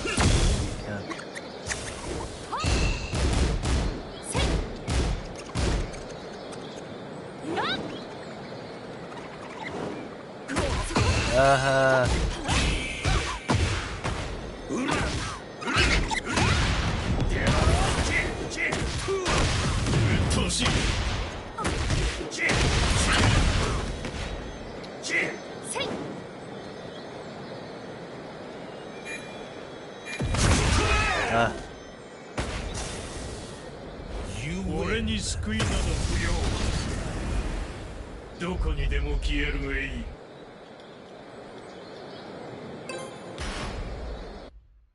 Get ready for the next battle.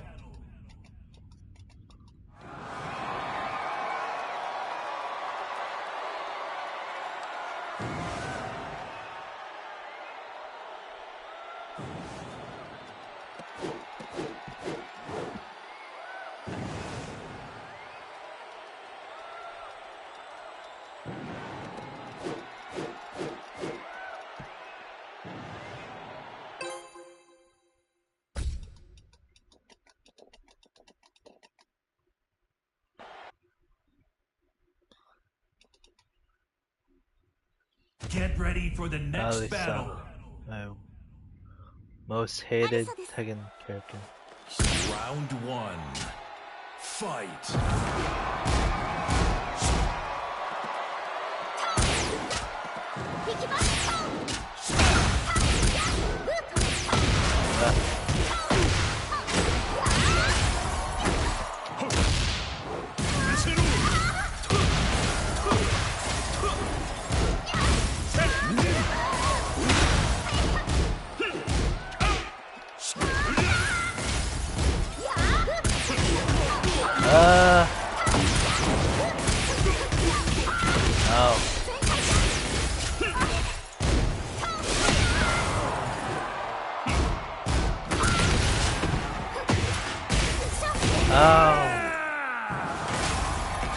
Round 2. Fight.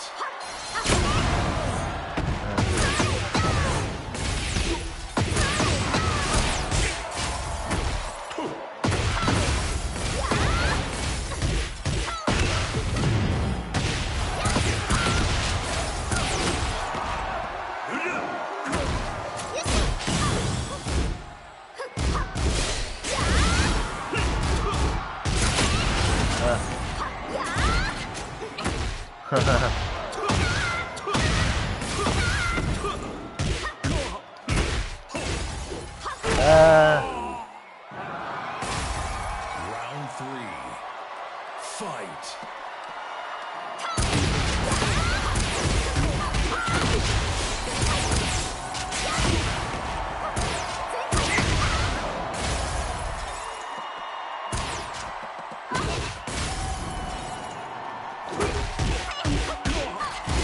Landing combo?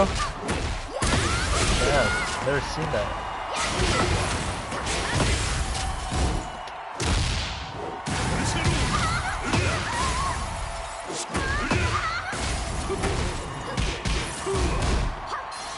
Oh, I'm so stupid. GG.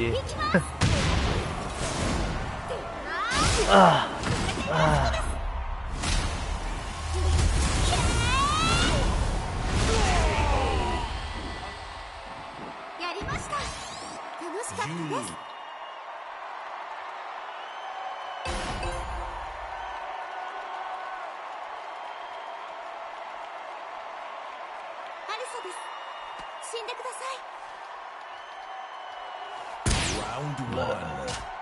Fight.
Bullshit.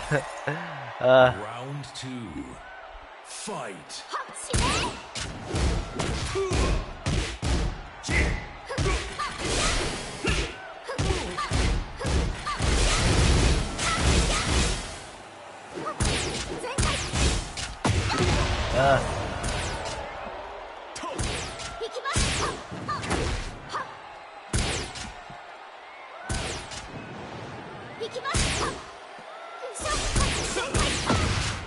You remind me of that boxer. What's his name? Floyd Mayweather. Floyd Mayweather.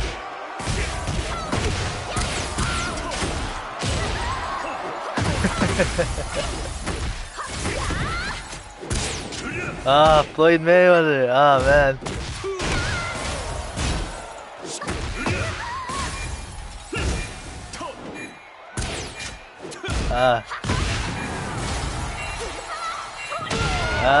Razor. Round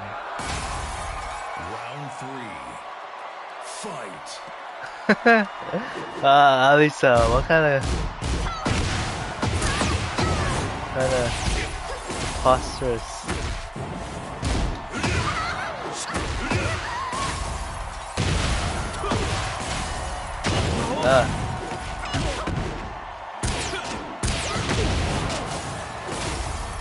I don't know what the hell's going on.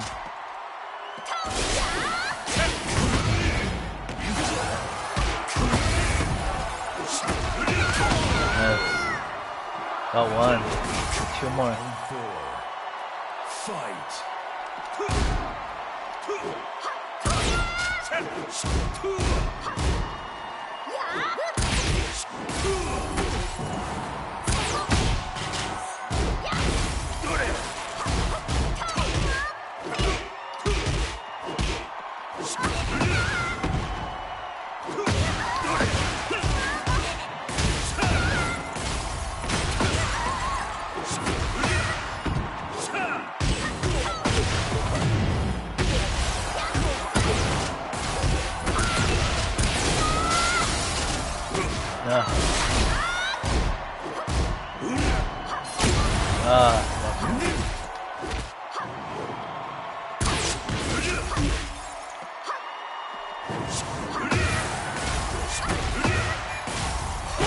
Nice.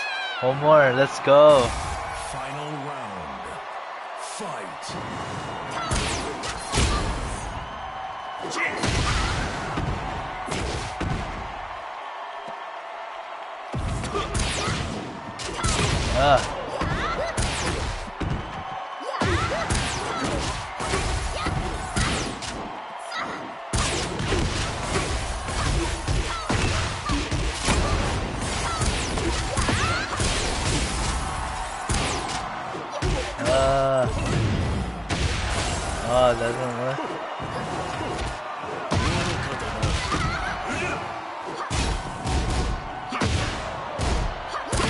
Ah. GG.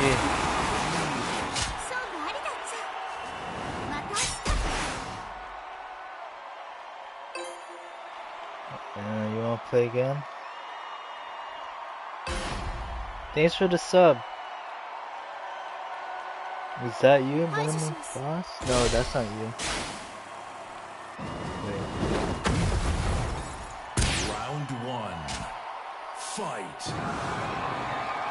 Alright, let's go.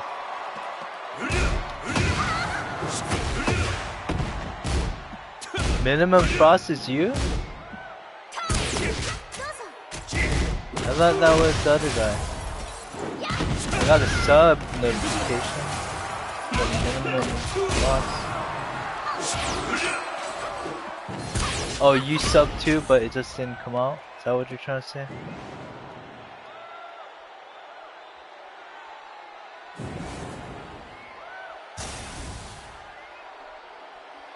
Minimum Frost is you. Is that what you're trying to say? Oh, okay, okay. Alright, let's go.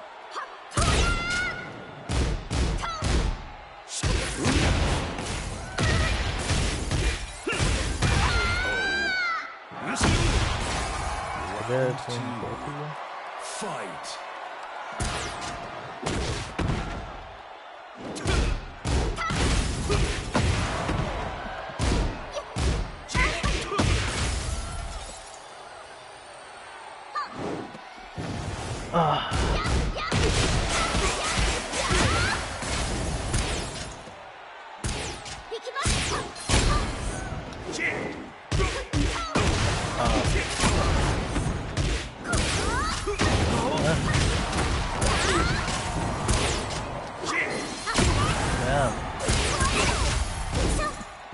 You're good with that, Lisa.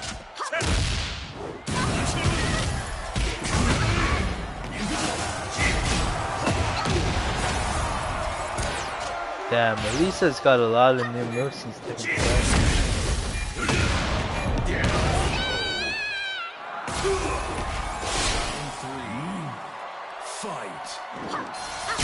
5.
No. GG. You fucked around and found out.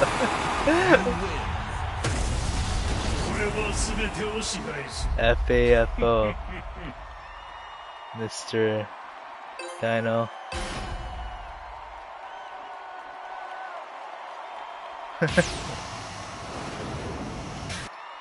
Round 1. Why, Dino? Why? Why'd you do that? Could have beat me.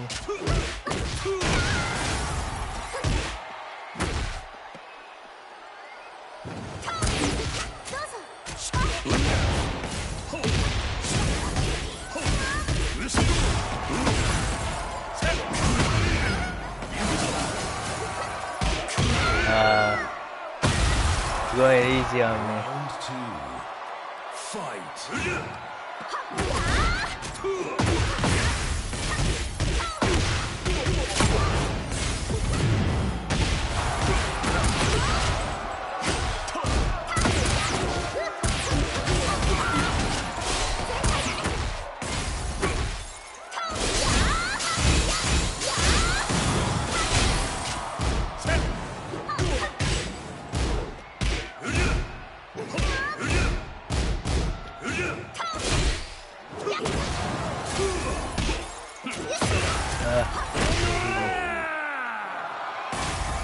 Round 3.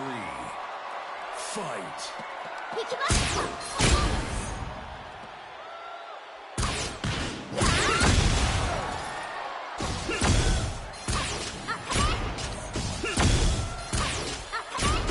Ah, what the hell?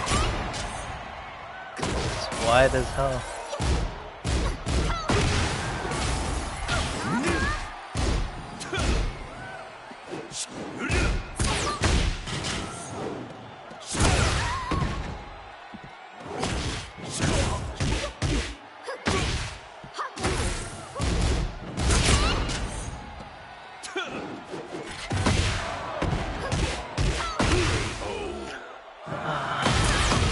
Round 4. Fight.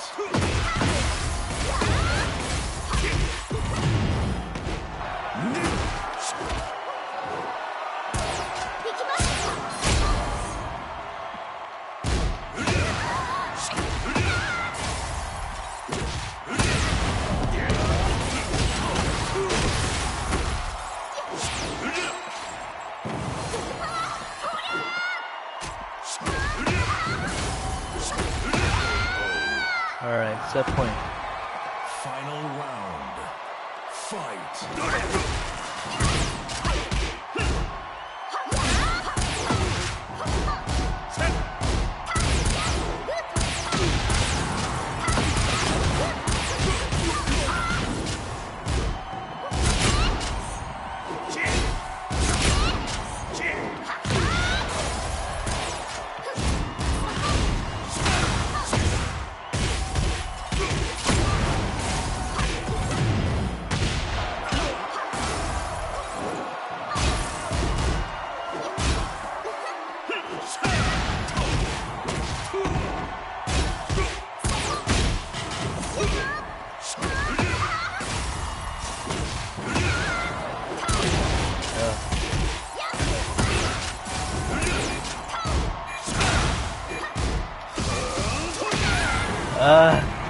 GG.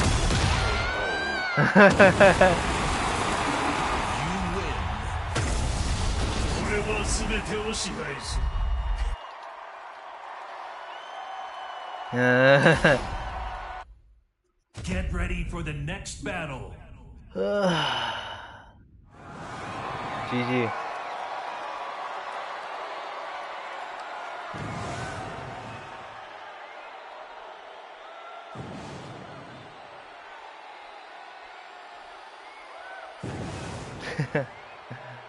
Laser.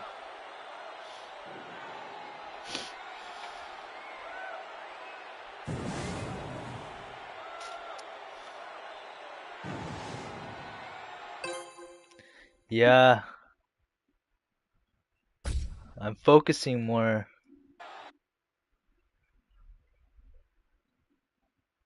My focus is getting for better. The next battle.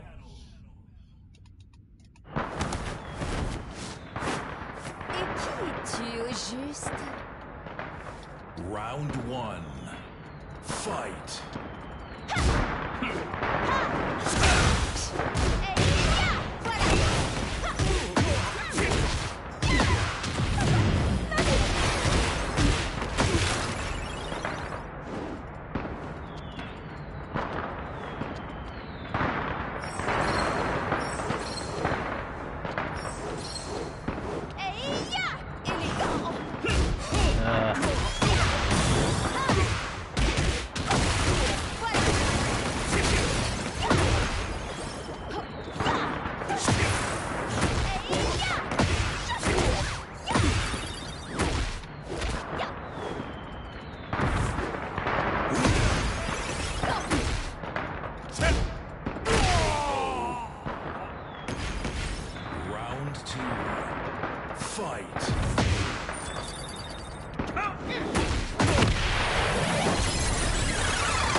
아. GG. Ah, what the? Ah, that's bullshit. Ah, that's bullshit. Round 3. Fight.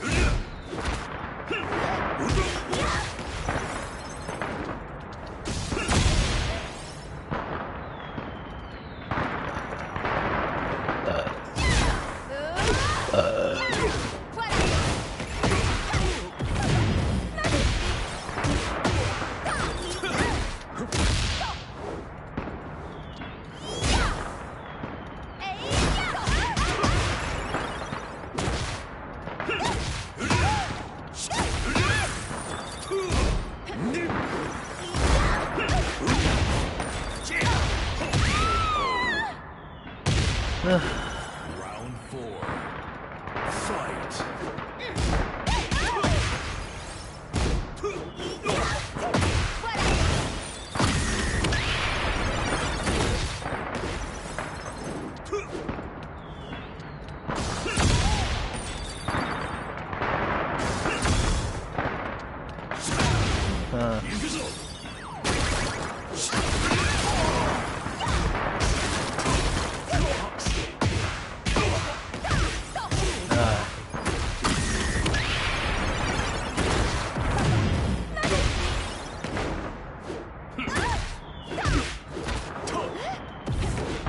Yeah. That's it.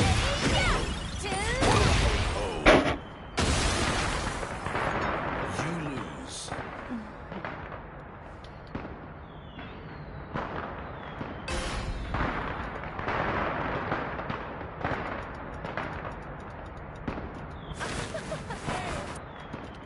Round 1. Fight.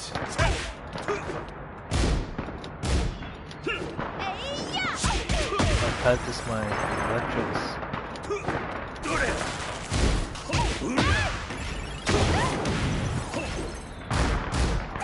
Ah, why?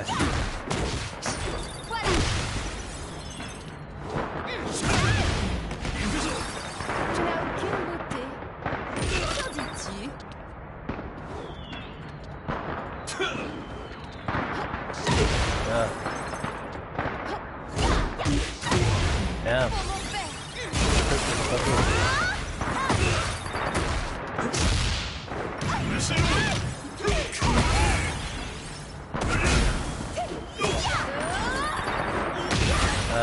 It's gonna destroy. Round 2. Fight.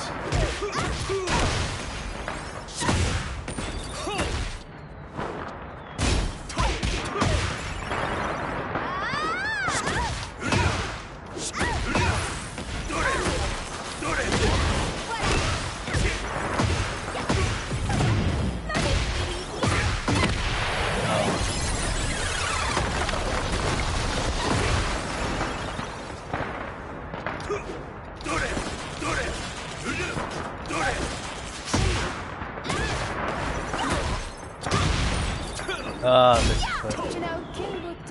Misfit City.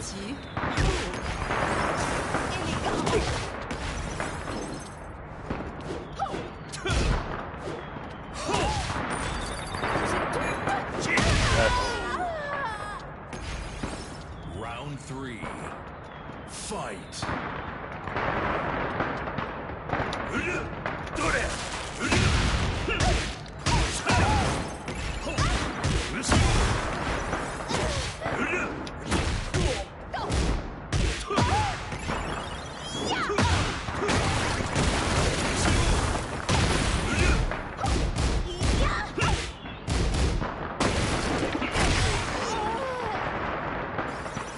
Round 4. Fight.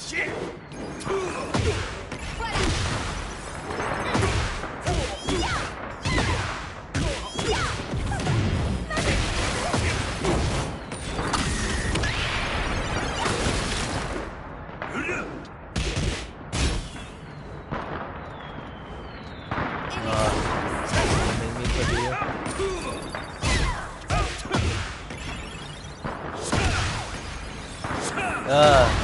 Good stuff. Lilia's the best stuff. Oh man, nice one. Final round. Fight.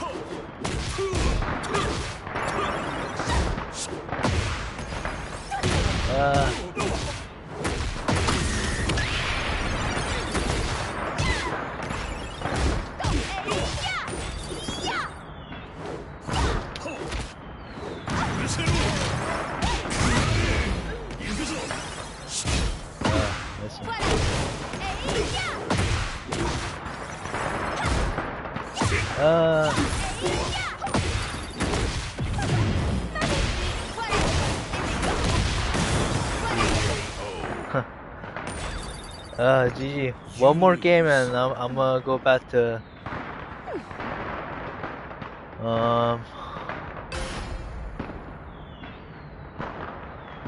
let's see.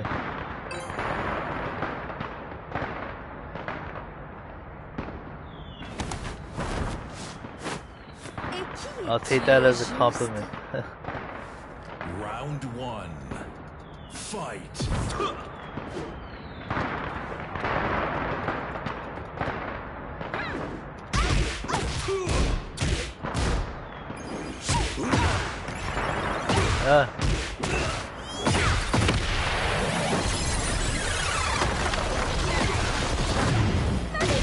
Yeah, after this,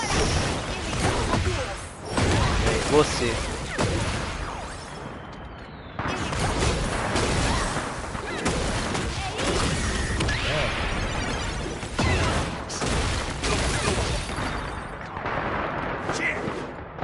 Nice.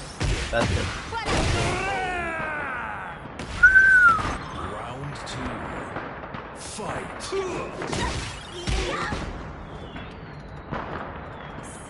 Why?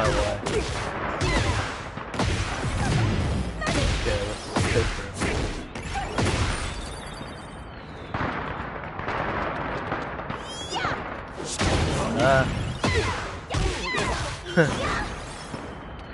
Saw that house.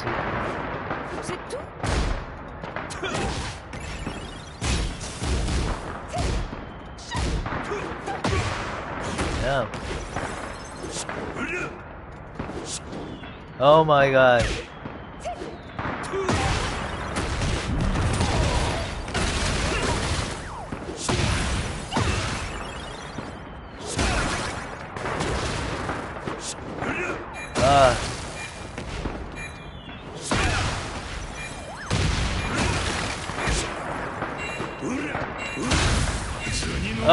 Yes! Nice.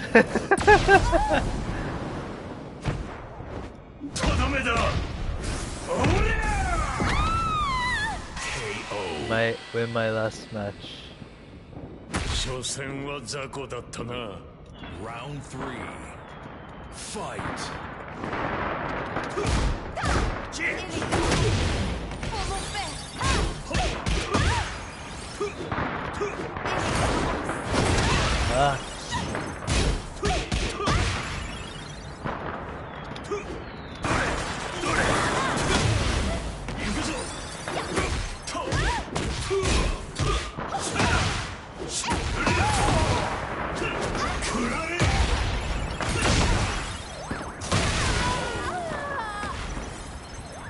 Lucky that my first one. Fight.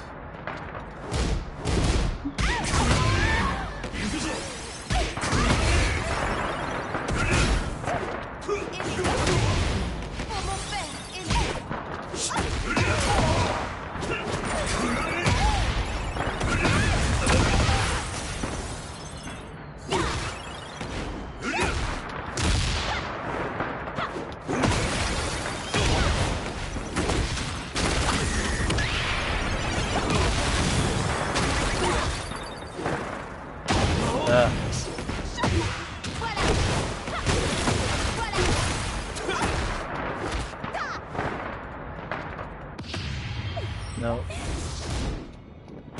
Oh, what the hell?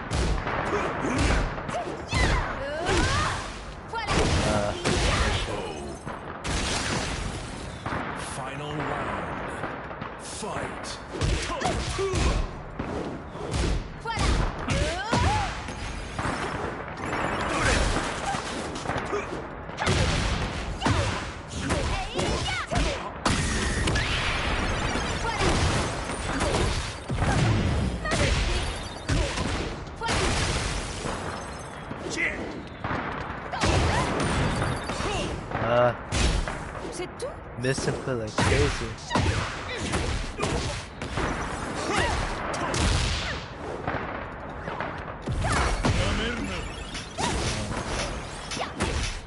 Get my meds.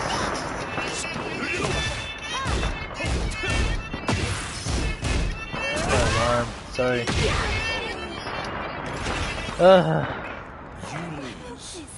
Not to play more if you want.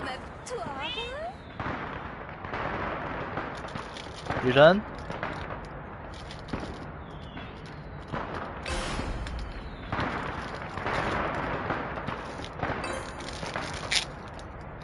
Good.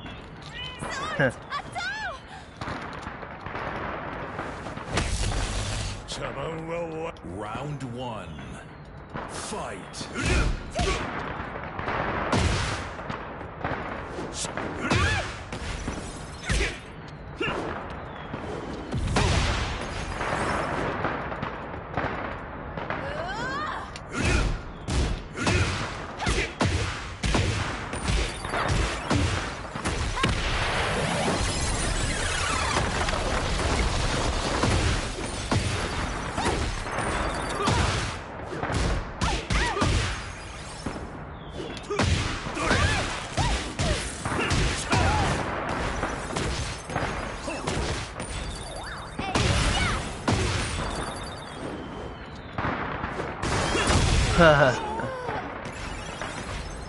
Round two.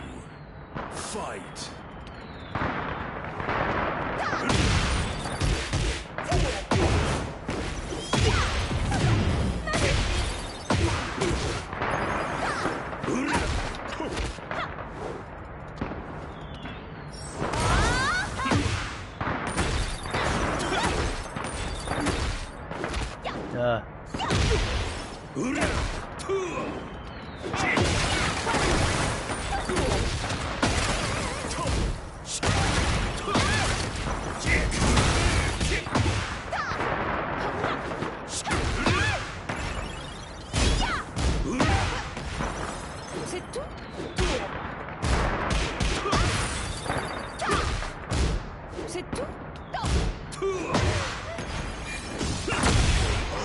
Nice.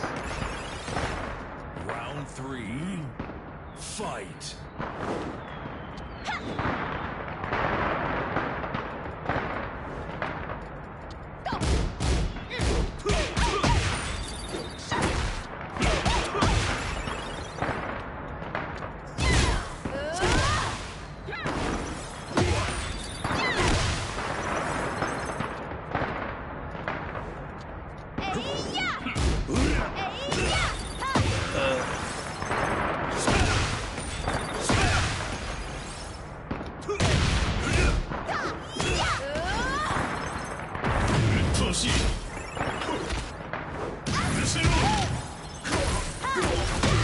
Oh no.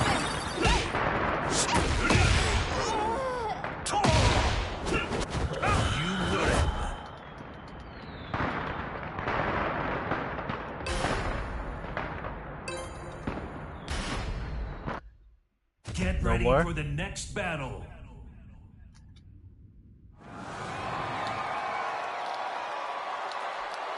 Alright. I mean, you got something up your sleeve?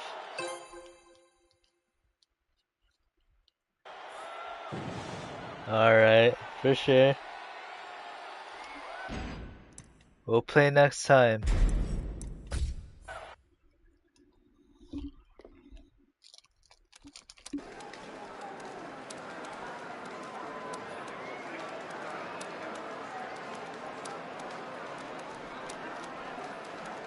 Oh, you wanted to play?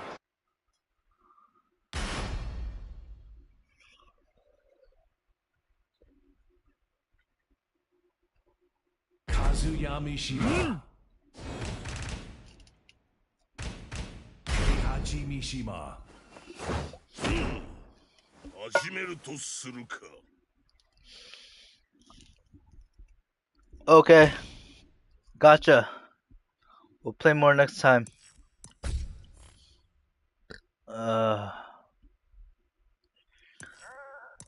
See you later. Nice playing with you.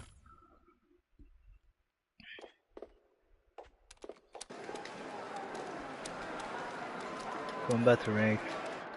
Maybe I'll see you in ranked.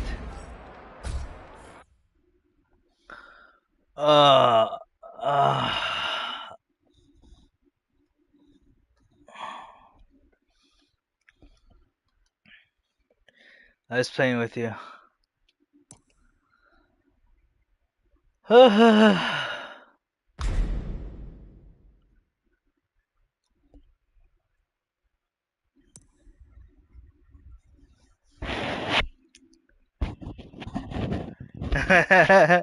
Yeah.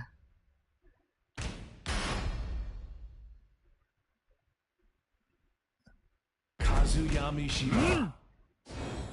Devil Jin.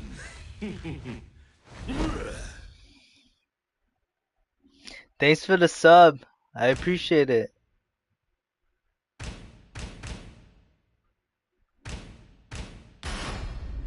Get ready for the next battle.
Whoopsie. Forgot about that.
Oh dear heavens.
Fuck, I'm tired.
点なっていうのがある程度そう予想ついたりして、なんか音で次の相手の行動を予測するみたいのがあるんですけど、それが分かりにくくなるんじゃないですかね、静かだと。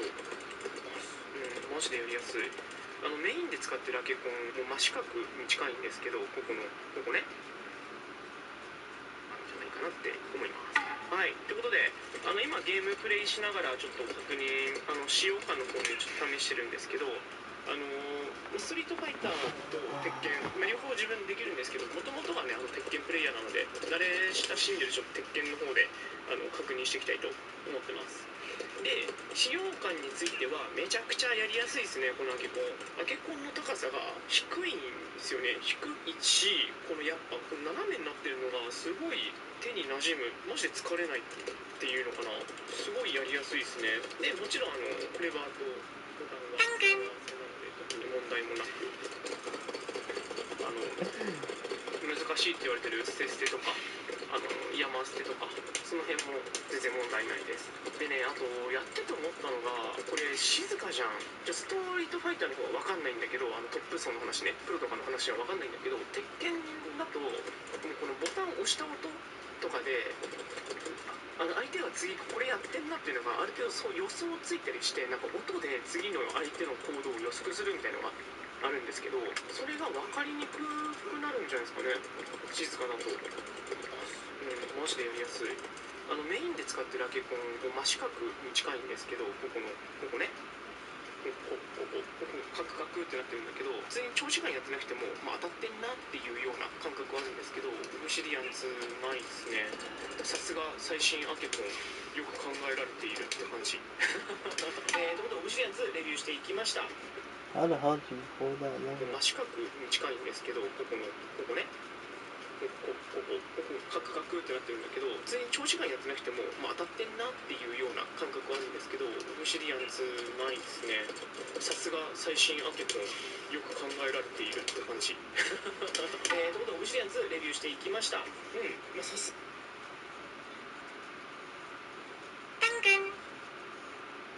普通が 48.6 センチになってます。で、縦幅が、オブシディアンの方が 26.6 で、こっちはね、26なのかな。ちょっと短くなってるっていう感じ。高さ自体はね、低くなってるみたいです。オブシディアン1が 12.1 で、こっちが 11.6 みたいですね。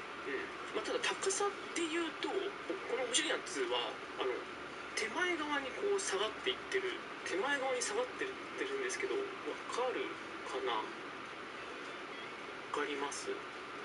ちょうど手前にかけてこう傾斜がついてる、微妙な傾斜がついてるんですけど、この傾斜がこう今までのアケコンで静音モデルとかいうのを売ってたことあるんですけど、それって結局ボタンとレバーが静音性なだけ、静音モデルだよっていうだけだったんだけど、これあれだね、アケコン自体が静音アケコンみたいな感じだね。ここまで来るとすごいな。なんで静かなんだっていうと、このアケコン自体の構成とかがめちゃくちゃしっかりしてるからみたいらしいです。すごい、確かにしっかりはしてる。すごいな。でもここまでとはちょっと思うのか。比べてみようか、今までのアケコンと。はい、ちょっと僕はオブシディアン1を持ってないので、同じ時期にいたアケコン、堀のリアルアーケードプロノワールを使って試したいと思います。で、ボタンがね、ちょっともう一個ノワール持ってるんで、そっちについてるセンサーで比較したいと思います。とりあえずレバーからいきますね。面白いやついきます。こんな感じ。明らか違うよね。じゃあボタンもやります。セラップ N。こんな感じ。オブシディアン2。明らかに響く音違いますよね。力は大体同じ感じで叩いてるんですけど、なのでオブシディアン2は静音性がね、マジで評価できるポイントがあるんじゃないかなって思います。で、気になるプレイの感想、この前に気になる方がいるかなと思うので、中身ちょっと当てていきたいと思います。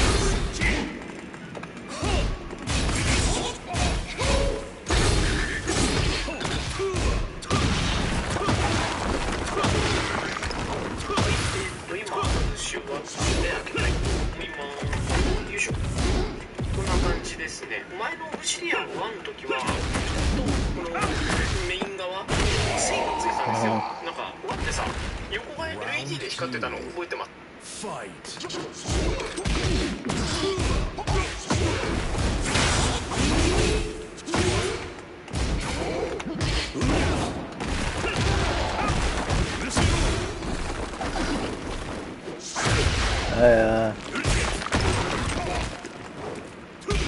？Last game.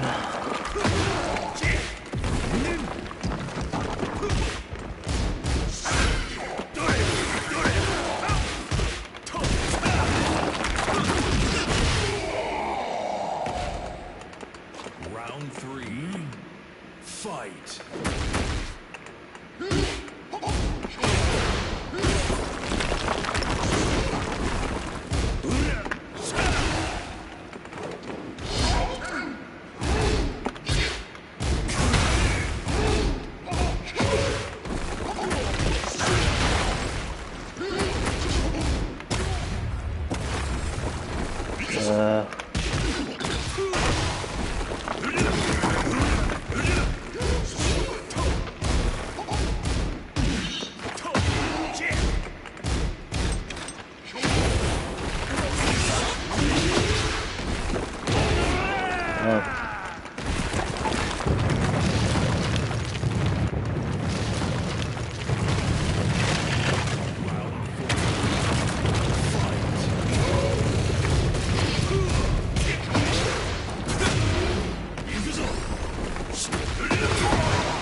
round.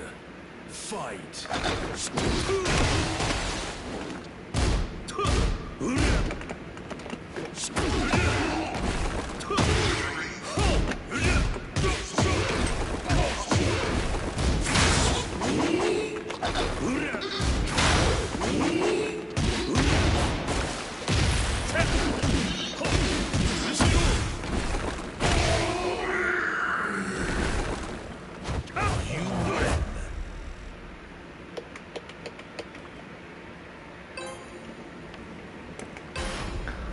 Tired. Get Gonna ready for the next end the battle. stream now.